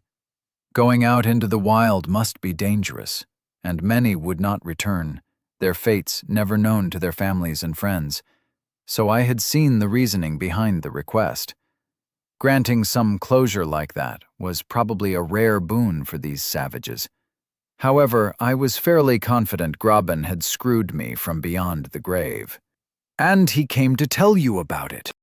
The other person cackled, a wheezing, gasping sound that still conveyed their amusement. Graben would not have wanted you to slay this man, or he wouldn't have made that request. You know I'm right. Another cackle. You are sonless. Don't speak to me about family, uncle, Hakubin snarled. I'm the tribe's dreamer. King Nephew, what happened the last time you ignored my counsel? Hakubin grunted non-committally in reply. Give this man to me. He will maintain my wagon and tents, cook my food, and serve as I see fit. The wheezing voice was firm. He can hang for another day. If he still lives after that, do as you like. The sound of heavy footsteps moved away. You always were an ass, Bin. My brother would be disappointed in you, my savior muttered quietly. Lighter footsteps came closer, and I felt a damp breath on my chest and cheeks. This man must be even shorter than the ones I'd seen before. He was so close, and I was so vulnerable. Fear ran through me, but I suppressed it ruthlessly. I know you're awake. A hand touched my shoulder gently, but it still sent a jolt of pain through my chest and shoulders. I didn't move. Endure a little longer, and we'll talk properly. Or go to the blue and feast with Eresk. The choice is yours. My faint sense of his presence faded away. Health, 48/120. Mana, 100/100. I cast heal 10 times, and my health went up to 98. I felt better, but the pain didn't disappear. My thoughts felt fuzzy and hard to grasp. This wasn't my first concussion, and the fact I had survived being unconscious for so long suggested the worst was behind me, assuming I wasn't brain damaged. My eyelids were stuck. I tried to move a hand to rub at them, but the pain in my shoulder spiked. I realized I was spread-eagled, thick ropes binding my arms out to either side, and the weight of my body was hanging on them. I moved my feet slowly, struggling to take some of the weight off my chest. I could barely reach the ground, but I was able to push my toes into the mud, taking some of the pressure off. Immediately, I felt my breath coming easier, and my mind began to clear. Opening your eyes when they are glued shut by dried tears, and whatever else had been smeared on my face during the time I'd been out, wasn't easy. It was frustrating. Something that should have been simple was seemingly impossible, and I was denied my vision as a result. Being blind was always something that had terrified me, and I fought down the bowel-churning fear that this wasn't simply sweat, tears, and blood. If Hakobin had taken my eyes in revenge for his son, I was doomed. After a lot of straining with muscles unused to that kind of exertion, a crack of light appeared in my right eye. My head was still hanging against my chest, so all I could see was an expanse of mud and churned grass at my feet. There were brown marks across my chest and legs where someone had been throwing something at me. Judging by the smell and the streaks, I had a pretty good idea what it had been. I briefly wished the shop had some antibiotics. I'd pay whatever the soul's cost was, however unreasonable. It didn't. Fuck you once again, shop. I raised my head as I forced my functional eye fully open. The left one seemed to be welded shut and wouldn't move at all. My back ached as the weight of my skull shifted. Further away, the grasslands stretched out in a blur. In the distance, men on foot and a few on horseback were herding aurochs, driving them away from wherever the hell I was. The sounds began to clarify as more oxygen reached my addled brain. The noises of animals, horses, dogs, and cattle made up a background hum, but on top of that, I heard voices. Men, women, and children were going about their business somewhere behind me. Friendly conversation and irritated arguments, perfunctory greetings and brash boasting assaulted my ears and made my head hurt even more when I tried to pick out and follow any of the many threads of conversation. How many of them were there? The sounds of construction hit my ears, sawing and banging, craftsmen and women discussing the work in progress. Civilization lurked behind me, and I couldn't crane my head far enough to see. The pain in my neck flared as I struggled to look back, but I ignored it as my situation became clear to me. I was tied by each wrist to the end of some kind of large wagon. I had been stripped naked and left in the sun for God knows how long.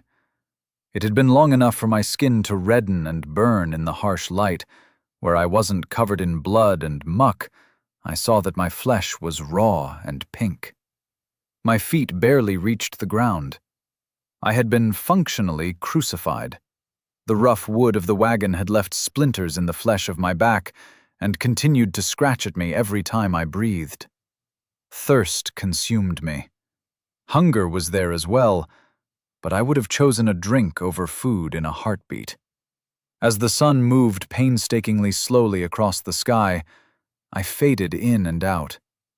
Every time I lapsed from consciousness, my legs would sag, toes slipping through the mud, and the pressure of being hung by my wrists would compress my chest, making breathing difficult. In a panic, I'd gasp for air and struggle to plant my feet again in the slippery muck. There was no way for me to escape back into darkness now that I was awake. As the sun was fading, I heard someone coming round the wagon. I didn't have the energy to raise my head anymore. The footsteps stopped a few meters in front of me, and there was the sound of something heavy being set down. I was in a universe of pain and delirium, so I ignored the distraction. A few more hours, and I'd be cut down. Once I had my strength back, I'd escape these fucking savages and head south again. My thoughts rang hollow even to me. I was going to die here. Graben couldn't have fallen to you. You're a liar. A boy's voice. I struggled to raise my head for a moment, but even that was beyond me, and I was terrified of losing my footing and dangling by my wrists again. Something wet slapped into my chest, and I opened my functional eye to see a brown mess slide off my skin and land at my feet. The smell made clear what it was, although I couldn't tell what animal had produced it. I was glad in a way. I'd gradually pushed the mud away from my feet during the long day, and it had become harder to keep the weight off my chest.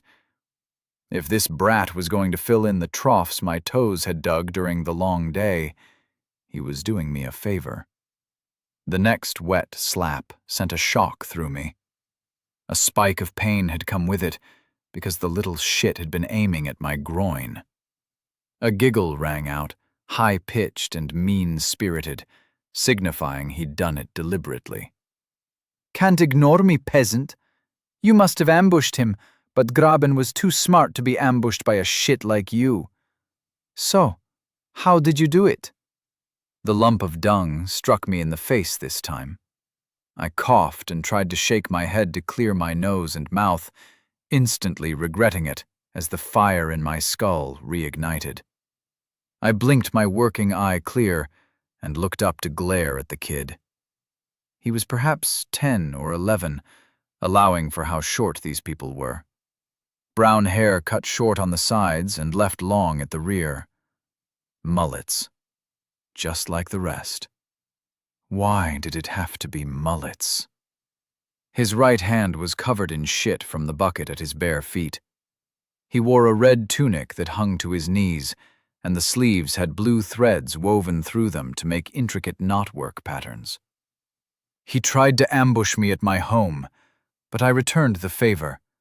Standing still in a fight is a bad idea, even if you don't know it's started yet, I tried to growl. It came out as an unintelligible groan. "Can't even speak?" he asked. I guess you're out of luck. Another lump of shit was thrown into my chest. "Would you do this if I weren't tied up?" This time I did growl, and it came through more clearly. "Your head's going to be used for the next Grack game. It doesn't matter what I do to you," he taunted. I let my head hang and didn't bother to respond. His face was Graben's in miniature, but the eyes were different. A younger brother, probably. None of this mattered. If I survived, I'd be a slave for a while. Then I'd be gone. I just had to make it through the night. Eventually, the boy ran out of shit to fling and grew bored by my lack of response. With a final taunt, he went back into the town behind me, and I was left blessedly alone. I would never complain about feeling lonely again. The sun was setting, and the sky was a cascade of reds and oranges. A few more hours, I kept telling myself. Just a few hours can seem like a lifetime under certain conditions, and this was one of them. The moons rose and set as I hovered between waking and sleeping, never able to fully step into either state. I envisioned women I had known. Some I had even loved coming to my aid. I saw long, tall glasses of water where half the glass was filled with ice. Men I had killed came to put me out of my misery. Pizzas, burgers, roast beef dinners, ice-cold beers. They all flashed before my eyes at various times, but the tall glass of water always replaced them sooner or later. I was lost in hallucinations of food and drink as the sun finally began to rise, and I thought for a moment that the plains had caught fire and these bastards torturing me would all burn. Alas, it was only the red light painting the steppe. Eventually, I heard the sounds of feet approaching, and I braced myself for more shit to be thrown in my face by an obnoxious little princeling. I craned my head up to face down my tormentor. Instead of the brat, it was Hakubin and another man who stopped in front of me.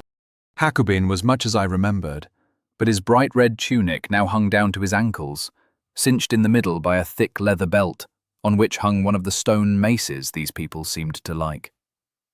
Something glinted in the morning light, and I realized his mace differed from those I'd seen before. The round head was made of a polished metal.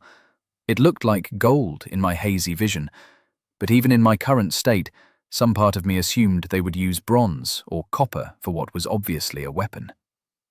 The other man was a shriveled raisin, stoop-shouldered and wrinkled enough that Mother Teresa would likely have told him to take better care of his skin if she were here.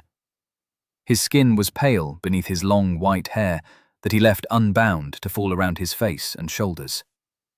A thick beard obscured his mouth, but it became wispy and thin the further it grew past his Adam's apple. He wore a dull red tunic that hung to his knees, and his skinny legs were a patchwork of varicose veins.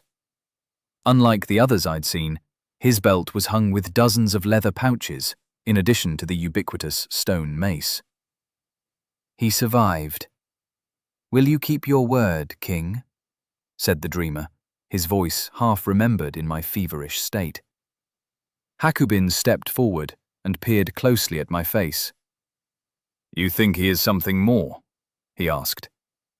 I considered trying to bite his nose off or set him on fire, but now was not the time to fight.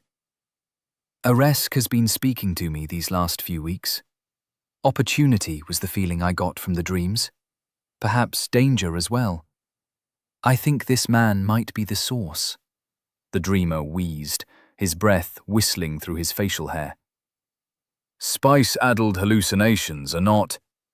Hakubin sighed before continuing. "You're the dreamer. I've done as you asked, Uncle. I do not want to see this man again. Keep him at the edge of camp." Hakubin gave me a final glare and left. "Well, my wandering friend, slayer of aurochs, bastards, and princes, it seems you're in my hands now." I trust you won't harm an old man like me. His voice had changed, dropping in tone to be clearly masculine. He chuckled and drew a short metal knife to slice the ropes holding me upright against the wagon. As the ropes parted, I fell to my knees and curled up in the mixture of blood, piss, mud, and shit beneath me. I rolled over and gasped as blood began to reach the extremities of my arms again, and they seemed to catch fire.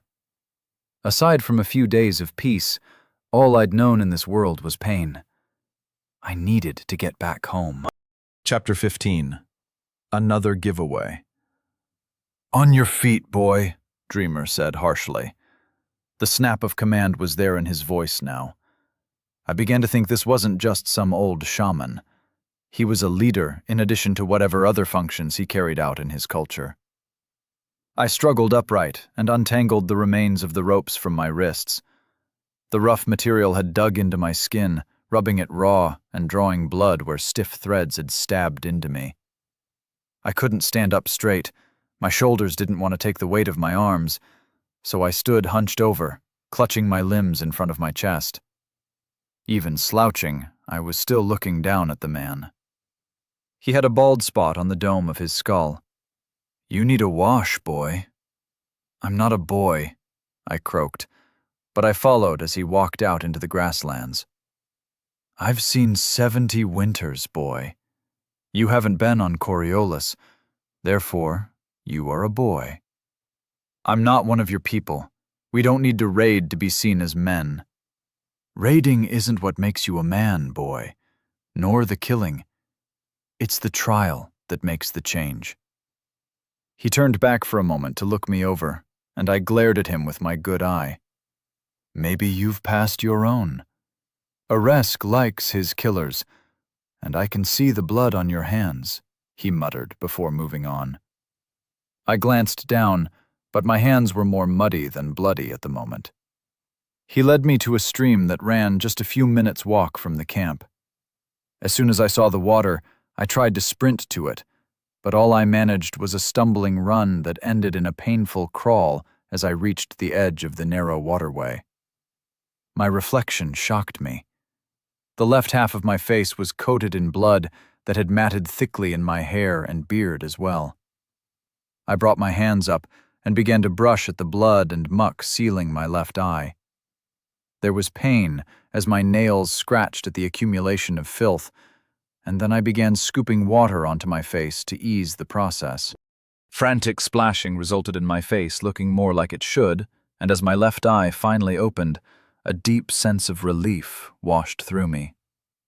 A foot slammed into my ass, and I fell face first into the water. I spluttered and pushed my face above the surface, then dove back down to drink my fill. My burning thirst had knocked dysentery down a few places on my list of concerns. "Here," said the dreamer, holding out a small leather pouch. I reached out cautiously and took it, tipping some of the contents into my palm. I looked up at him quizzically. It was a rough powder of leaves that smelled citrusy and sharp. "It's to wash with. You have such things in your land?" he asked sarcastically. I tossed the pouch to the bank and worked what I had in my palm into my hair. It formed a thin lather that I used to scrub the filth from my head before working on my chest. It took longer than it should have, due to my aches and pains, but I eventually had myself looking reasonably human again, and despite the chilly water, I felt worlds better. The dreamer had watched for a while, but then settled down cross-legged to fiddle with the grasses in front of him, weaving the blades into little green towers. I stepped out of the water and refused the urge to drink more. I would make myself sick if I did. My body needed time to absorb what I'd already drunk. "There's a tunic and loincloth in the bag." He tipped his head to where he'd thrown his satchel. "Won't fit you, but better than running around showing your danglies to the world, eh?" he cackled. I pulled the rough garments out of the bag and began to put them on. The tunic was straightforward, but tying a loincloth was a new experience. I felt like I was putting on a diaper. "Not from here at all, then," my rescuer muttered. "Hungry?" he asked with a gleam in his eye as he looked up at me. I nodded. I needed food and rest to regain my strength. Then I could settle my debts with Hakuben and bugger off, hopefully to somewhere with a less savage population. "Come on, then." He rose and began walking back towards the Eriskin settlement. "The plains are a great place to live if you've got the knack, you know. It's hard, and there are always threats. Other tribes, ervile slavers, the vile cats are dangerous too, but mostly it's a good life." He continued to mutter at me as I trudged along behind him back to the settlement. I had thought it would be a town, if not of bricks and mortar, at least wooden buildings, but I was wrong. I suppose in a way it was a village, but it wasn't like any I'd ever seen before. Perhaps it resembled a Mongol tribal center from Earth, back in the 13th century, but history wasn't my strong suit, so the reference could be way off. 2/3 of the perimeter was composed of huge, heavy wagons with solid wooden wheels, parked end to end to form a porous barricade. The rest of the circular perimeter had crude stakes hammered into the earth to form a rough palisade. Within the, in theory, secure space, this created there was a maze of large, yurt-like tents and open areas. Smoke rose throughout the camp, and by the palisade were rows of tethered ponies within crude fencing. Hundreds of people flowed around, going about whatever the hell primitives like this did with their days. "Behold the mighty king's city," Dreamer giggled. "He thinks he's done so well. My brother built the alliance that made him a king, and Hakuben has almost... well, let's just say it could be better. Have you ever seen a real city? Stone buildings and towering walls?" "I haven't." "Lies," Dreamer laughed happily. "This will be fun. If you tell me of your adventures, I'll tell you about mine. Deal?" "You've seen cities?" I asked. "I was a wanderer in my youth." Mighty Helipican, with walls taller than the biggest ervile and thicker than 3 men laid on the ground. Sinister Junt, where the Kantani slavers harbor their ships. Many places, boy. I've been to many places, but I always longed for home, he finished in a wistful tone. "Why?" I asked. "Civilization is all well and good, but family is family. I could never stay away for long. Have you ever had an ambitious brother?" I shook my head, baffled at the seemingly disconnected ramblings. "Well, I did. Hakubar was a good man, on the whole. He actually asked me to leave the first time. Some of the families were pushing for me to claim the chiefdom. Idiots. As if I wanted to spend my life pandering to them and fretting about the herds. So I went away for a while, to give my elder brother a chance to consolidate his power and, coincidentally, removed any arguments for my assassination. He cackled once again. "But why come back if you were being threatened?" I asked. Once Hakubar had made the Gretakin bend the knee, he was secure. I didn't know that, of course. I was studying philosophy in Helipican at the time. But a tribe needs a dreamer, and my predecessor had been old when I departed. His apprentices were shite. Stupid little worms, more interested in potions to make women forget the night before than medicine or natural law. A dream told me to come home. A dream? I was surprised. If this man were the local equivalent of a doctor, why would he be moved to turn his life upside down by a dream? "You don't dream?" "Of course I do." I would not elaborate on the contents of most of my dreams. Despite my code, I still saw the faces of some of my victims in the night. "No, you don't. Not properly. I can tell. But we can fix that, boy. I'm afraid Ereskine isn't much of a place. There are no alehouses or brothels, no markets filled with spices and exotic goods, but it has a few amenities. You'll need to stay the hell away from all of them for now.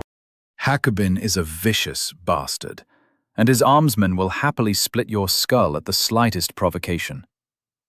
"They already tried." I rubbed my left temple. "Perhaps I should wait here?" We had reached the gap in the palisade that led into the town proper. "If anyone sees you without me or my apprentice, you're dead, boy. The word has been spread about, and you stick out like a cock in a henhouse with your height and color. I'm your bronze token, so make sure nothing happens to me, okay, boy?" He smirked at me and blew his mustache out from his lips. "Let's go." He entered the barricade, and the guards glared at me as I passed, following along like a duckling.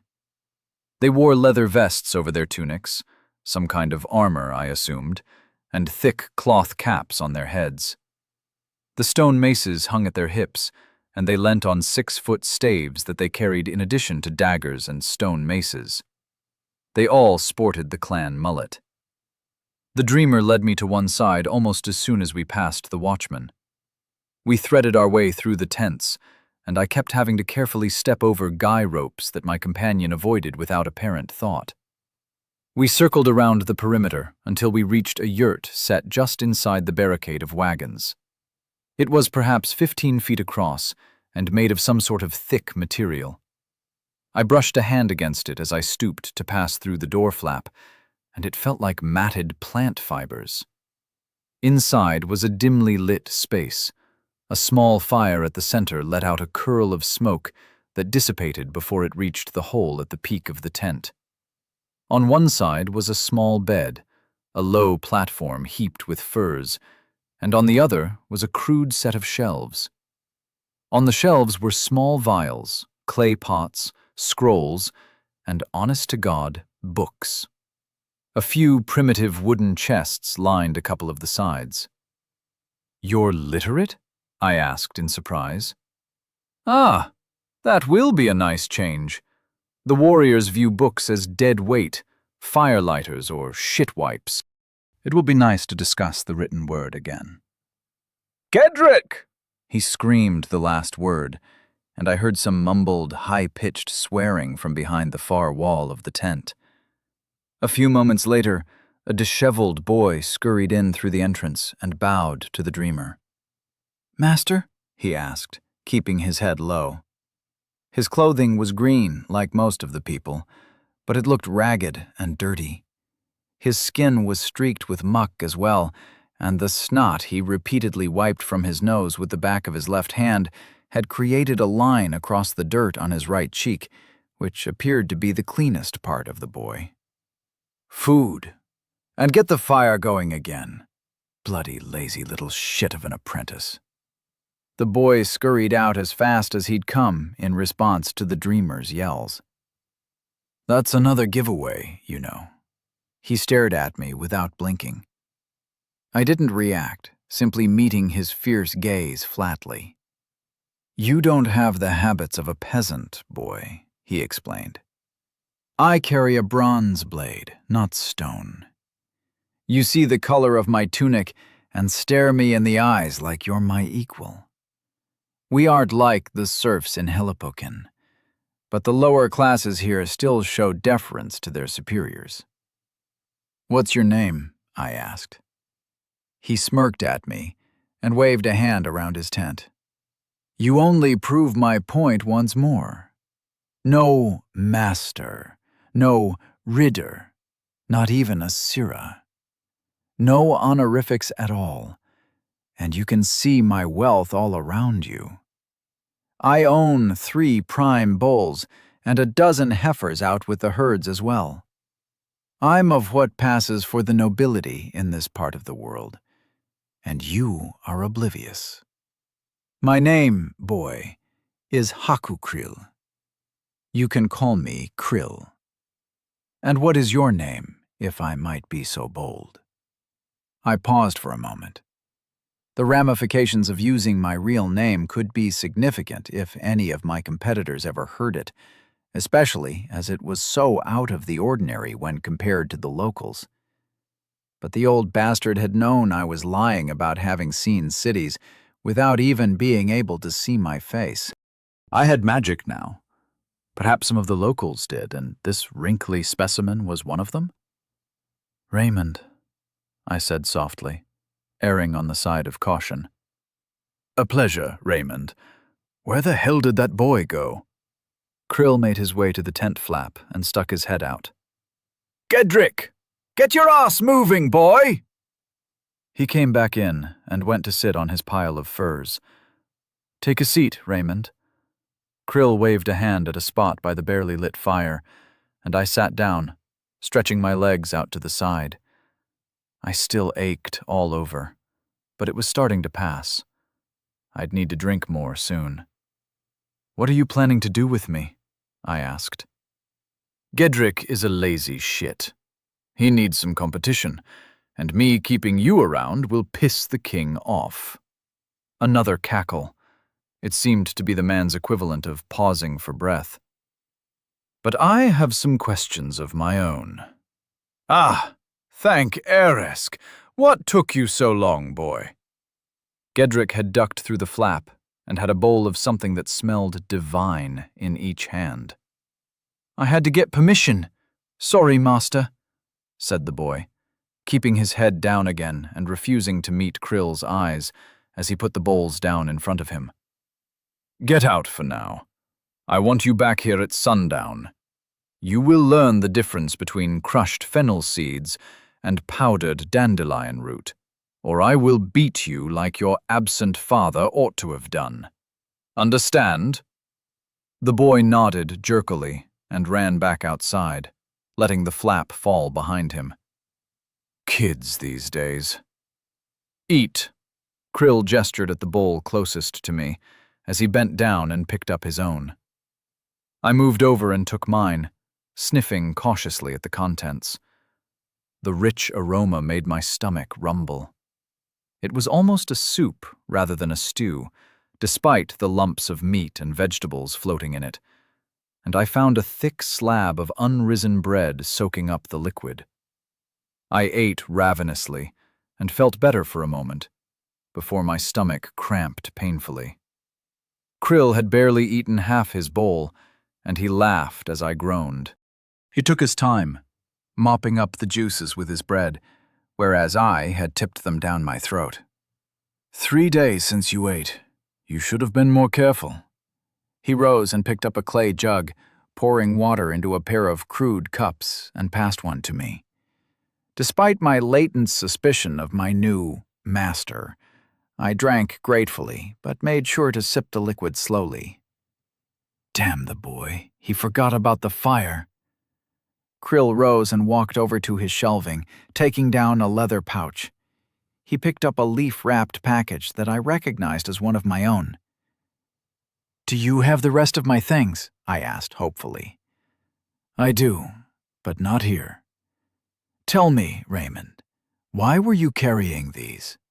He tipped the bear teeth I had kept from my first kill in this world into his palm and stirred them with a finger. I don't know why I kept them. I just didn't want to throw them away. Perhaps they could have been useful in the future, I muttered. Vile bears are no joke, boy. You killed this one. You didn't find it dead and rotting? He fixed me with a piercing gaze, and I nodded. Alone? Impressive. He put the teeth back on his shelf and picked up some firewood that was waiting to one side of the rickety-looking furniture. He laid out the fire and blew on the remaining embers to get a blaze going. As the wood began to crackle and the flames reached up, he sat down on the ground opposite me and fiddled with the pouch he'd taken from his shelf. You have never dreamed. Not truly. True dreaming is a secret known only to a few, but I have a sense about you. No harm can come of it either way, and my curiosity is itching like fleas. His voice had dropped to a mumble, then almost a whisper as he talked, and I leaned forward to catch his words, my face perilously close to the fire. He poured something from the pouch into his hand, and I leaned even closer to try to see what it was. With a flick of his wrist, the powder shot into the flames, and as I recoiled, I snatched a lungful of acrid smoke. I sat back, stunned and more than a little frightened. Sleep well, boy. It will open your eyes. I'll be here when you wake. I slipped backwards, my still aching shoulders unable to catch my weight as my arms splayed to the sides, and my back hit the soft ground behind me. Chapter 16. Whispered it in my dreams. The first thing I noticed was the complete absence of pain. It had been so long since I didn't have a recovering wound to twinge and grumble when I moved in an unusual way. The blessed sense of peace that came from the change was refreshing. Next was my clothing. I was in my comfortable, years-old coveralls that I wore while tinkering in my workshop back on Earth. Compared to what I remembered wearing recently, they felt like silk pajamas against my skin. For a brief moment, I hoped the last few weeks had been some fever dream. Perhaps I'd had a stroke in the workshop and hallucinated my recent history. As I glanced around, I felt that optimism fade away. I was standing at the foot of a colossal bronze statue. A broad man wearing a chest plate beaten to resemble muscles and a helmet that covered his cheeks, sporting a high crest that seemed to sway in the breeze, despite looking like it was also cast in metal, towered over me. Below the knee on the left leg of the giant was an ornate greave. His right hand clutched a long spear with a broad leaf-shaped head, and in his left hand he held a round shield at his side. I felt dwarfed by the thing and began to back away. Leaving so soon? The voice was deep, masculine, and seemed to come from all around me. I spun, reaching for weapons that weren't there, only to find myself alone, bar the Titan. I turned back and looked up. The head of the statue bent forward and looked down at me.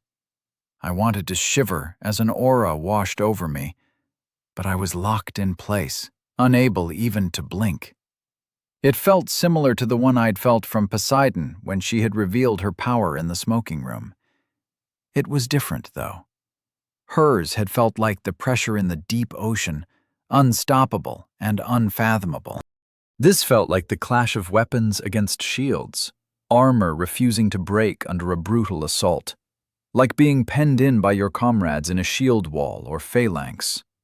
Raymond Cobbler, I was hoping it would be you who fell into my lap. Taking another's favorite toy is always a joy. Who the hell are you? I asked as I regained some freedom of movement. Despite my best effort, my voice trembled slightly and came out half an octave higher than I intended. A smile creased the metal of the statue's face in response. Krill calls me Aresk. That is a name lost on our world, Even the eternal is changed by time, alas. Perhaps you have heard of Ares? Another god. War is your thing, right? I asked flatly. Indeed. How are you finding our little competition? Ares asked jovially. It's great, I deadpanned, as I got myself under control. This giant wouldn't kill me. I was part of his game. Booming laughter rolled out and shook the air in my lungs, making it hard to breathe. Why did I need to breathe in a dream? Ah, such a card. Tell me, boy, will you live to take your revenge alone? I'm just trying to survive. I'll kill the others if I have to, but only if they come for me. You lie so smoothly. I can understand why she wanted you, despite objectively better candidates being available. The sea can seem calm and kind one moment, and then be a raging storm the next. That soldier was my pick, but we can see inside your heads, little mortal. Your thoughts are transparent to us. Oh, don't worry. She doesn't care. What threat are you to one of us? The statue grinned down at me, bronze teeth flashing to reinforce my insignificance in comparison to beings like him. His point was not lost on me, nor did I miss the futility of dissembling to this god. Why am I here? Is Krill your minion? I blurted. Worshipper, follower, not a slave. I'm the god of war, boy. Slaves are beneath my attention. Krill is a good man. I'd listen to him if I were you. You're here for, I suppose you'd call it a job interview? I'm out of the hired killer game, thanks to the green-eyed bitch, I muttered. Oh, you really aren't. It's not that kind of job anyway. If you were to agree to operate on my behalf in the game, I would be willing to be of considerable assistance to you. Make it worth your while, you know. What do you want, and what are you offering? I demanded flatly. If we were haggling, I had something of value, even to a being like this. Ha! A man who doesn't mince words. A man of action, of violence. Perfection indeed. If you agree to serve me, I will give you my mark, as well as other, perhaps, lesser boons. It will help you greatly with my worshippers, and you are currently in the heart of my domain. Even should you stray from my lands, I have worshippers everywhere men organize for violence against their fellows. They will trust you and follow you when perhaps they would not under other circumstances. And what is the price? I said politely.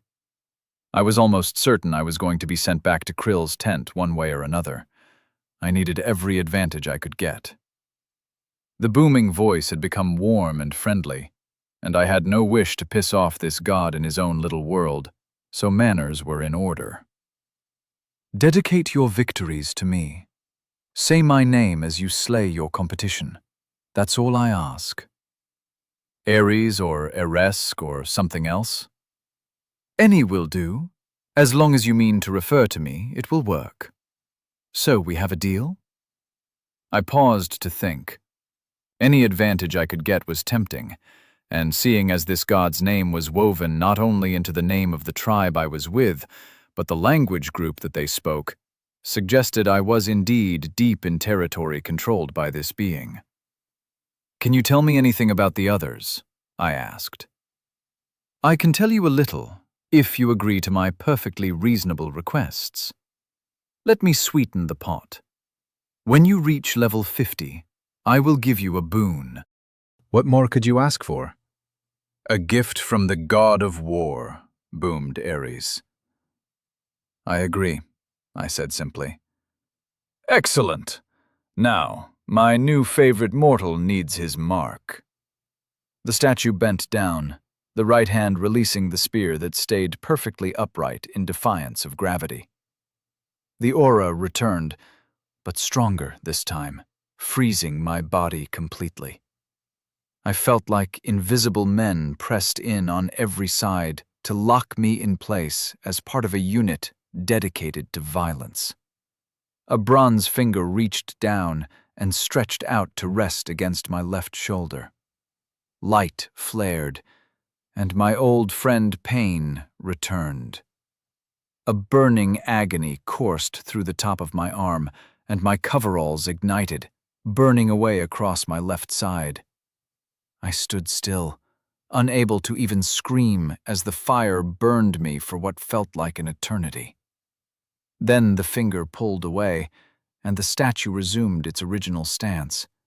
The pressure on me faded, and I grasped at what I assumed would be a ruined shoulder.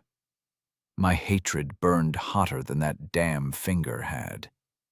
I cursed all the treacherous fucking gods and added Ares to my list, immediately after Poseidon. "Foolish mortal, you are unharmed," laughed Ares. My fingers reached my shoulder and found no damage. I looked down, twisting my arm out to one side to examine it for myself, and found a golden tattoo had been placed on my unblemished skin. It was shaped like a spear, vertical on my arm, and in the middle it ran behind a shield in the old Greek style. I shook out my arm to free it from the apparently illusory pain. I'd never had any tattoos.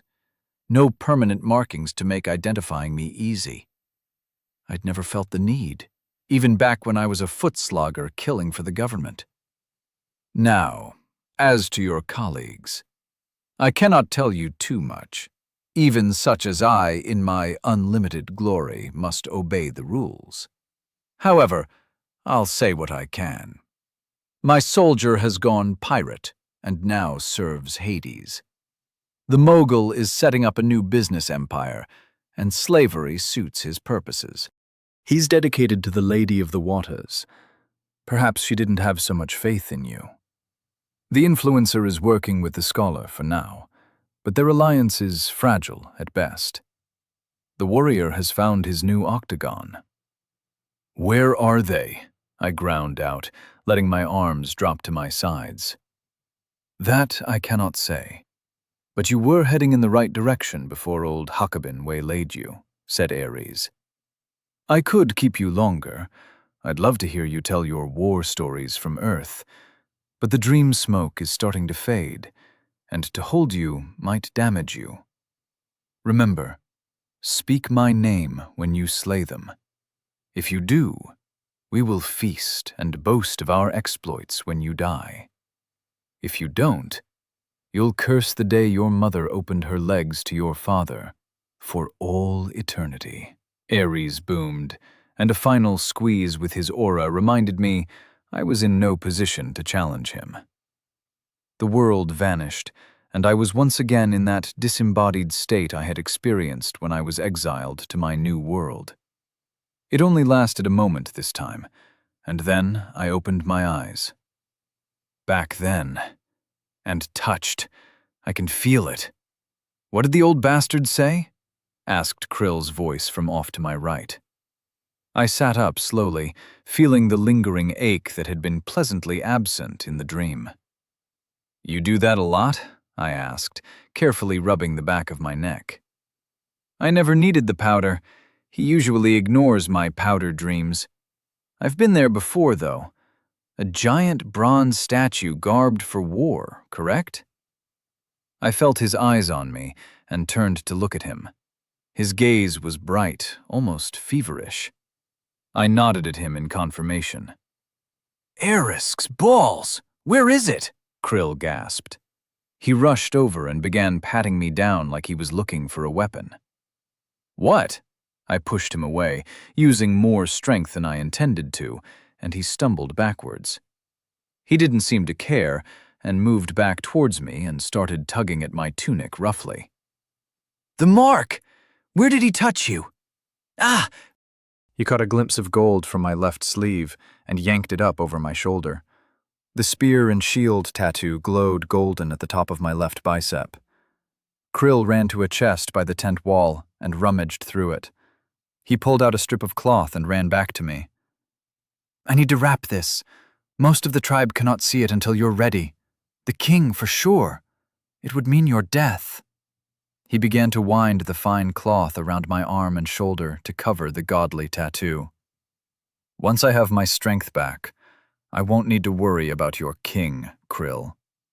My voice was laced with violence. Do you have your strength right now? Of course not. You've been half dead for days. Erisk alone knows how you survived and are now fit enough to bitch at your betters. The god touch always messes with their heads, he sighed. Whatever powers Erisk promised won't come for some time. Until then, you need a tribe.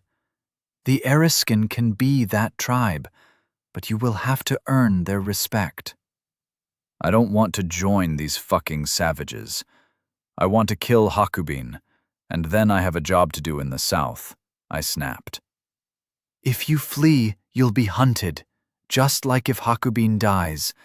You'll not escape the riders. You don't fear the king, but you cannot fight an entire tribe. Usurpation is your hope, boy, not fight nor flight. He had finished wrapping my arm and tied a neat knot, reminding me of a combat medic fixing a bandage in place. Then he stepped back and looked me up and down. If you do it my way, you'll ride south with the warbands of a dozen tribes at your back. The last time the tribes united, we razed Angrilid. It's still in ruins 300 winters later, he chuckled. Krill, I need your help to escape. I think you're willing to do that. It's what Erisk would want. Will you help me? I asked. Ha! That won't work on me. The compulsion works on the peasants, not the priests, he cackled again. You're destined to lead us to war, boy.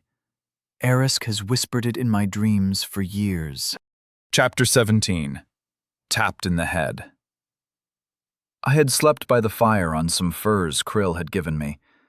I woke up before him and stretched quietly. I hadn't felt any fear of being vulnerable in the night. Krill and I had talked for a while after his interrogation about my dream, or vision, or whatever it was. He was a true follower of Erisk, a worldly man among his people, and would be a valuable ally in the days to come. I felt a strange kinship with him. He was a different breed from the rest of his tribe, as I had been to my own back on Earth. Perhaps the mark also made me more open to Eresk's followers. Did it work both ways and tie me to the god's people, while it made them more likely to trust me? I did not like the idea of being robbed of my free will. My head still throbbed faintly, and my shoulders continued to ache, but I quietly set a fire and lit it with a cast of summon fire. I kept the fire small and set up a wooden tripod over it. A clay bowl dangled over the tips of the flames that I carefully filled with water from a barrel just outside the tent. Gedrick farted noisily and twitched in his sleep under the wagon behind Krill's tent, where he slept in a pile of rancid-looking furs. I went back inside and carefully tipped the water into the suspended pot to heat it through. I quietly went over to the shelves and began assessing their contents. Vials filled with viscous liquids meant nothing to me. I opened a few to sniff them, but stopped as the acrid odor from one seemed to burn my nose. Poking at the clay pots with various powders and seeds in them revealed nothing of interest beyond demonstrating Krill's penchant for herbalism. I left my bear's teeth alone and picked up one of the books. It was a leather-wrapped tome, written on crude, thick paper. It seemed so out of place in this barbarian village. Papyrus or hide scrolls I would have been able to understand, and a few of those were scattered on the shelves as well. But this was paper, or at least a crude precursor of true paper. It had obviously been read many times, judging from the smudges and small tears on many of the pages as I flipped through it. The writing was alien, but I was happy to find it was an alphabet of some sort. If it had been hieroglyphs or ideograms like some Eastern scripts on Earth, I would have faced an insurmountable barrier to becoming literate in this world. Going back to the beginning, I carefully turned a few of the brittle pages and scanned through them properly, hoping I'd get a notification saying, "Language blah unlocked." But I wasn't that lucky. With a sigh, I put it back and turned to find gimlet eyes staring at me from where Krill was sitting on his bed. "Not your native tongue?" he asked, getting up to examine the boiling water. "No, I don't recognize the letters." "I can help with that. They're pictures of sounds. Once you understand the sounds for the picture, you understand the writing." "I know how an alphabet works," I laughed. It was the first time I'd laughed since... I couldn't remember when I'd last laughed. Krill gave his signature cackle in reply. "So you aren't a humorless construct. That's written in Crathan, the language of the archipelago. They're a weird bunch," he muttered. He passed me and took a clay pot off the shelf, then went to sprinkle some of its contents into the almost boiling water. "You should add the ched in before it starts to bubble. It helps the flavor come through." "What is ched?" I asked. He pointed at the pot, and I moved to sniff the contents carefully. It smelled like black tea to me. "Do you need to let it steep afterwards?" I asked. "Of course." He raised an eyebrow at me. "As soon as it boils, you take it off the heat and let it rest for 10 minutes. After it's poured, it has to sit for 5 more so that the leaves settle. You can drink the leaves, but it makes the whole process unpleasant. Watch the water." He left me by the fire and stuck his head out the door flap. "Gedrick, you're on household duties today. I'm taking my new slave herb gathering," he bellowed. The boy was about 6 feet away, and the volume was completely unnecessary. "Yes, master," came a groggy response from under the wagon. "Are you fit to travel?" Krill asked, taking over monitoring the pot as he returned to the fire. "How far?" I asked. "Should have asked how long," Krill chuckled. "All day. We'll leave after we eat and be back at sundown. You'll have to carry my baggage. We have to keep up appearances for the peasants. Apologies." I flexed and stretched again, just enough to gauge my range of movement and to catch any lingering aches.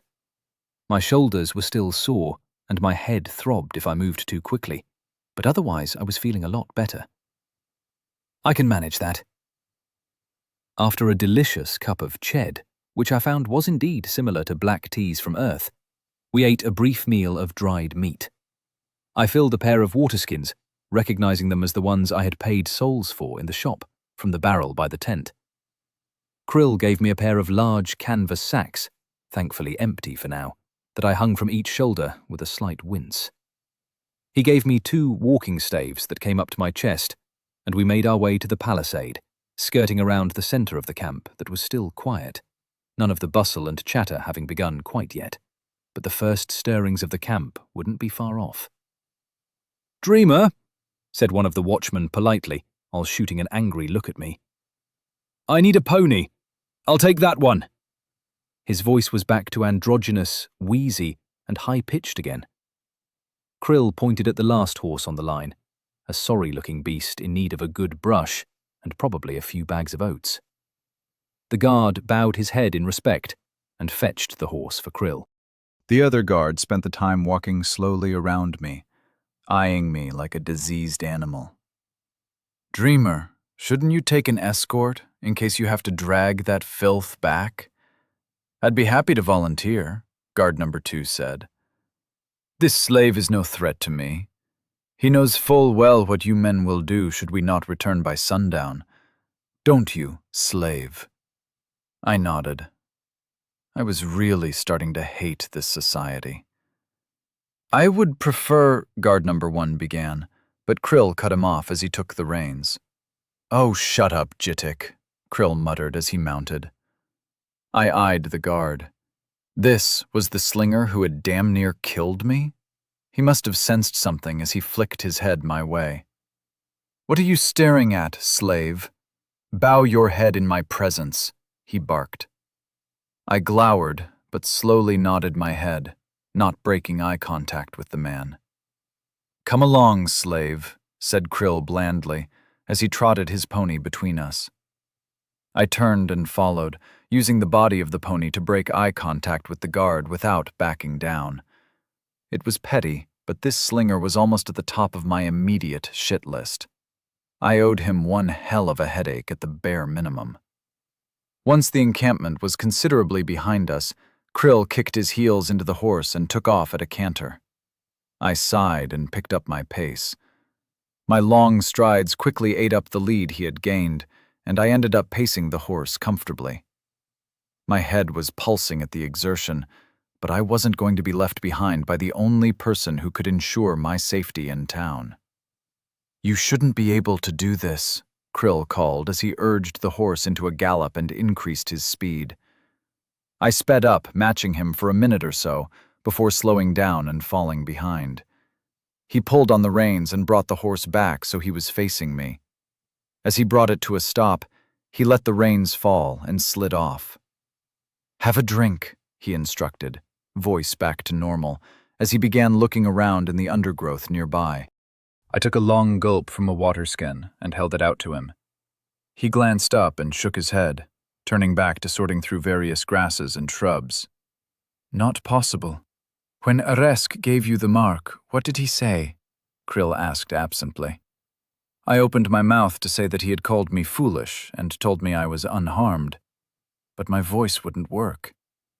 My mouth opened and closed like a goldfish. Krill glanced at me and snickered. "A gayish of silence. Are they really playing these games again?" he muttered without looking up. He began picking clumps of grass and sorting them. "Bag these up, boy," I was told, and I obeyed, slowly filling the sacks I'd brought with us. Once we were halfway through loading the second sack, having scoured an ever-widening area of plants seemingly selected at random, Krill stood back up and glared at me. "You can fight?" he asked. I nodded. "Killed some men, I reckon?" Another nod. "Good. Let's see what you can do against an old man like me, He picked up the staves I'd dragged along and tossed one to me. Each staff had one end crudely rounded to resemble a blunt spear tip. "Well, boy, let's see it," he said, assuming a fighting stance, staff held loosely in his forehand and tightly in his left hand by the base. "I'm not sure this is a good idea. Should I just do some stances and forms?" I asked. I didn't want to hurt the old goat. "Pah! You're from the East? They have all that fancy shit. There's some sense in it, but you can't get a feel for someone by watching them dance about like a woman." He lunged, driving the blunt tip towards my stomach. I reacted without thought, batting the spear to one side and swinging a leg up. My shin stopped an inch from his balls. He looked down and grunted. "Thanks for pulling that."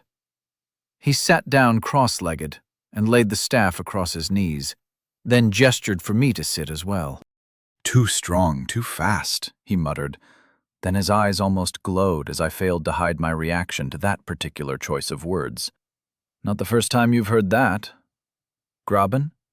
He read the answer in my face and nodded. "You know he was a bastard." "Graben?" I asked, surprised at the change of subject. "Yes, the name, boy," he snapped. "His name didn't start with Haku?" Not completely tapped in the head then. Yes, boy. Graben was Hakubin's favorite child, and one that he shouldn't have had. There are other bastards in the camp. Hakubin likes to put it around, and he isn't the only one who does. Being king has its rewards, and his armsmen take a poor view of people criticizing him for womanizing, so he gets away with it more than is decent. Understandable. A man like him lives or dies by his reputation, I replied. The little shit who pelted you with aurochs dung. Can you guess his name? Does it start with Haku? Hakudan, His mother, who styles herself Queen like some shit-sitter, is one of your biggest fans in the village, believe it or not. Graben was popular with the men since he was small, and Hakudan is at best tolerated. When Graben came back from Coriolis, he was going to be trained to lead the war band. Krill shrugged and reached for the water skin. After a pause to drink, he glared at me. How did you start the fire? Shit. If he saw me light the fire with a thought, and based on that bloody phrase of Graben's he'd repeated, I figured I was rumbled. I have a few tricks. It wasn't a lie. Magic was handy as a surprise, but I could only cast 5 fireballs. Then I needed a 10-hour break before I could do it again. The heal spell was more useful, but again, it didn't make me unstoppable. Tricks. Did you bury the Coriolis? Burn them? He asked. Graben and his friends? No. I cremated my friend that they killed. The word friend felt right for Wilson, despite our short acquaintance. You weren't alone? There was another like you, he asked, sharp eyes locked on my face. A wolf I befriended while I was at the cave. There weren't any other people with me there.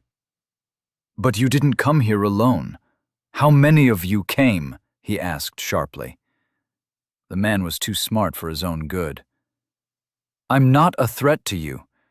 I can probably be of more help than you realize, Shikrikin. Do you know what it means, Shikrikin? I asked. I know you're not of this world, and that others came through at the same time. How many? He repeated. 5 more. Did Arisk tell you how to find them? I did my goldfish impression again. I was pissed about this gayish whatever it was. Kind of, then. How strong are you? Much stronger than I was before, back home, I replied with a shrug. You were fit on the other side? I nodded. What did you do? Within your tribe, I mean, he asked, eyes still boring into me. I killed people. I sounded almost sad when I said it, but I relaxed as he simply nodded and smiled slightly. It felt strange that my murderous past didn't even raise an eyebrow among these people. A good pick for my god, he nodded decisively. You are beyond what a human should be capable of. Perhaps you might stand a chance. I assume the others all have the same tricks as me. One of them is a soldier, a warrior who fights as part of a team, I clarified. I know the difference, boy. Krathen militia troops are not to be underestimated in formation. They're pussies one-on-one, though. How do you get stronger? With your tricks, I mean, he asked. Ah, I have to kill. How do you know about this? An honest answer. I'm a wise old man who's traveled the world and spent a lot of time in the greatest libraries in existence. Kill only men? He said quietly. No, anything. Aurochs, bears, wolves, rabbits, as far as I can tell. Anything with a spark of intelligence. I explained about the traps I'd set up to farm souls from rabbits and mice. So the larger the beast, the more souls. And vile variants yield even more? He asked when I'd finished. Vile. Fuck's sake, I should have worked that out. Yes, vials gave more souls. He smiled wickedly at me and rose to his feet. I swear to serve Aresk's champion for the rest of my days. His voice was solemn, and I felt a brief touch of Aresk's aura, feeling like Krill was one of the men in the phalanx next to me, locking me in place. How long until you're back in condition? Krill asked as he walked back to his pony, which was still happily cropping grass to one side. I shrugged as I picked up his bags of plants.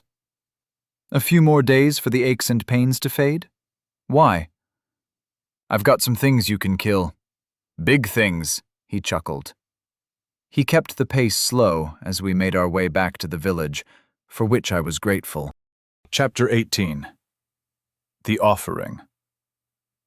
What do the tunic colors signify? I asked Krill as we skirted around the settlement towards his yurt. The bags weren't heavy, and the earlier exercise had helped clear away the stiffness in my muscles. Some dyes are expensive. The fewer people you see wearing a color, the richer they likely are, he replied absently. He had grown quieter and quieter on the journey home. I was beginning to worry about the cogs that were no doubt whirring in his brain. I had no intention of founding an empire or taking control of the plainsfolk. I had 5 marks to deal with, and then I could go home.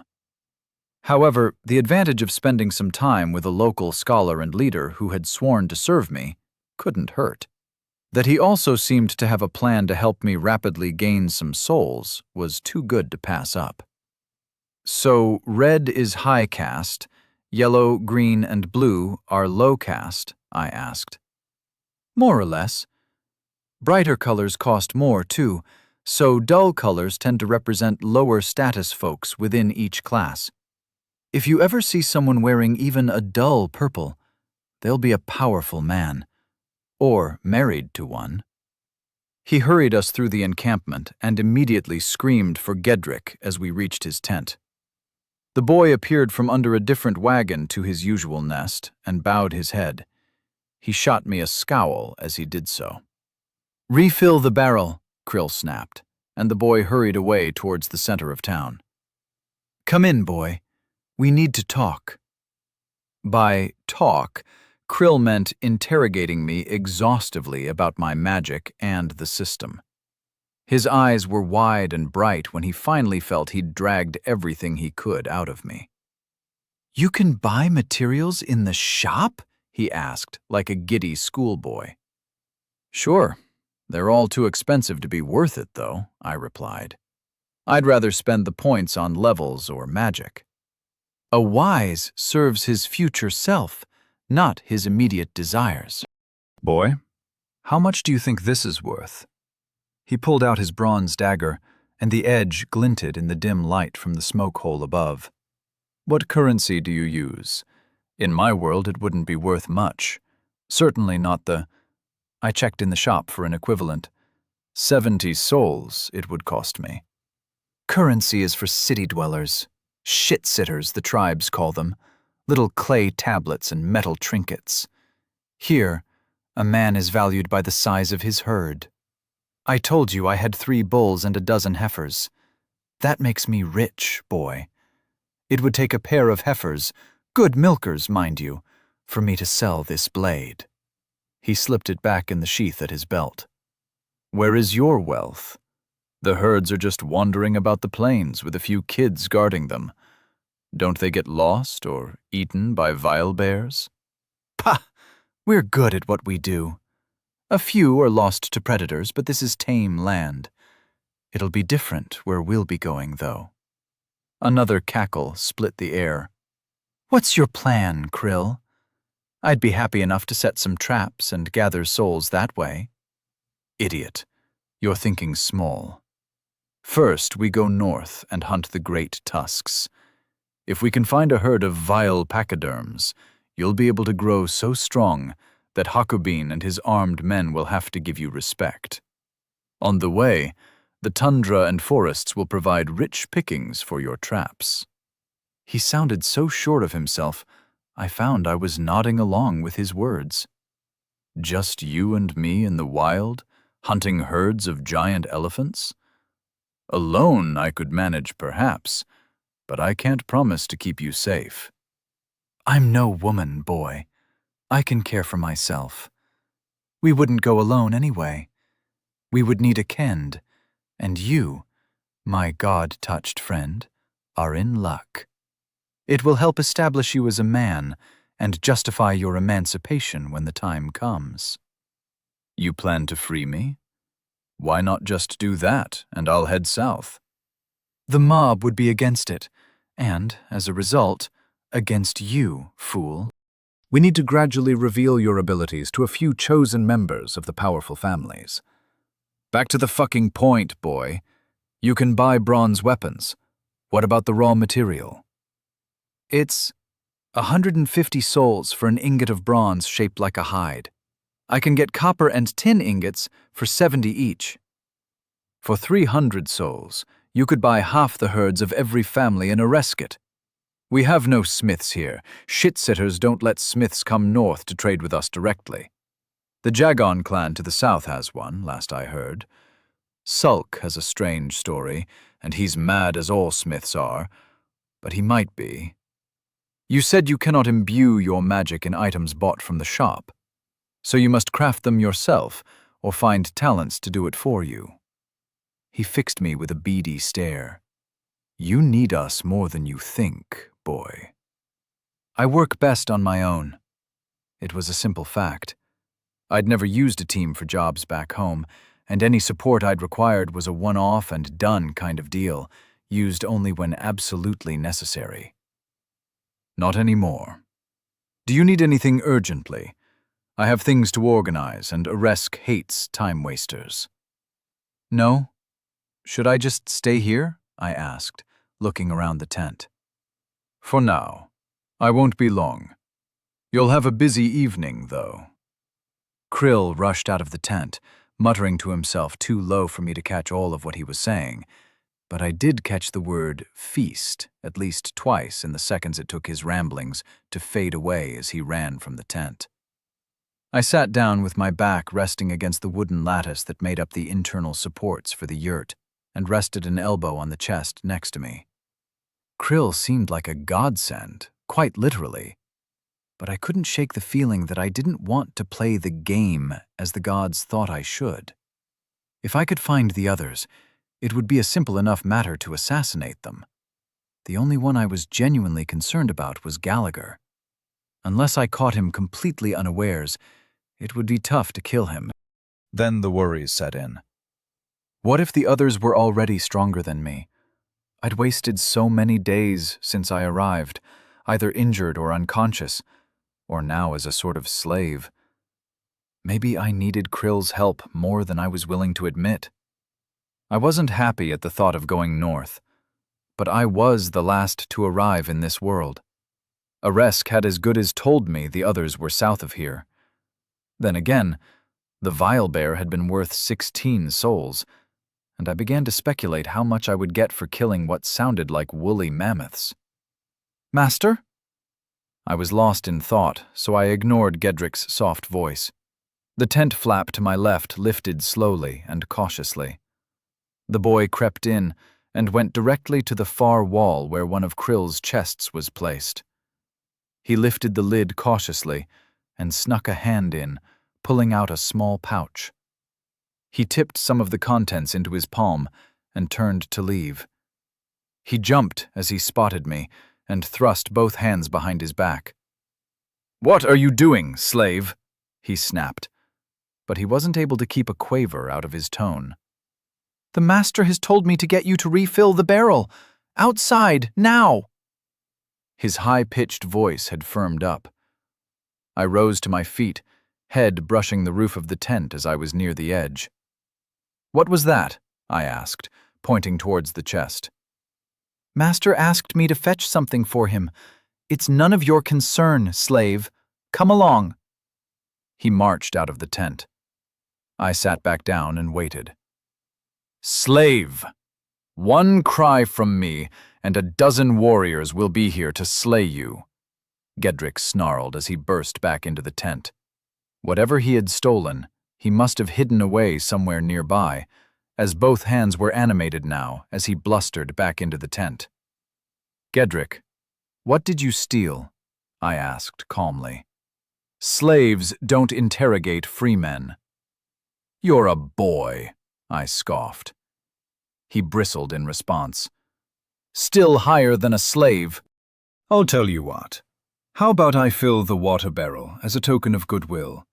And in return, you don't mention what you saw," he asked, going from angry to wheedling as the realization sank in that no matter how loud he screamed, he wouldn't escape if I chose to attack. My blue eyes glared up at him to drive home the point. "What was it?" I asked. "Nothing a godless foreigner would need to know about. It's for my training to replace Master Hakukril. He was trying to sidle back to the tent flap without being obvious about it. Boy, what the hell are you doing in my tent? Krill demanded from behind him. The boy looked like he was about to wet himself. Just checking that your slave was recovering well, Master.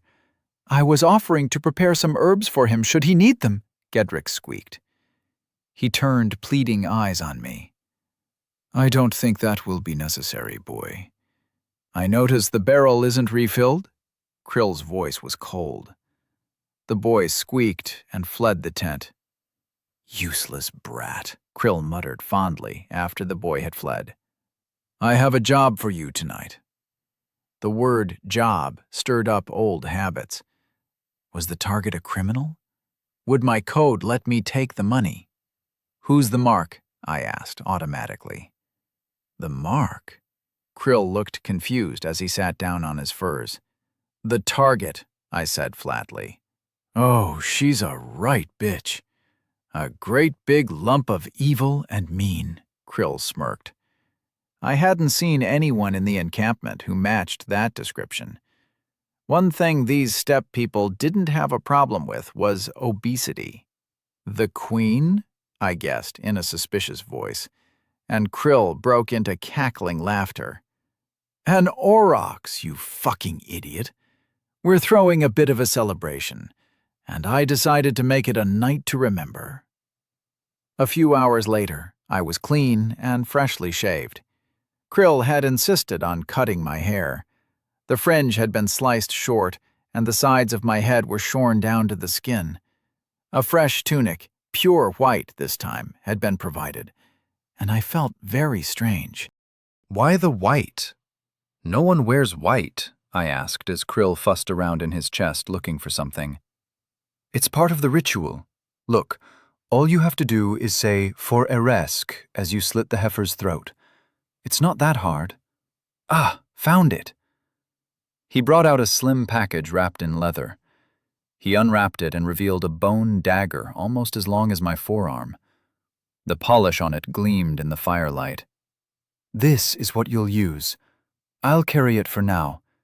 If you get seen with a weapon, you'll get swarmed. He turned and looked me over. Excellent. You look just like a Krathan peasant. That means a slave to us, boy, he chuckled. I've made arrangements with the Hattrick family. They're a powerful faction that's opposed to our dear monarch. If any of them choose to speak to you this evening, be very polite. Their people will be joining me on our little expedition. In fact, if anyone chooses to speak to you tonight, be very polite, he added as an afterthought. So I kill the aurochs, get some souls, and then fade into the background?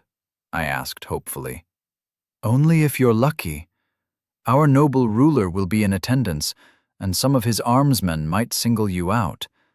Don't kill any of them. You know how to take a beating, I trust? Krill asked as he ran the dagger over a rough stone to refresh the fragile bone edge.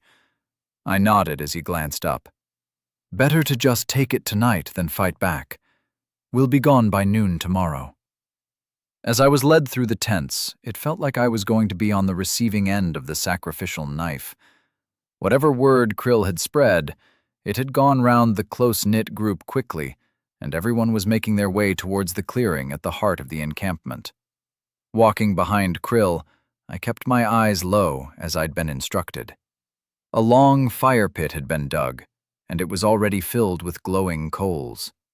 A pile of dried wood had been built to one side to keep it stoked. The largest tent in the camp loomed off to one side. A pair of men, wearing the leather aprons that passed for armor here, stood outside the entrance, fingering their stone maces and glaring at everyone who got near them. I was taken aback by the numbers that had gathered.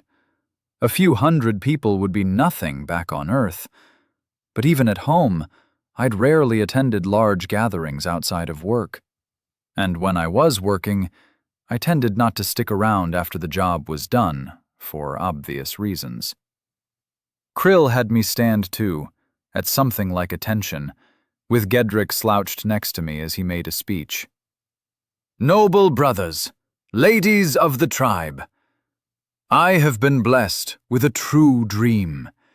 In celebration, I have called for a feast, he called out, pacing back and forth like a cockerel and using his wheezing, high-pitched voice again. Eresk has demanded I travel north and acquire 3 sets of great tusks. House Hatrick has offered to assist me in this endeavor. Eresk sees their bravery. A relatively tall man, still short by my standards, stepped forward and bowed to Krill. His tunic was a bruised red color, not as bright as Hakubin's, but the closest shade to it that I'd seen. His entire family wore the same, from what I could see, as they mimicked the bow after the patriarch had straightened. They were short and stocky, like all the Ereskin, but there was a single exception. A woman caught my eye. The tallest of her family's heads barely reached her chin. She had high cheekbones and a strong jawline that might have been described as handsome at best back on Earth. As her head rose from the bow, her almond-shaped eyes locked with my own, and her full lips quirked into a faint smile. The eyes changed my mind. She was undoubtedly a beauty. A dull red shawl hid her hair, but I fancied it was something other than the ruddy brown or black of the rest of the tribe. Krill prattled on for a while about the holy quest Eresk had decided to demand of him, the greatness of the tribe, the manliness of their warriors. I would have been at risk of falling asleep on my feet, except for those almond eyes that I kept noticing glance in my direction. Enough, Hakukrill. Make the sacrifice and let us start cooking your generous offering, Hakubin snapped. A large wooden chair had been brought out like it was a throne and set up next to the fire pit. It was the first proper furniture I'd seen since being in the camp. He had sat on it and spent his time splitting his glares between me and his uncle. I'd carefully avoided meeting his eyes. "Bring out the offering," Krill called. Gedrick shot away, stumbling over his own feet towards the palisade and the penned animals that lived just inside it. A minute later, he returned, leading an aurochs that snorted and tugged at the rope tied around her neck. On either side walked a pair of goats, their leads held in Gedrick's free hand. They looked terrified of the massive bovine between them. Scared bleating echoed out continuously. I killed the goats first, calling out, "For Eresk!" each time. The smell of blood had spooked the aurochs, and she shied away, refusing the pressure from the halter as Gedrick tried to bring her into position. I moved over, bloody bone dagger held behind me, and grabbed a horn to drag her into position. As soon as I had hold of her, Gedrick bolted back to hide at the edge of the throng. So many eyes watching me, so many eyes marking my appearance. It made my back itch. I was meant to be a gray man, forgettable and unremarkable. Yet here I was, conducting an animal sacrifice with an entire town of savages staring at me. The aurochs still wasn't happy, but when she tried to toss her head and found that my grip yanked her back into position without difficulty, she became more obedient. My feet left deep impressions in the earth as I pulled her into position against her will. "Sorry, girl," I whispered. The knife flashed, and my legs were coated in crimson as I called out, "For Eresk!" at the top of my lungs. I felt a brief sense of being in a shield wall as the blood soaked my feet. "Butcher the animals and prepare them for the feast. Get him out of my sight," barked Hakubin, waving a hand at me. "Of course, mighty king," Krill said loudly, with a faint hint of a smirk in his voice. He hurried over to me and handed me a basket covered with a cloth lid. "Keep that steady. I've put a little of the good stuff in there for you. Get on back to my tent," he said with a wink. Normalis capre slain ×2. 6 souls gathered. Normalis aurochs slain. 6 souls gathered. Chapter 19. Laughter is the first sound of freedom. I was up 12 souls for officiating over an animal sacrifice, and I silently thanked Krill for inveigling me into doing the honors, despite the barbaric nature of the ritual. The animals had died quickly, with as little pain as one could hope for, but it still felt wrong somehow. I made my way back through the tents, and once I was outside Krill's yurt, I stripped off the no longer white tunic. I used a bucket to lift water from the barrel and scrubbed my legs, doing what I could for the tunic, leaving it still stained and draped over a guy rope. I donned my dull green tunic once again and settled down to investigate the basket Krill had handed to me. It was a warm night, and the sound of singing and dancing rang out from the center of town. Naturally, I wasn't concerned about not being present. Large gatherings made my skin crawl, even when it was normal people and not Stone Age savages. Inside the basket, I found a bowl of still warm vegetables and some thick slices of meat. I chewed into one and concluded that it had been cooked yesterday at best, but it was well seasoned in a way I hadn't tasted before. I couldn't think of an analogous taste from Earth. It was a delicious complement to the vegetables, and I devoured the meal in minutes. There was also a stoppered clay bottle in the basket, and I set it aside after taking a sniff. Once I'd eaten and felt better, I picked it back up and had another smell. Faintly cheesy, but with something that almost had some bite to it. I took a swig and stared at the bottle. This was booze. It was hardly a fine wine or a nice cold lager, but the tang of alcohol was clearly present between the dairy flavors. I took a long swig and felt a faint warmth run out from my stomach into my limbs and head. Krill had earned my gratitude once more.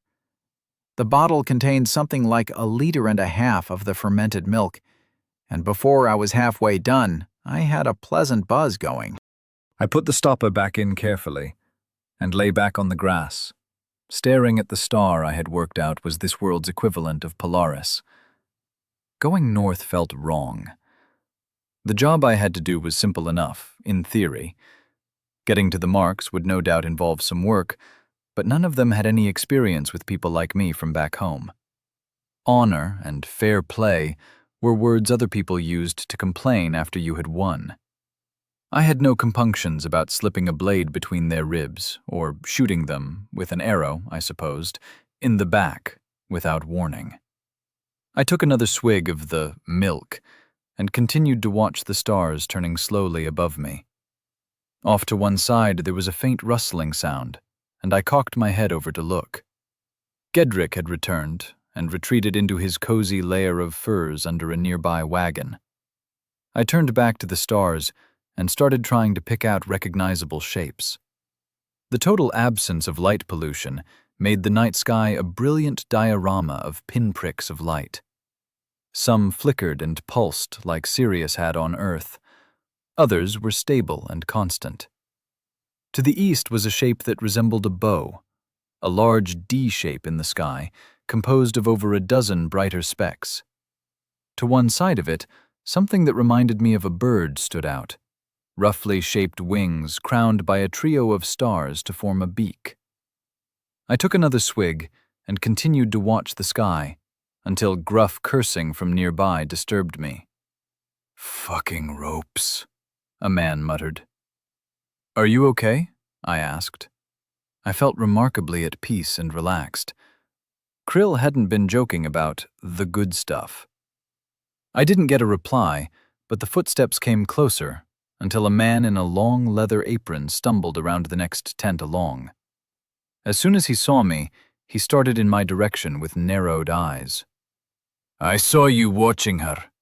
Fiala is not for a fucking slave," he snarled as he unhooked his mace from his belt. Who the hell was Fiala?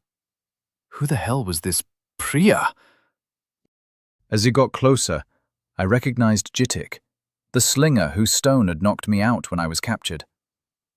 Anger fled through me, replacing the calm in an instant. I tried to fight it down, but the alcohol was affecting me. Not so tough without your rope and stones, I mumbled as I surged to my feet. You shouldn't have survived. I saw that bullet hit your skull. Sometimes, maybe a mace is better than a bullet. He snarled as he leapt forward, his mace descending overhead and aimed at my temple. This would be a killing blow to most men if it landed. Without thinking, my left hand shot out and caught his wrist, holding the mace in the air. My right snapped forward, driving my fist into his solar plexus and knocking him backwards. He stumbled away and got caught in some lines, falling on his arse. I started laughing. I couldn't help it. I broke into guffaws that stole my breath away as I watched him trying to get back to his feet without knocking over the next tent along. He failed. "Fucker!" he spat as he got back to his feet. A flint dagger appeared in his other hand, and he came at me again. I was laughing so hard I missed the block on the mace, only deflecting it from my head so that it slammed down on my shoulder. The pain brought me back into a focused state. I caught the dagger arm firmly, despite my drunken condition. With the pain in my shoulder clearing my head somewhat, I squeezed with my hand on his wrist. He began to shriek as bones ground against each other. I kneed him in the balls, and he collapsed to the ground. I was on him in an instant, throwing the dagger and mace into the darkness as I snatched him up by the front of the stupid apron, lifting his head off the soil. My other fist came down 3 times. Each time, there was a satisfying crunch. He had gone quiet on the first blow to his face. As I brought my fist back again, a quiet voice hissed out, "Stop, you fool. He's one of the king's men." Gedrick scurried out of his den and latched onto my upraised arm, trying to hold it in place. "Too strong. Erisk, damn you, stop. We need to dump him somewhere that will explain his condition. If anyone finds out you attacked a king's man, you're dead," the boy hissed. "He's worth 10, I muttered. Then I pulled myself together, put my greed aside, and focused. "Where?" I asked. "By the horses. If he's found at the edge of the paddock, they'll think he just got trampled," Gedrick suggested. "Horses don't step on people if they can avoid it," I pointed out. "What fucking horses do you know? Most of them are trained for battle. If we scare them a little so they make some noise, no one will be any the wiser," he whispered back. "Pick that prick up. I'll go first and check for trouble. If I stop moving or start talking, hide." "Why?" I asked, meeting his frightened gaze. "They might not just kill you for this. Also, you didn't tell the master what I did. I owe you a little. Enough for this, anyway. Jittik was always cruel to the orphans." The boy set off, and I heaved the body over one shoulder and staggered off after him. The festivities were still in full swing, and had hopefully provided cover for Jittik's yells as we fought. Atonal chanting and singing flooded the darkness. No one was wandering the perimeter of the camp, and I noted the vulnerability in this culture. A band of determined and stealthy men could have been among the tents, setting fires and killing the horses before anyone could react. I focused on the silhouette of Gedrick as he slowed and waved me forward to join him. "We're clear. Can you get him into the paddock?" he asked. I looked at the waist-high fence of hammered stakes and grunted. I backed up, held Jittik under both arms, and moved forward, spinning like a shot-putter building momentum. I released and fell backwards as Jittik soared across the 10 feet to the paddock. His leg caught one of the stakes, yanking it over on top of him as he cracked down against the well-packed mud and horse shit. "Too strong," Gedrick muttered again, and he flinched as he saw me looking at him. Did I have to kill this boy? Could I? "I won't tell no one, promise," he swore. "I kept your secret. You keep mine." "Or else," I said slowly. He nodded vigorously. "Let's get back. We don't want to be missed, my master, when he returns." He didn't include me among Krill's servants, I noted. We hurried as quietly as we could back to the tent to find Krill sitting outside waiting for us, looking up at the sky and finishing off the fermented milk I hadn't gotten round to before Jittik intruded. "Busy night, boys." He pointed to a stone mace and a crude dagger he'd laid out next to him. "Who was it?" "Jittik," I replied calmly. "He's been put in the paddock. It will look like an accident." "Dead?" Krill's voice was sharp. "No, but he won't remember much," I smiled coldly. Raymond pounded his nose into his face in 3 blows. "It was fantastic," added Gedrick in a happy voice. "I didn't ask you to speak, boy. Into your den." "Slave, I would have a word in private." Krill's voice was icy and sinister. We went into the tent, and Krill closed the flap behind us. "What did he see?" Krill hissed immediately. "He saw me beat the guy up. Nothing tricky," I confirmed. "I've invested a lot into that lad, and he is the only one of a bad bunch that showed any fucking promise at all." Krill's voice was quiet, but full of anger. "Gedrick's a good kid. Why are you so hard on him?" I asked. Krill harumphed and turned to his wooden chest. He felt around inside it and brought out the dagger I'd bought from the shop and the satchel I'd taken from one of the attackers at the cave. I noticed that he also took a small pouch, which he hooked onto his belt. "You can have these back for now. Once we're away from town, I'll set things up so you can be properly armed." "You're sure Jittik will live?" he asked. "I expect so. He was still breathing, and I didn't hit him that hard," I replied. "If he wakes up before noon tomorrow, you're dead. Build the fire up and warm some water. I've noticed you're skittish about unboiled water for some reason. I have a few errands to do. I need to speak to Hatrakan and confirm the arrangements for the Kend. Get to sleep once the fire's done. It will be a long few days starting tomorrow." I nodded and went to get the firewood as he left the tent. I heard some heated whispering from nearby, presumably poor Gedrick getting a bollocking. Then quiet footsteps moved away into the night. The next morning, as we walked towards the gathering Kend outside of the settlement, a bower bearing a long, cloth-wrapped shape was carried out of the palisade by 4 armed men in full aprons. Behind it walked 3 figures in bright red, followed by the rest of Hakobin's fighters. I kept my eyes focused on the little gathering ahead of me and hunched down slightly to try to hide my height. 100 meters past the palisade, half a dozen aurochs were covered with bulky packs that hung down their sides, and a dozen young men, their hair shaved at the sides, but starting to grow out at the back into the clan mullet, kept watch on them. To the right of the beasts of burden stood one of the largest Araskin I'd seen, almost a match for my own stature, and next to him stood 3 women wearing traveling clothes, one of whom was much taller than everyone bar the tall, grizzled warrior who seemed to be in command. Krill, Gedrick, and I approached them. The tall man stepped forward to greet us. "Hail, Haku Krill," he intoned in a deep, resonant voice. "Hail, Hatrakilo," Krill replied jovially. "Are we ready to depart? It's bad fortune to linger by a funeral when setting off on a Kend." "Who was it?" Hatrakilo asked, nodding towards the procession. "Jittik. In his cups he tried to fuck a horse last night and got trampled." "Or so I heard," Krill said happily. Hatrakilo broke out into booming laughter, loud enough to reach the ears of the funeral procession, and I saw smiles flash among the nearby warriors.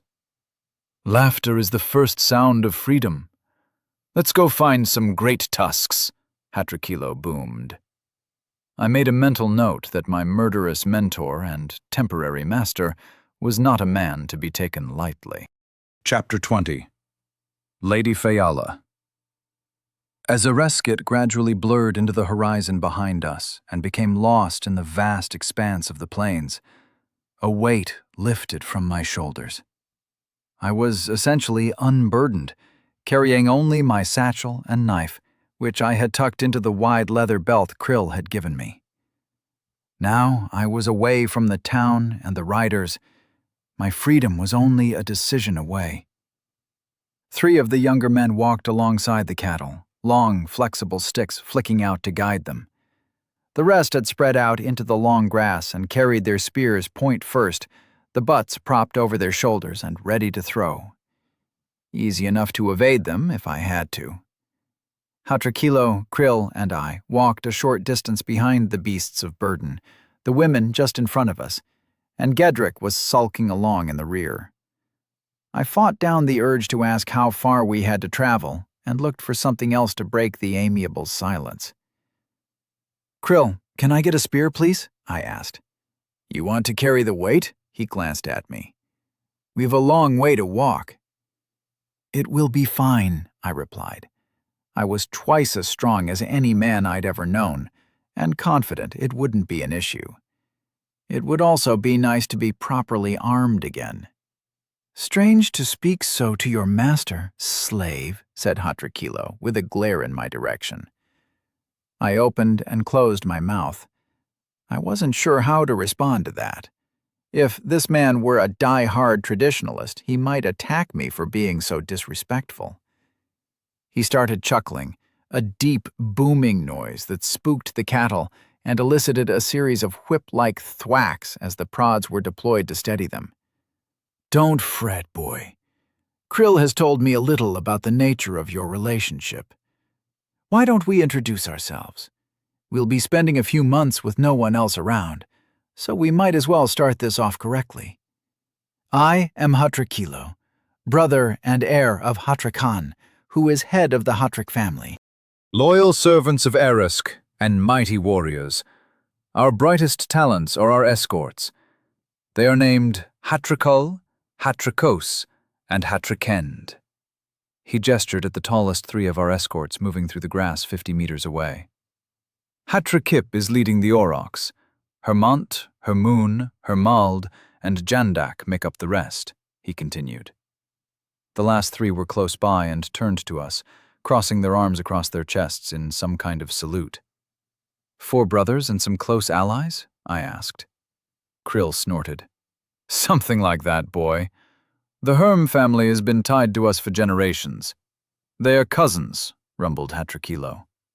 "Jandak is my bastard son." "Are you all mononyms?" I asked in confusion. It would be incredibly complicated to remember their names when they all looked alike and all had the same start to their names. I could see the next few weeks being a constant barrage of, "No, I'm Hermont. He's Hermidid, you fool." "What does that word mean?" asked Hatrakilo. "It means they only have one name. Where I'm from, you have a given name and a surname, a family name." "The shit-sitters use a similar format," offered Krill. "Haklus Jarntis, that kind of thing. So Raymond is your given name? What is your family name?" I paused, but with a mental shrug, I concluded it wasn't worth lying to Krill about this. The old bastard had a 6th sense for falsehood. If I weren't going to flee, I would need to start bonding with these people. "Cobbler," I said. The shortest of the women ahead of us tittered until the tall one swatted her. "Its meaning?" asked Hatrakilo. "It means shoemaker," I replied sheepishly. "Craftsman's stock?" He turned and looked me up and down like a piece of meat or an animal at auction. "Not what I was expecting." "What about them?" I asked, pointing towards the women. "You've only introduced the men." "They will give you their names if they choose. Until then, you will simply call them Lady if they speak to you," barked Jandak from our left. I chose not to push the issue. "What were you expecting?" I asked Hatrakilo to return to a less touchy subject. "You're big, well-muscled, not crafter stock. Krill says you can fight and hunt. He claims you're excellent at trapping and foraging. He says you have a charisma that is hard to explain, and that you are destined to lead a mighty war band. He says a lot of Aurochs shit about many things, so this isn't unusual. Hatrakilo didn't look like he bought any of it, judging by the expression on his face. I don't claim it's that way, Hatrakilo. I stated the truth. My dreams are never wrong. This man has a great future, Krill replied in my defense. You are small and weak because your children often go hungry. Children who aren't properly fed never develop to their full potential, I said casually, and suppressed a smile as Jandak balked and strode over towards me. You're not even a man, but you call us weak? He snarled as he lashed out with the butt of his spear. I caught the spear shaft easily and shoved hard enough that he staggered away and landed on his rump. He rose to his feet, blustering, then stopped as he met my eyes. Perhaps it was the blueness of them. I hadn't seen any Araskin with blue eyes that stopped him. He glared at me for a moment, then burst out laughing. Oh, this one I like. I will be the first to train him, he declared loudly enough that all of our small party could hear him. Well played, baby Ervile. But when we train this evening, you'll see why speed and strength aren't everything. He walked back to the side, chuckling evilly to himself. Too strong, too fast, muttered Hatrakilo. You weren't lying. He accused Krill as though telling the truth was some sort of crime. The wiry old man shrugged. I never speak Aurochs shit, Trakilo. I'm famous among all the cities of the South for my forthright honesty. You should know that by now. Fuck your cities in the South, Hatrakilo replied amicably. Show me the mark. He glared at me. I glanced at Krill, who was studiously observing the horizon. I lifted my sleeve and unwrapped the bandage hiding the tattoo Eresk had given me. He glared at it briefly, then turned away with a snort. Now, do you believe me? This is the solution to our problems, cackled Krill happily. Hatrakilo grunted noncommittally. Our problems? I wonder how much they intersect, old man. I have problems. You have problems. He has problems. Hatrakilo shot me another glare as he said the last sentence. I was very aware of my own problems, so I nodded in reply. I'll help you if I can, but there are things I have to do that are more important, I added. 5 kills, then home I'd go to settle accounts with the god bitch. The problem is Hakubin, boy. We need a new king, and it can't be Hakudan, said Krill. I can knock him for you, no problem, as long as I won't get mobbed for it. He's definitely on my list of acceptable targets. The boy is off limits, though. Knock? Asked Krill. Kill. Oh, that might be part of it, but we need to win over the crowd first. You need a reputation to match your character. That's what this trip is about, Krill replied. I don't need a fucking PR campaign. I can off him in his sleep and catch a fast horse south. I do not understand all of what you just said, but I assume you mean killing him and fleeing would be simple. It would not. The entire tribe would hunt you. Other tribes would hunt you on our behalf. Thousands of warriors would be on your heels until you died. It would be a matter of honor, and you would not leave the plains alive, said Hatrakilo with straightforward confidence. We walked, mostly in silence, for the rest of the afternoon. They wanted me to kill Hakubin, but I would have to do it in a fashion that met their weird honor code. It felt a little like Poseidon offering me the Mortimer job all over again, setting my teeth on edge and putting me in a bad mood. When we stopped to make camp, I fetched firewood with a couple of the men, and when I came back, 3 tents had been set up. They weren't the complicated yurts of the village, more like wigwams with simple hide walls. You're in this one with me and Troikilo, said Krill, waving a hand at the tent furthest from where the animals had been hobbled and were enjoying the contents of feed bags. The others? I asked. The middle tent is for the women. The other is for the warriors. Do not attempt to enter the women's tent, he told me. I ignored his implication. You're going to be busy anyway. Here. He tossed some thin rope at me. Go set up some snares. See if you can catch us some breakfast overnight. His eyes twinkled as I looked down at the thin rope. I sent him a grateful look and moved back towards the small copse of trees to find likely animal paths I might trap. When I got back to the camp, having set traps everywhere I thought I might catch a rabbit or fox, the light was fading, and the first moon was already glowing in the sky. A fire was crackling, and the smell of stewed meat and vegetables filled the heart of the camp. I accepted a bowl from one of the women with a nod of gratitude and went to sit by my shared tent to eat in silence. Why had they brought the women? This was meant to be a dangerous trip, after all, and I couldn't see the sense in exposing the females to the risk. In primitive societies, women were very highly protected. A tribe with 50 men and 50 women could lose 40 men and still have 50 babies the next year. Losing 80% of the women was the death of the tribe. Why are they here? I asked Krill quietly, waving my spoon at the pair of women who were tending the pot. I need my attendants, said a soft voice from behind me. I turned my head to find the woman whose eyes I'd met at the sacrifice, looking down at me. Her smile was almost predatory in the half-light of the moons and the flickering flames. Lady Fiala, I think he means to ask why we would bring anyone other than warriors, said Krill, as he shoveled food into his face. Well, that is a tale I might choose to share.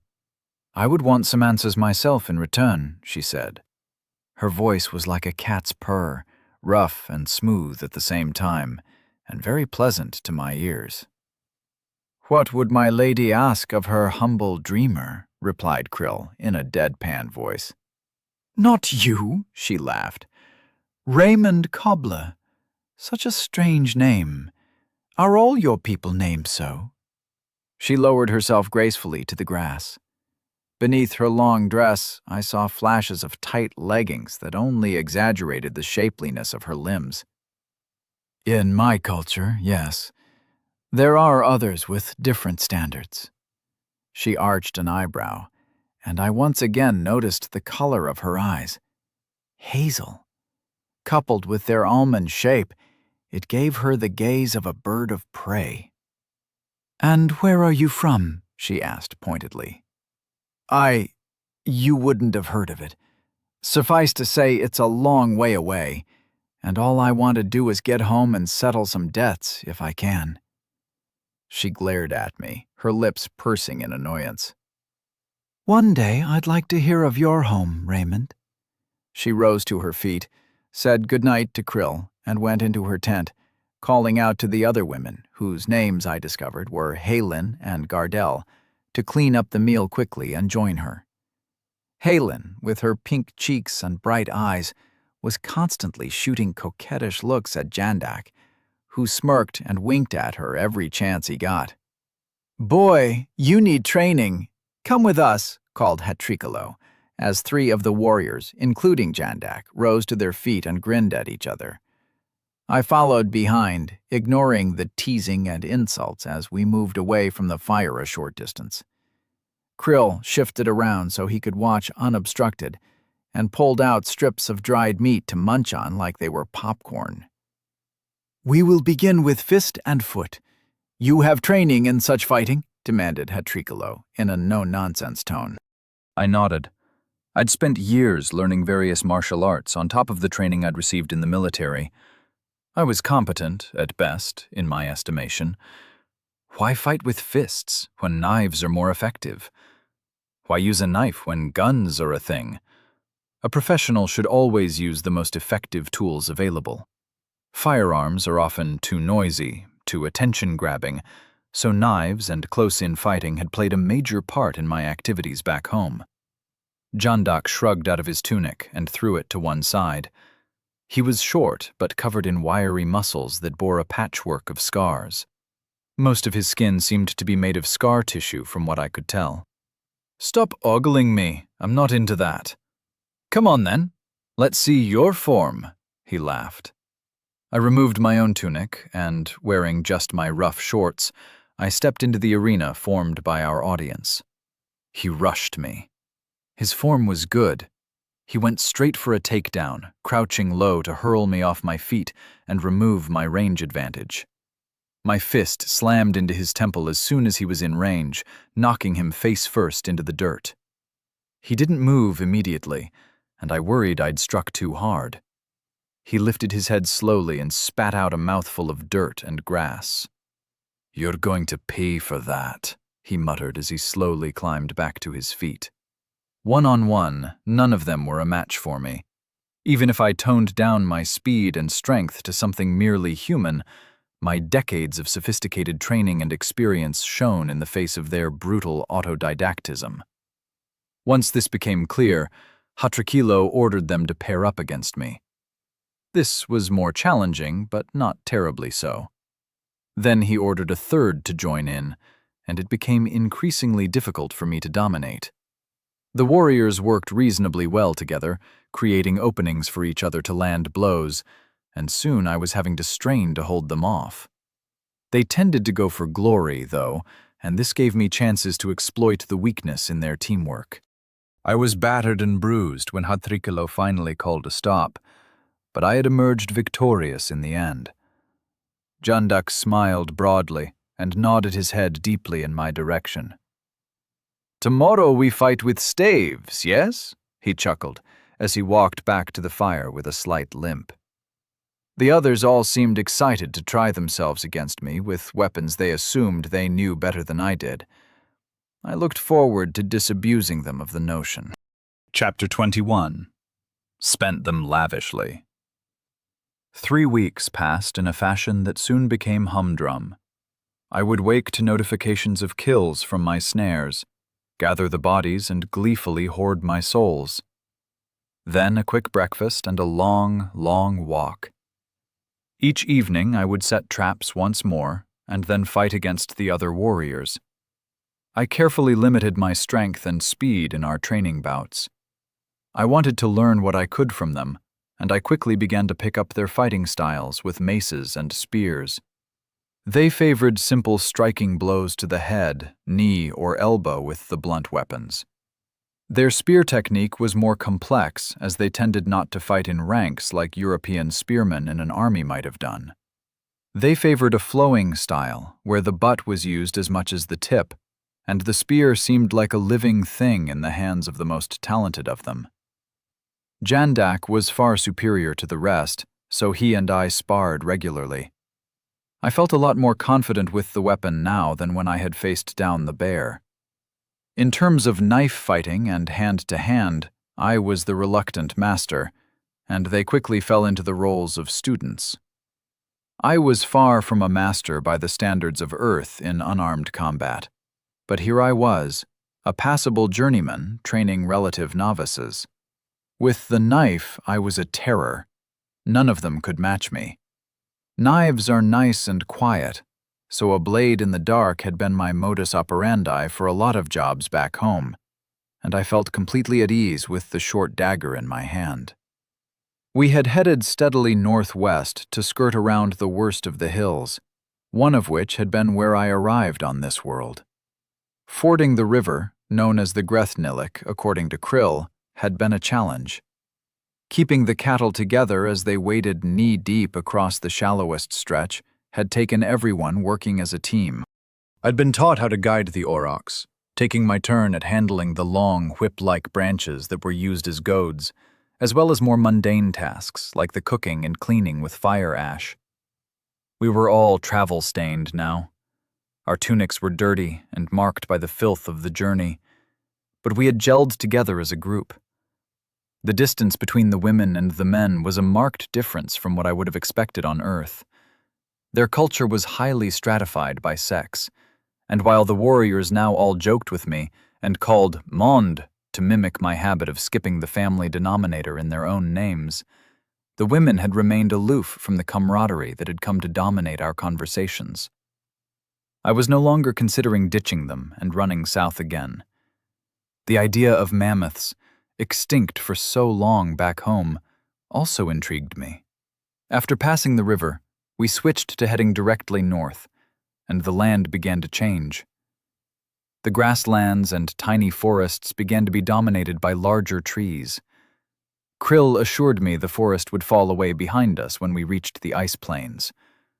From his answers to my questions, I came to expect a vast tundra beyond the hills and trees where we would hunt his great tusks.